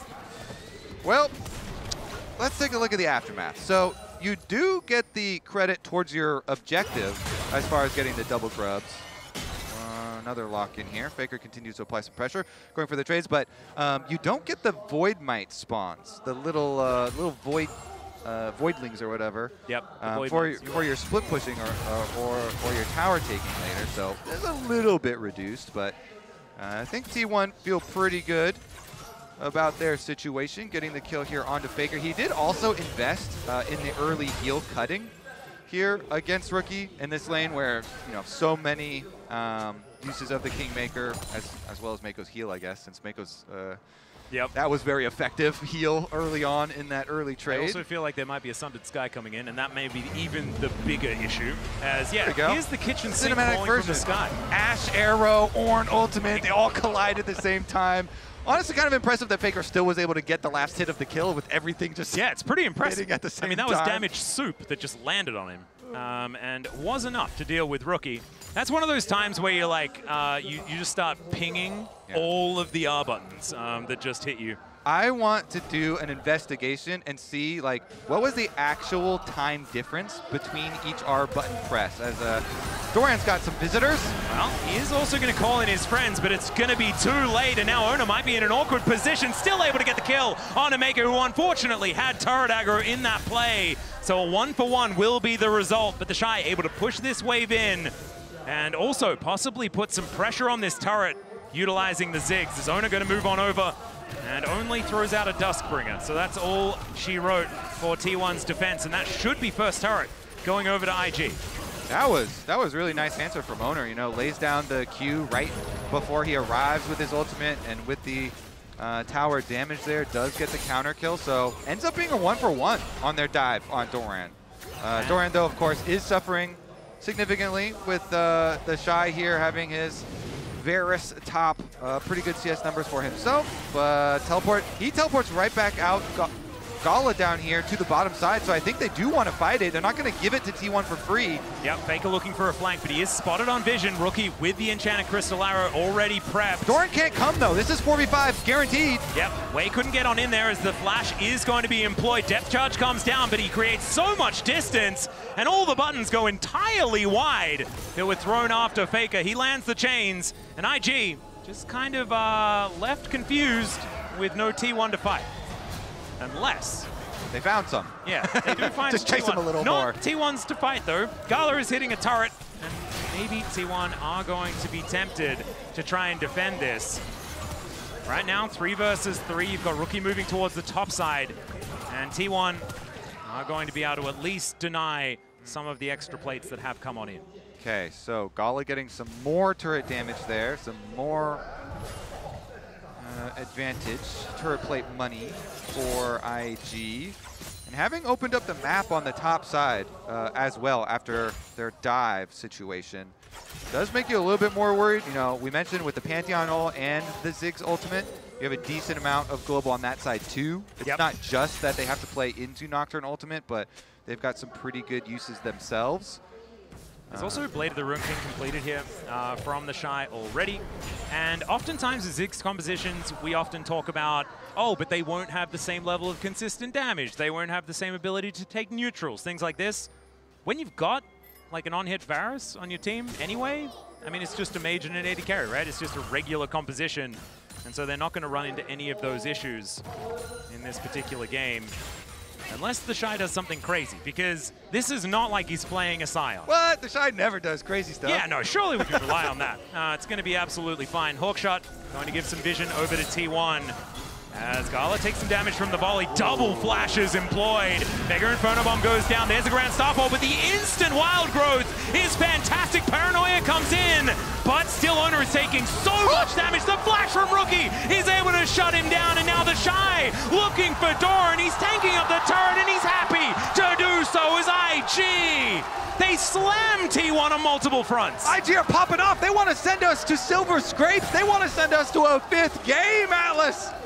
They may just do it if they keep playing like this, as IG now looking to take more plates. It is sub 14 minutes for another 8 seconds. So they might be able to get another one here, as now Rookie in trouble. Gumayusi trying to lay down the hurt, but instead distracted by a ward and will be able to take that one out of there.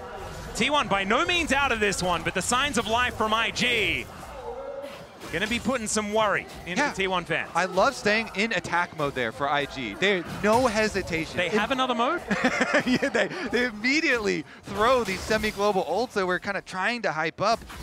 You know, they get the double flashes out of the T1 bottom lane as Faker wants the rest of this turret, but Wei is... tiny little bit of damage. Get back in there.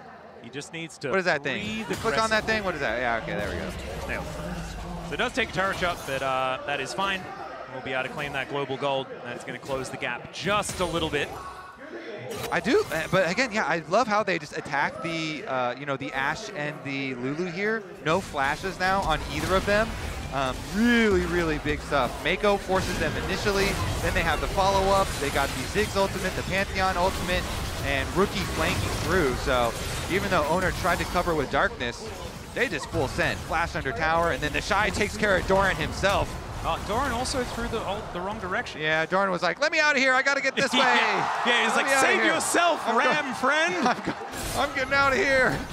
All right, we're fighting again as now Carrier in a bit of trouble. Does have to put his Wild Growth on cooldown as the Darkness is going to come in, but Carrier already dead. Owner able to put himself in a great position, though, as the Pantheon will be the answering kill, but Rookie on the top side of the map means that Gumayusi cannot play the game. He's taken out, but it's a 1-for-1, and now it's T1 trying to fight back. This time, the Ram is going to connect as the Ziggs satchels himself out and burns to death as Owner's red buff gets it done. Now Mako not going to be able to do anything. The anchor is cute, but I think that Faker will be able to finish this one off, and T1, they're going to be able to fight back.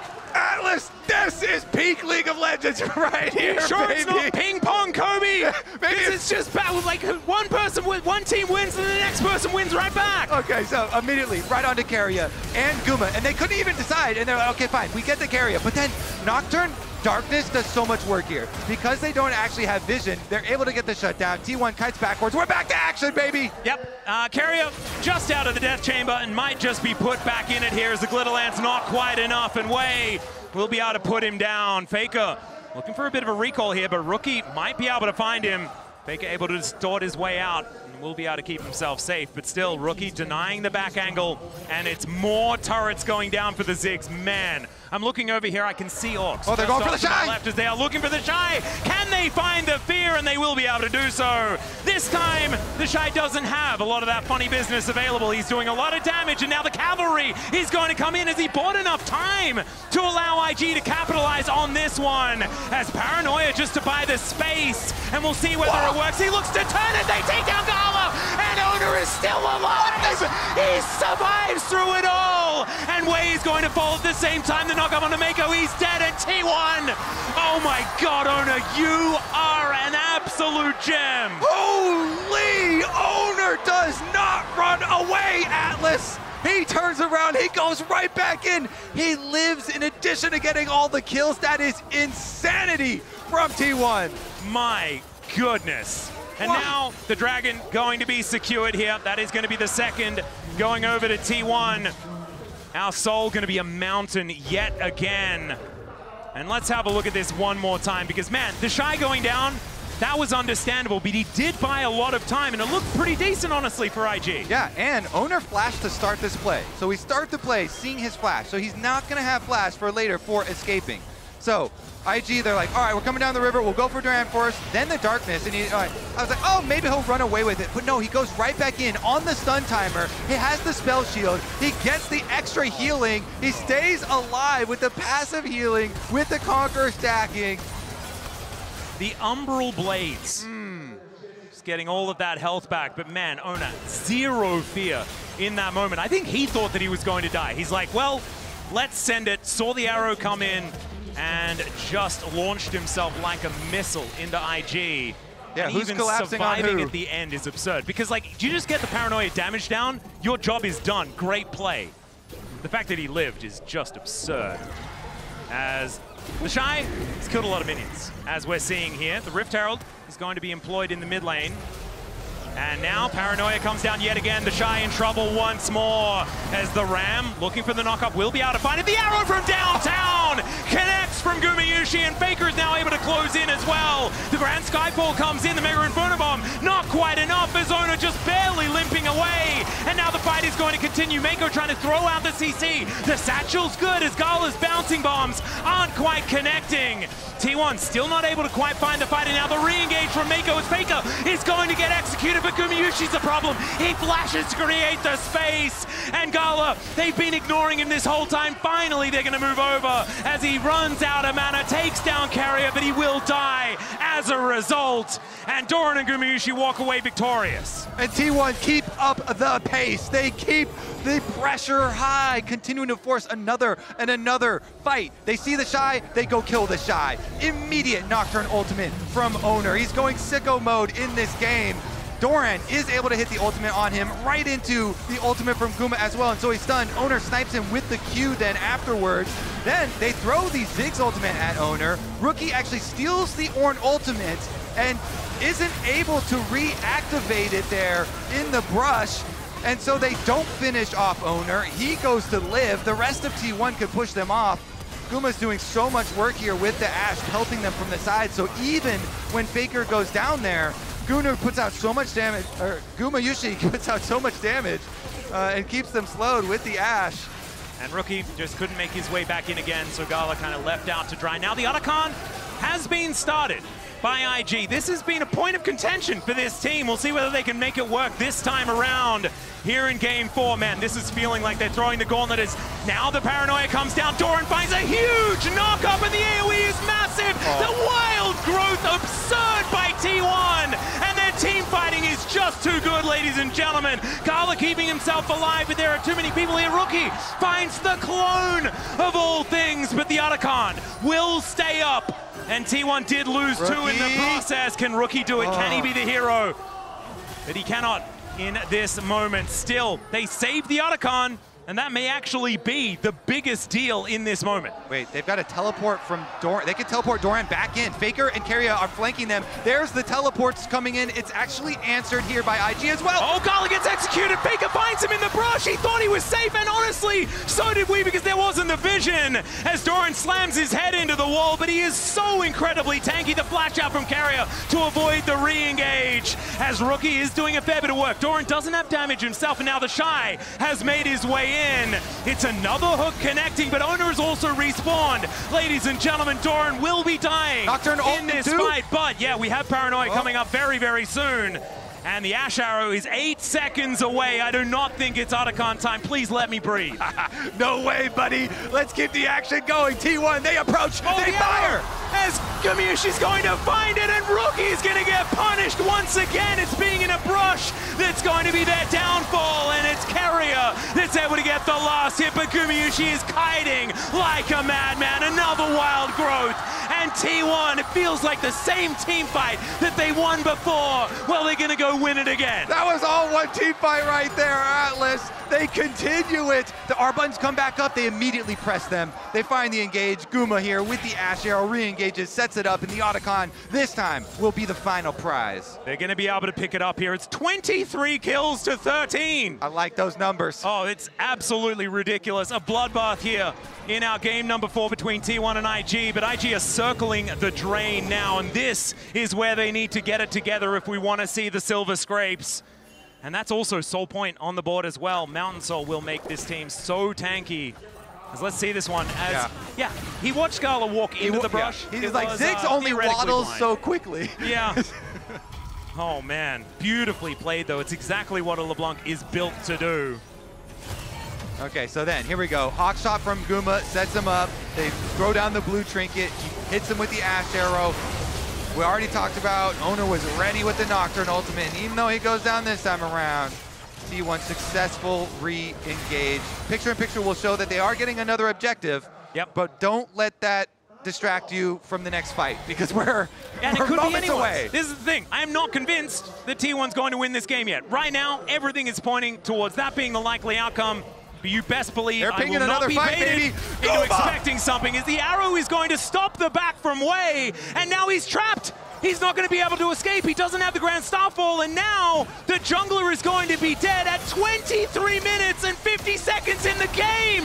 The Baron is up in a minute's time, and Wei is not going to be able to get into position to try and get vision down. Is Guma Hawkeye? Has he missed Ash Arrows ever? He's channeling Prey. There's so many of them. Yeah, I mean, that was definitely a close one to Pantheon channeling the ultimate there in the spot. And the Ash Arrow finds another one. So many of them this game, but T1 now will continue to push afterwards. So they don't see any more champions on screen, so they'll kill some towers. We'll see whether the champions will come on screen, because then T1 will try to kill them. That is going to be what happens. Right now, Gala does have a massive amount of wave clear. So that Baron that I was talking about before, up in 25 seconds time, that is going to be required if they want to break open this base of IG. Can we crowdsource, like, what is the highest kills per minute of an international game? Because this has got to be up there, I mean, man. T1 are almost at a kill a minute as the team. Yeah, just as one of the team. This is absolute, like, this pace is crazy. I hope that we're setting records here, because it feels like we're at least getting close. Yep, I hope so.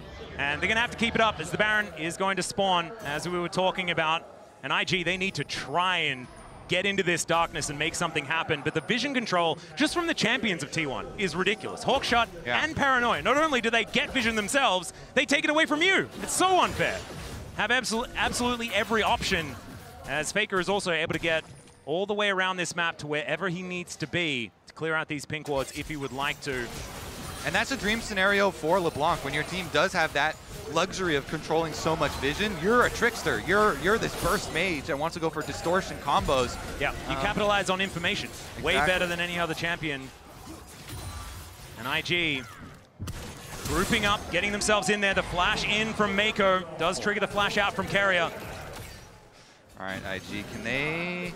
Last time the mindset of Mako. He has just gone for every flash angle that he can possibly find. Especially when he's looking for Guma or Carrier, you know, trying to kill those two specifically. Let's see if they can actually do that one more time and actually take down Carrier, punish the no flash. Good spell shield there from Ona. Gonna deny the hook in as Faker distorts his way back again. The knockup gonna go wide from Doran, who flashes away. Now the Ram is going to show his teeth, but that's a brilliant stasis to come on through. Ona goes in, he survives for so long, way too long. Wild Growth comes in, and it's Gumayushi with the damage. Why is this Nocturne still alive? Ona, you absolute monster. The inner turret's gonna go down, and I think this is the end of IG, and T1 putting the end to the LPL has started early this Worlds. T1 will have every member alive to assault the IG base. Scala trying to defend, but it's no use. And the Ziggs that was their Achilles heel is finally going to be taken down, as T1 will make it to the Swiss stage to defend their Worlds title. Well, we certainly ended the series with quite the banger. Yeah, it was a bang. And to be honest, this whole series was far more than I was expecting. My goodness, IG, they found so many great angles in the first few games, and I can already see it. You know, if only we had been able to close out game one, right? Yeah, IG definitely going to have regrets about the early games in the series. T1, though, scaling up into the last game. The last game here, the most action-packed. And it was very close to the record, I'm pretty sure. We have it here, Supermassive versus Kaboom in 2018. They hit 3.1 kills per minute. That's truly crazy number. That's absurd. I don't know what ours was, but yeah, that's numbers we can't contend with Turkey versus Brazil. Yeah, okay, we can't get there. But this was still very close, and this was like an LCK team involved. Okay, there's not often that much action. As unfortunately, we'll have to say goodbye to IG. It just feels unfair. I understand this is how it all shook out, but the fact that we have to say goodbye to this team, it's just doesn't feel right. Especially after this performance against T1. I just want to cast these two teams for the rest of Worlds. Yeah, this is amazing. Let's see some more rematches. So much action, so much fun. Baker's got a mic in his hands. I believe we are getting some more interviews set up as well, some possibilities. And T1, people were wondering, all right, is this going to be the moment? Because they do take some time to scale up in tournaments. I mean, they took some time in this series. Yeah. And they needed to, because the final test being the Ziggs, that monkey to get off their shoulder, you know? And being able to finally do it, as since Split 3 being 0-5 against the champion, hasn't been the best for them. And just insane play. Mako as well, being able to be the first one to get a kill onto Faker. Yeah, on the I mean, you felt the prominence immediately. Yeah. And it kind of echoed around this stadium as well. The fact that he was able to do it here, 10 years separated, after being on the team that was able to serve his first loss on that champion, just wasn't enough to actually win them the series. This isn't the one, right? Okay, good. Yeah. We get the cinematic. Oh, this is all the ultimates at the same time. That was all of the R's buttons pressed from T1 simultaneously to take down Rookie in the mid lane. Some of the highlights from this series, like already, the highlight reel that we have for Worlds is incredible. Truly. It's fantastic. Just so much already. T1 will remain in the tournament. And Ona living here was just not allowed. Yeah, able to take them both down, still surviving. And the pace just continued. I mean, you're talking about highlight reels. Like, if they made a highlight reel of this game, there was so little downtime between fights that you would only have to really cut out a tiny bit of the beginning of the game and just kind of then roll the rest of the game. That is all. And I'm just really glad that I can confirm that Dracos and Hysterics arrived yesterday. I'm going to need a break after this series, man. It's just a lot of yelling because these guys would not stop fighting one another. And we've been casting T1 for a very long time. They can be methodical, but we know that they do not want to be. As this was almost an incredible turnaround. The fact that the Shy was able to get the arm guard off, you know, keep himself out of harm's way, dodging a lot of CC, it just wasn't enough when the wallets were this heavy. Yeah. And we also answered your question of if the Ashe does get picked up, who are going to be our players that want to play it? Gumayushi looking pretty good on it here today. He did look very good on it. The kiting, the slow, really effective. So congratulations to T1 taking down IG. You know, IG in the first couple of games in this series, you know, even though they did lose the first one, they looked really good. Looked like they should have won it. And then game 2 actually taking it, you know, making us believe. And it did feel a little bit like they had the majority of the tempo vibes for the first 2 games. And that is huge testament when so many of us, we have to remember back to like 85% of people believing that T1 had this one in the bag. The fact that IG, this is a 3-1, right? It is relatively in T1's favor, but IG put up a fantastic fight. And now we have Keria alongside Jisun ready to tell us all about it.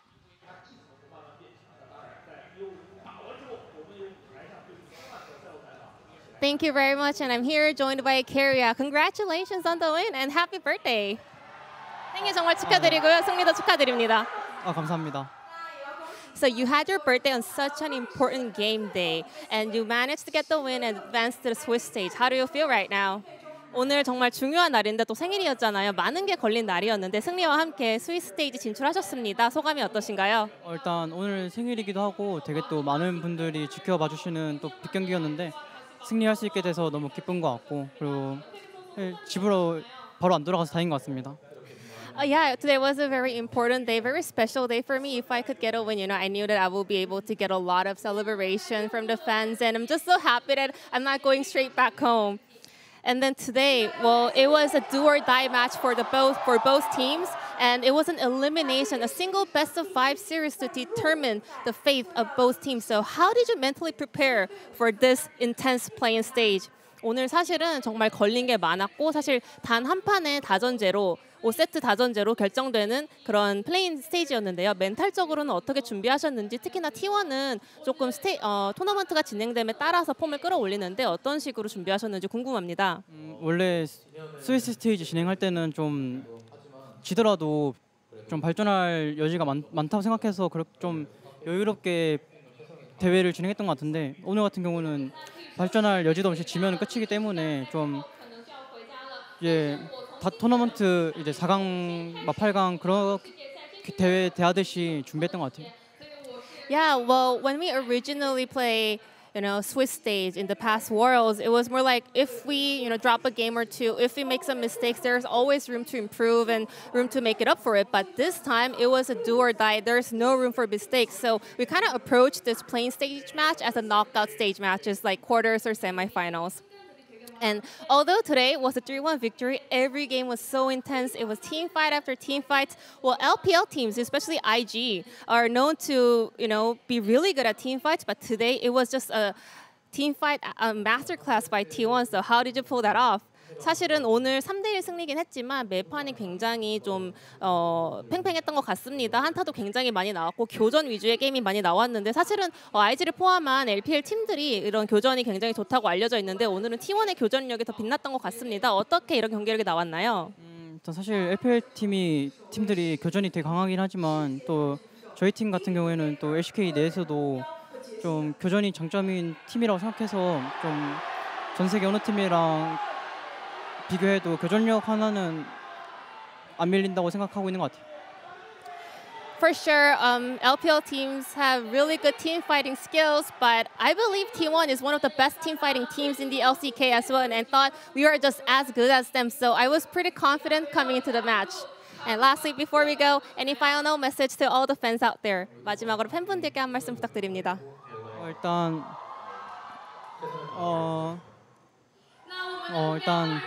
이렇게 스위스 스테이지로 스위스 스테이지로 가게 됐는데 또 지금까지 월드에서 계속 좋은 성적 냈듯이 이번에도 또 우승을 목표로 최선을 다해서 열심히 준비해 보겠습니다. 감사합니다. With this victory, we were able to secure a spot in the Swiss stage, and as T1 always did in the previous Worlds, we will do our best in order to get the trophy in the end. Thank you so much for your support. And that was Karia for the post-match interview, and I'm going to pass it back to the analyst desk. Thank you, and happy birthday, Karia! Thank you. 생일 축하드려요. Thank you so much, Jisun and Karia. Oh my God, they're sliding away. Oh, the casters are here. What is going on? We're bringing the camera back.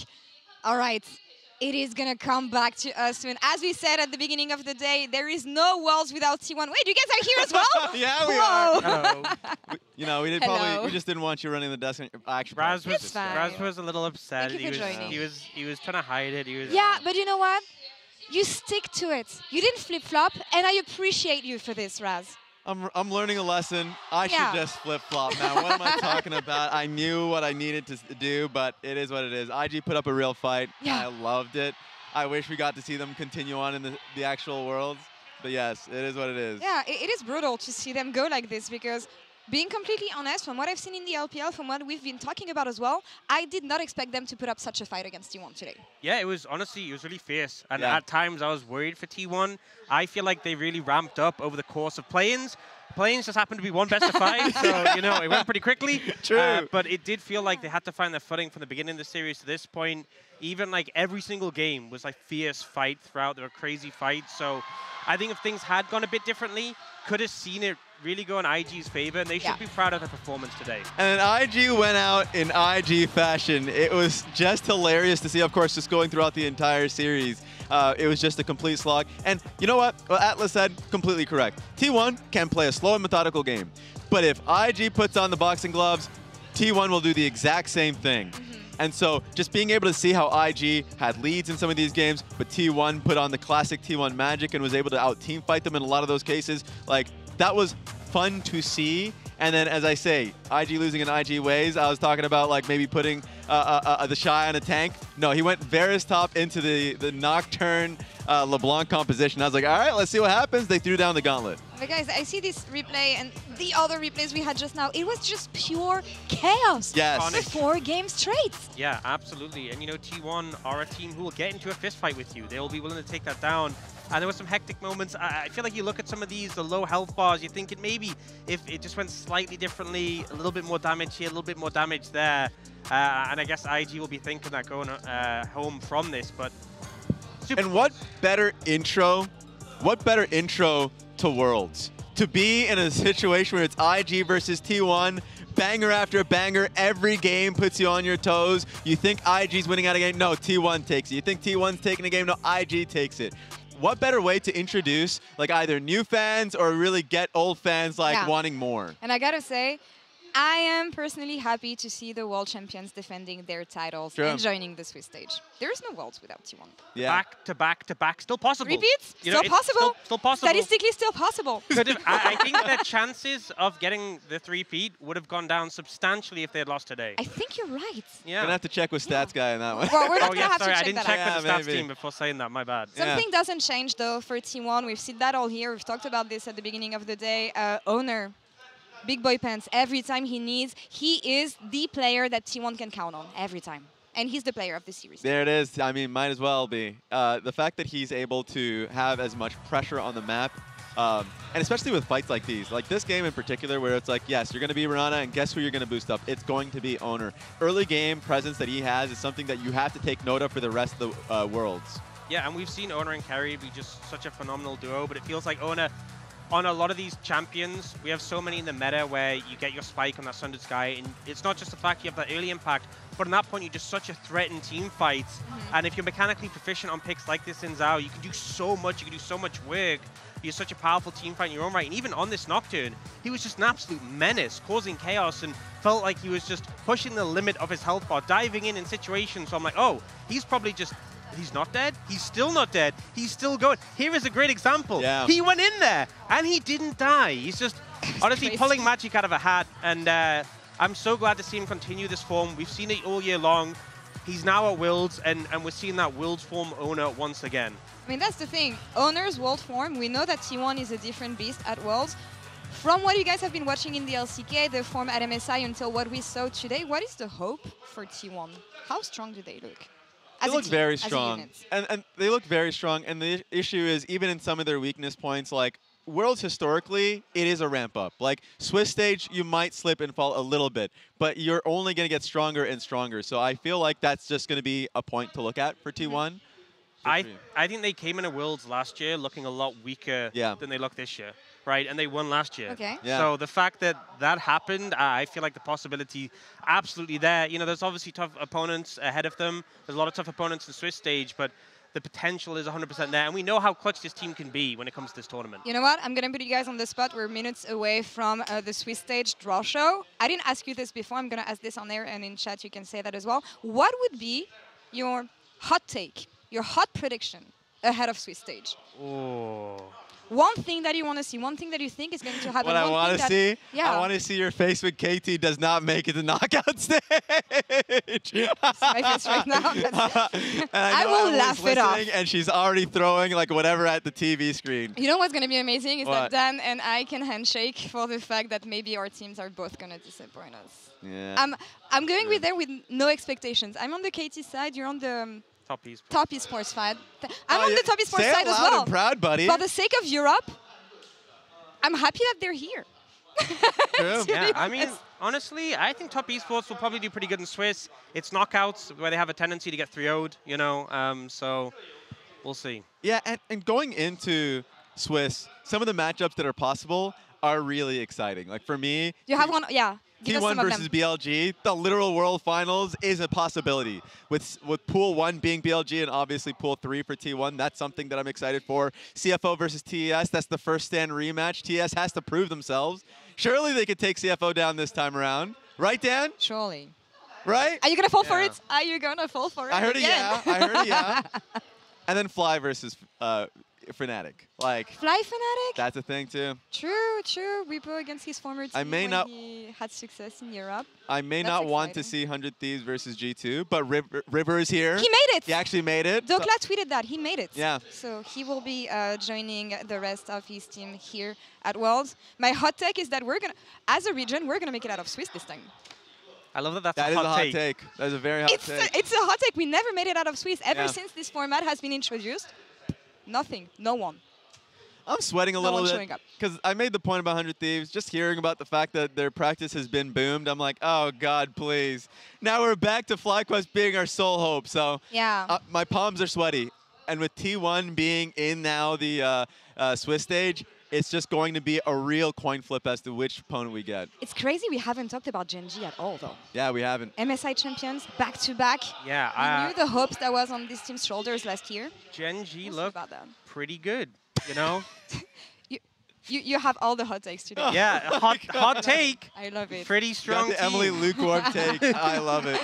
You know what? I hear that the Drell show is ready on stage, so let's head into that. We're gonna keep the mics open. We're gonna keep on chatting, of course, as we're gonna see the results unfold. And Candice is on stage, ready for the first draw.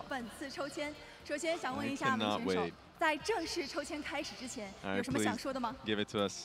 很荣幸吧，能作为这个 I 抽签 think 嘉 for 宾吧 me, 然后也祝大家好运吧。 I just 祝 want, 大家好 obviously, 运。 easiest draw 好的， possible 那 for 同样的，我们 FlyQuest. 接下 Oh, 来 really? 要跟大家 Yeah, 说的，本 100%. 次我 I 们 mean, 的 you 抽签 see 呢将会确 Fnatic 定 or 2025 PSG, 全 great. 球总决 TES 赛 and 8 T1 场比赛的 would 对 hate that. 阵情况。 Yeah, 参与抽 that 签的 seems a 队伍 lot 将会 harder, a 分 lot more 为 difficult. 3个池 It's like 50-50. 构成 Yeah, 如下 literally. 第一 And 个 actually, 池 when I said a 共 coin 5支 flip, 队 I 伍 meant it, by the 分别 way. 是 Yeah, I completely meant it. LPL、LEC、LCK 和 All right, the LCK brackets, 赛区 you 的 know 1 it. 号种子。 Yeah.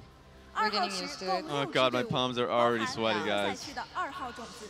此外，由于 T1 战 So it's 队 going to be a 赢得 series 入 of 围 8 赛 best of 额 ones 外 for the 新 first 增 2 days, as LCK 赛 you 区 know. 3号种子 KT 战队。 Yeah, I don't feel so tense. 3号池 I don't know what you guys are 包含 talking 各 about. 赛区的 Yeah. 3号种 Okay. 子以及入围赛胜 You 者 guys can't T1 see 战 him 队。 right now, but yeah, I'm sweating, of course. 本次瑞士轮的抽签规则是 I'm also 1号池 interested 队 in 伍将 seeing 与3号池 the 队伍两两对阵 LCPs C2 and C3, specifically Team Secret Wells. Like that's an interesting one for me, just simply because as an organization, obviously from Team Secret and Team Wells, we've seen Team Wells in the international before. Team Secret has not. They combined forces, and that organization is just very, very scrappy. That team's very scrappy. Yeah, you know, speaking of Molecule, he feels like they're a really scary team to face. Yeah. Best of ones or even best of threes, like an upset team. So maybe a dangerous one to face early on. 接下来就让我们有请名选手 Quit teasing us, man. Go for it. Thank you.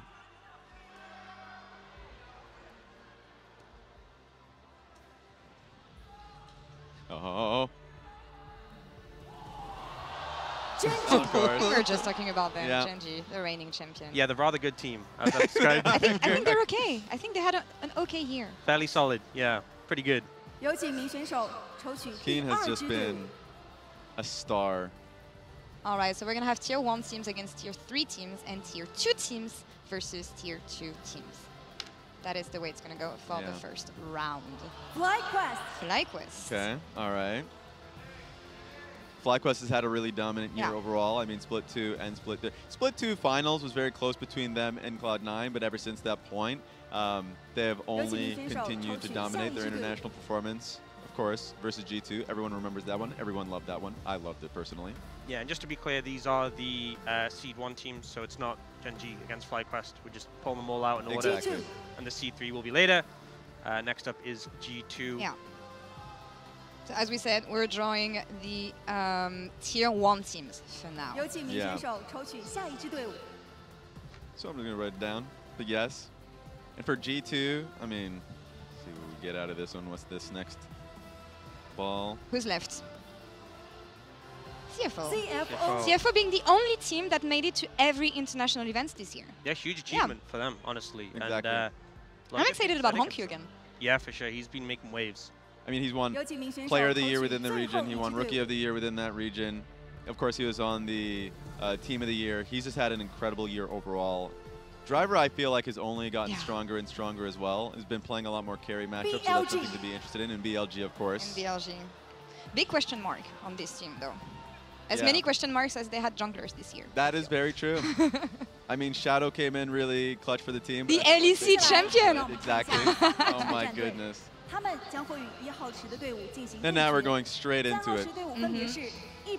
Okay, well, I think a lot of teams wouldn't want to be drawn. right here. Yeah. Gen.G. Now remember, the possible opponents versus Gen.G would be 100 Thieves, PSG, Fnatic, or TES. Now, if you want some popcorn, it would be Gen.G versus Top Esports.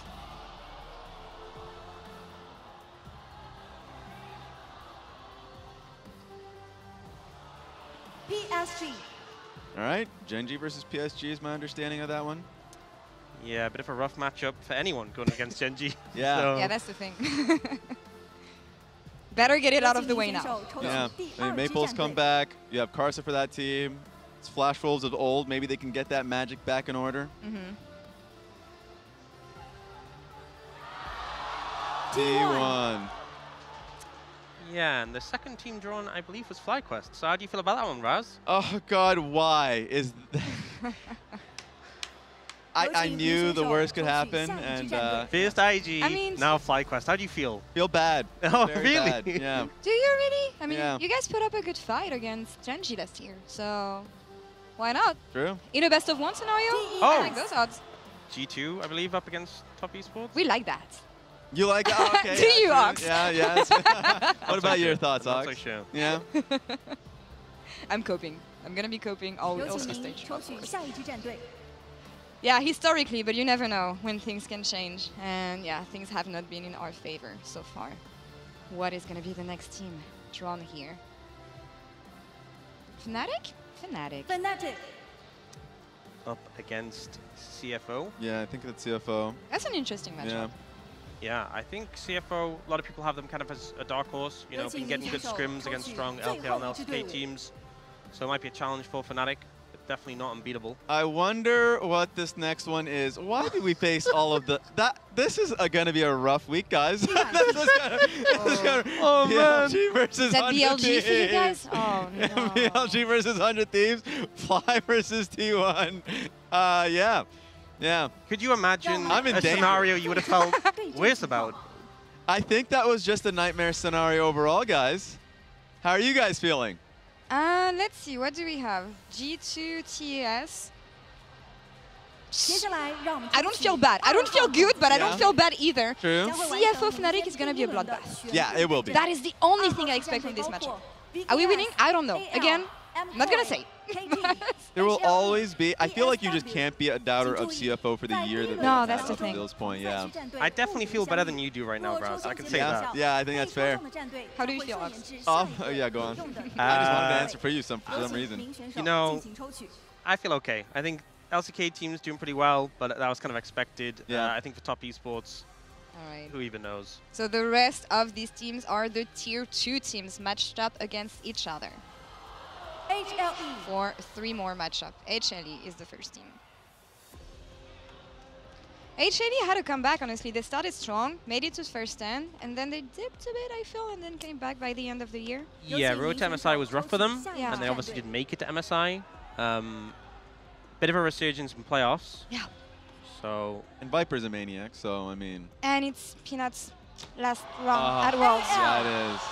AL returning after a really good MSI. Yes. Gotta say. I mean, the regular season was a little bit messy, but they got it in order, and I mean, I'm a Flandre appreciator, so we always love someone who loves to create space. Yeah, I think not the best form post MSI, but you know, we saw a lot of great performances from them. Hopefully, they can bring that sort of level back.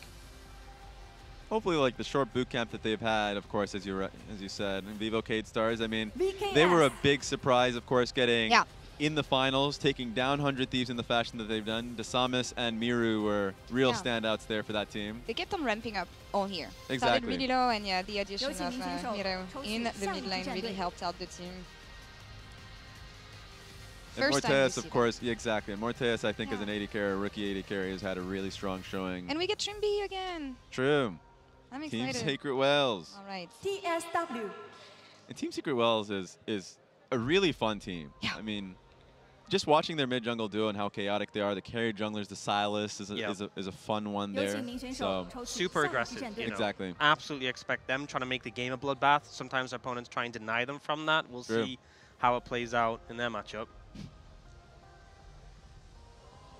My goats!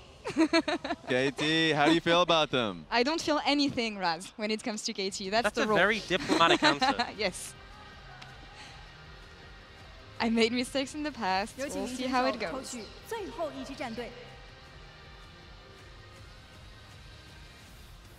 And of course, Koi is going to be the last ball that they draw out for this one. How did you know? Yeah, I mean... So good. Koi. Nice. Am I correct to say that that's going to be Vivo K-Stars versus Koi? Just wonder about that one. Well, actually... let's see if we can get confirmation on that one. Yeah, I don't see any invalid matchups Yeah. here in what we have. So it is KT versus MK. All right, I'm out. See ya.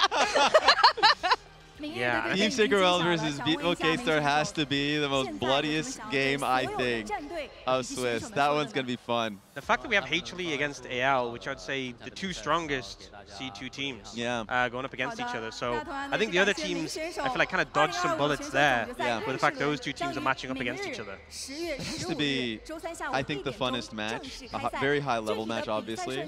But wow, very unlucky for AL or HLE. I mean, HLE is an interesting team. You already know. You've covered them.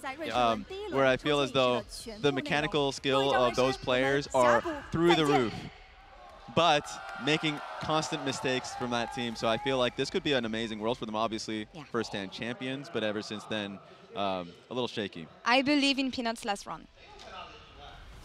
Yeah? Yeah. Thoughts, Ox? It's gotta go with a bang. I think they've kind of come into form at the right time with regards to playoffs. I think they were really reeling off that road to MSI loss, but they've managed to bounce back. It's a team with a lot of potential, a lot of players you can believe in. I think the expectation, they're very much going to make it through Swiss. We'll see what they can do in knockouts, and I think a lot of people are rallying behind, Peanut with his last year. Also Zeus, the one player not in T1 who is that back-to-back-to-back, potentially could get the back-to-back-to-back. So I think a strong opponent for AL, but AL no slouches themselves, and obviously HLE not had many opportunities to match up against them. Whereas Gen G and T1 did get a lot of opportunities at MSI and EWC to match up against AL. Hi, we're back, rolling back in. Nice. Just a piece of information here, the matches that you just saw are not at the order that we're going to watch them tomorrow. This will be determined later. Quick question here. Hit me. What is the biggest upset potential from what we have here? Ooh, I mean... It's best of one, it's the first day of Worlds. Are we talking anything can happen. Upset and like a weaker team beating a stronger team, or upset like the potential for me being upset, or maybe you being upset, maybe Raz being upset? I'm already upset personally. Because I think for you being upset, Law, it's KT MKOI. I think you would be very upset potentially after that match. I have no thoughts on this matchup whatsoever. I'm excited about G2TS though. Yeah. And I will call it an upset. Yeah, that's the thing, because who would it be an upset for? FlyQuest looks incredibly good. So going up against T1 is a big question mark. That would be like an upset that is worth calling. I don't know if you know what, I'm going to call that upset. Why not? I'm already wrong today. Why not just like try for another one? We're used to best of ones being flippy. Like, what's the best team that you see being able to create an upset? I don't want to count out CFO either. Yeah. Yeah. History taught me that. I mean, I feel like CFO should be favored against Fnatic. So I feel like for Fnatic to find an upset there could be pretty big. And one yeah, go on. But yeah, it really just depends on the form coming in. But I would expect CFO to be favored in that matchup against Fnatic, especially with Fnatic having struggled a bit on the latter end of the playoffs at the LEC. And MKOI, for me, going up against KT, anything can happen there, especially with how chaotic MKOI can be. If JoJo versus BDD, that's going to be a matchup that I would love to see. Well, also, you said a team going up against KT, so of course anything could happen. Yeah, anything can happen there. Even if they weren't playing against anyone, anything can happen. Yeah. It's their worst enemy. Again, this is not the order. The games will be played tomorrow, so keep an eye out on lolesports.com for the match order to be posted soon. That's it, guys. We're on. Yeah. It's Worlds. It's Worlds. It's Worlds. It's Swiss stage. It's Oh the best my moment God. of the year. I'm so excited. Not about KT though. I'm excited in general. Yeah. It's dangerous words. We got a nice a little preview today with IG versus T1. A great starter, I think, to get us started here at Worlds. But yeah, a month of competition ahead of us. A lot of smiles, a lot of heartbreak, a lot of emotions, and a lot of good League of Legends ahead, guys. It's been really, really nice opening the show and these competitions with you today. And I hope you enjoyed the show at home as well. We will be back tomorrow way earlier than this, because we're gonna have 8 best of ones. I think starts is 1 p.m. Can I get confirmation on that, please? That's it, 3 hours earlier than today, so 1 p.m. it is for the start of the game. 15 minutes before for pre-show. Take care, be nice to each other, and we'll see you all tomorrow. Bye-bye.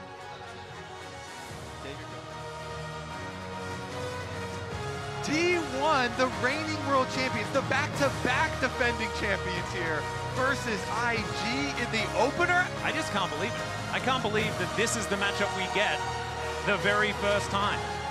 Void Rush, not going to be enough, and it's Gumayushi that gets the better of the Rek'Sai. And the Shy may have thrown a bit of this lead away, but IG still standing. We'll see what they can get from this. It's a decent stun onto Owner. He's out of the way, but the seismic shot comes through. Pop Blossom only onto one as Gala's forced to run away. Such a low health bar. As the boss responds, not quite enough. Rookie goes down. Gumayushi's free hitting, and it's another one for Owner as T1 just make a team fight win out of nothing. Oh! Standing in front, wanting to try and find an angle as they are able to take down the Dragon. There's Soul Point, but there is the equalizer down as well from IG. Not necessarily getting the work done that they wanted to, though, as the Bear is going to crash on top of the Rumble. He's the first to go down as Gumayushi grabs a kill in the fight, and it's Doran staying alive for so long. IG, that was not the play you were looking for. T1, they actually get all of their kills. He bought enough time to allow IG to capitalize on this one, as Paranoia just to buy the space, and we'll see whether it works. He looks to turn it, they take down Gala, and Owner is still alive. He survives through it all, and Wei is going to fall at the same time. The knockup onto Mako, he's dead, and T1. Oh my God, Owner, you are an absolute gem. Holy, Owner does not run away, Atlas. T1 will make it to the Swiss stage to defend their world's title.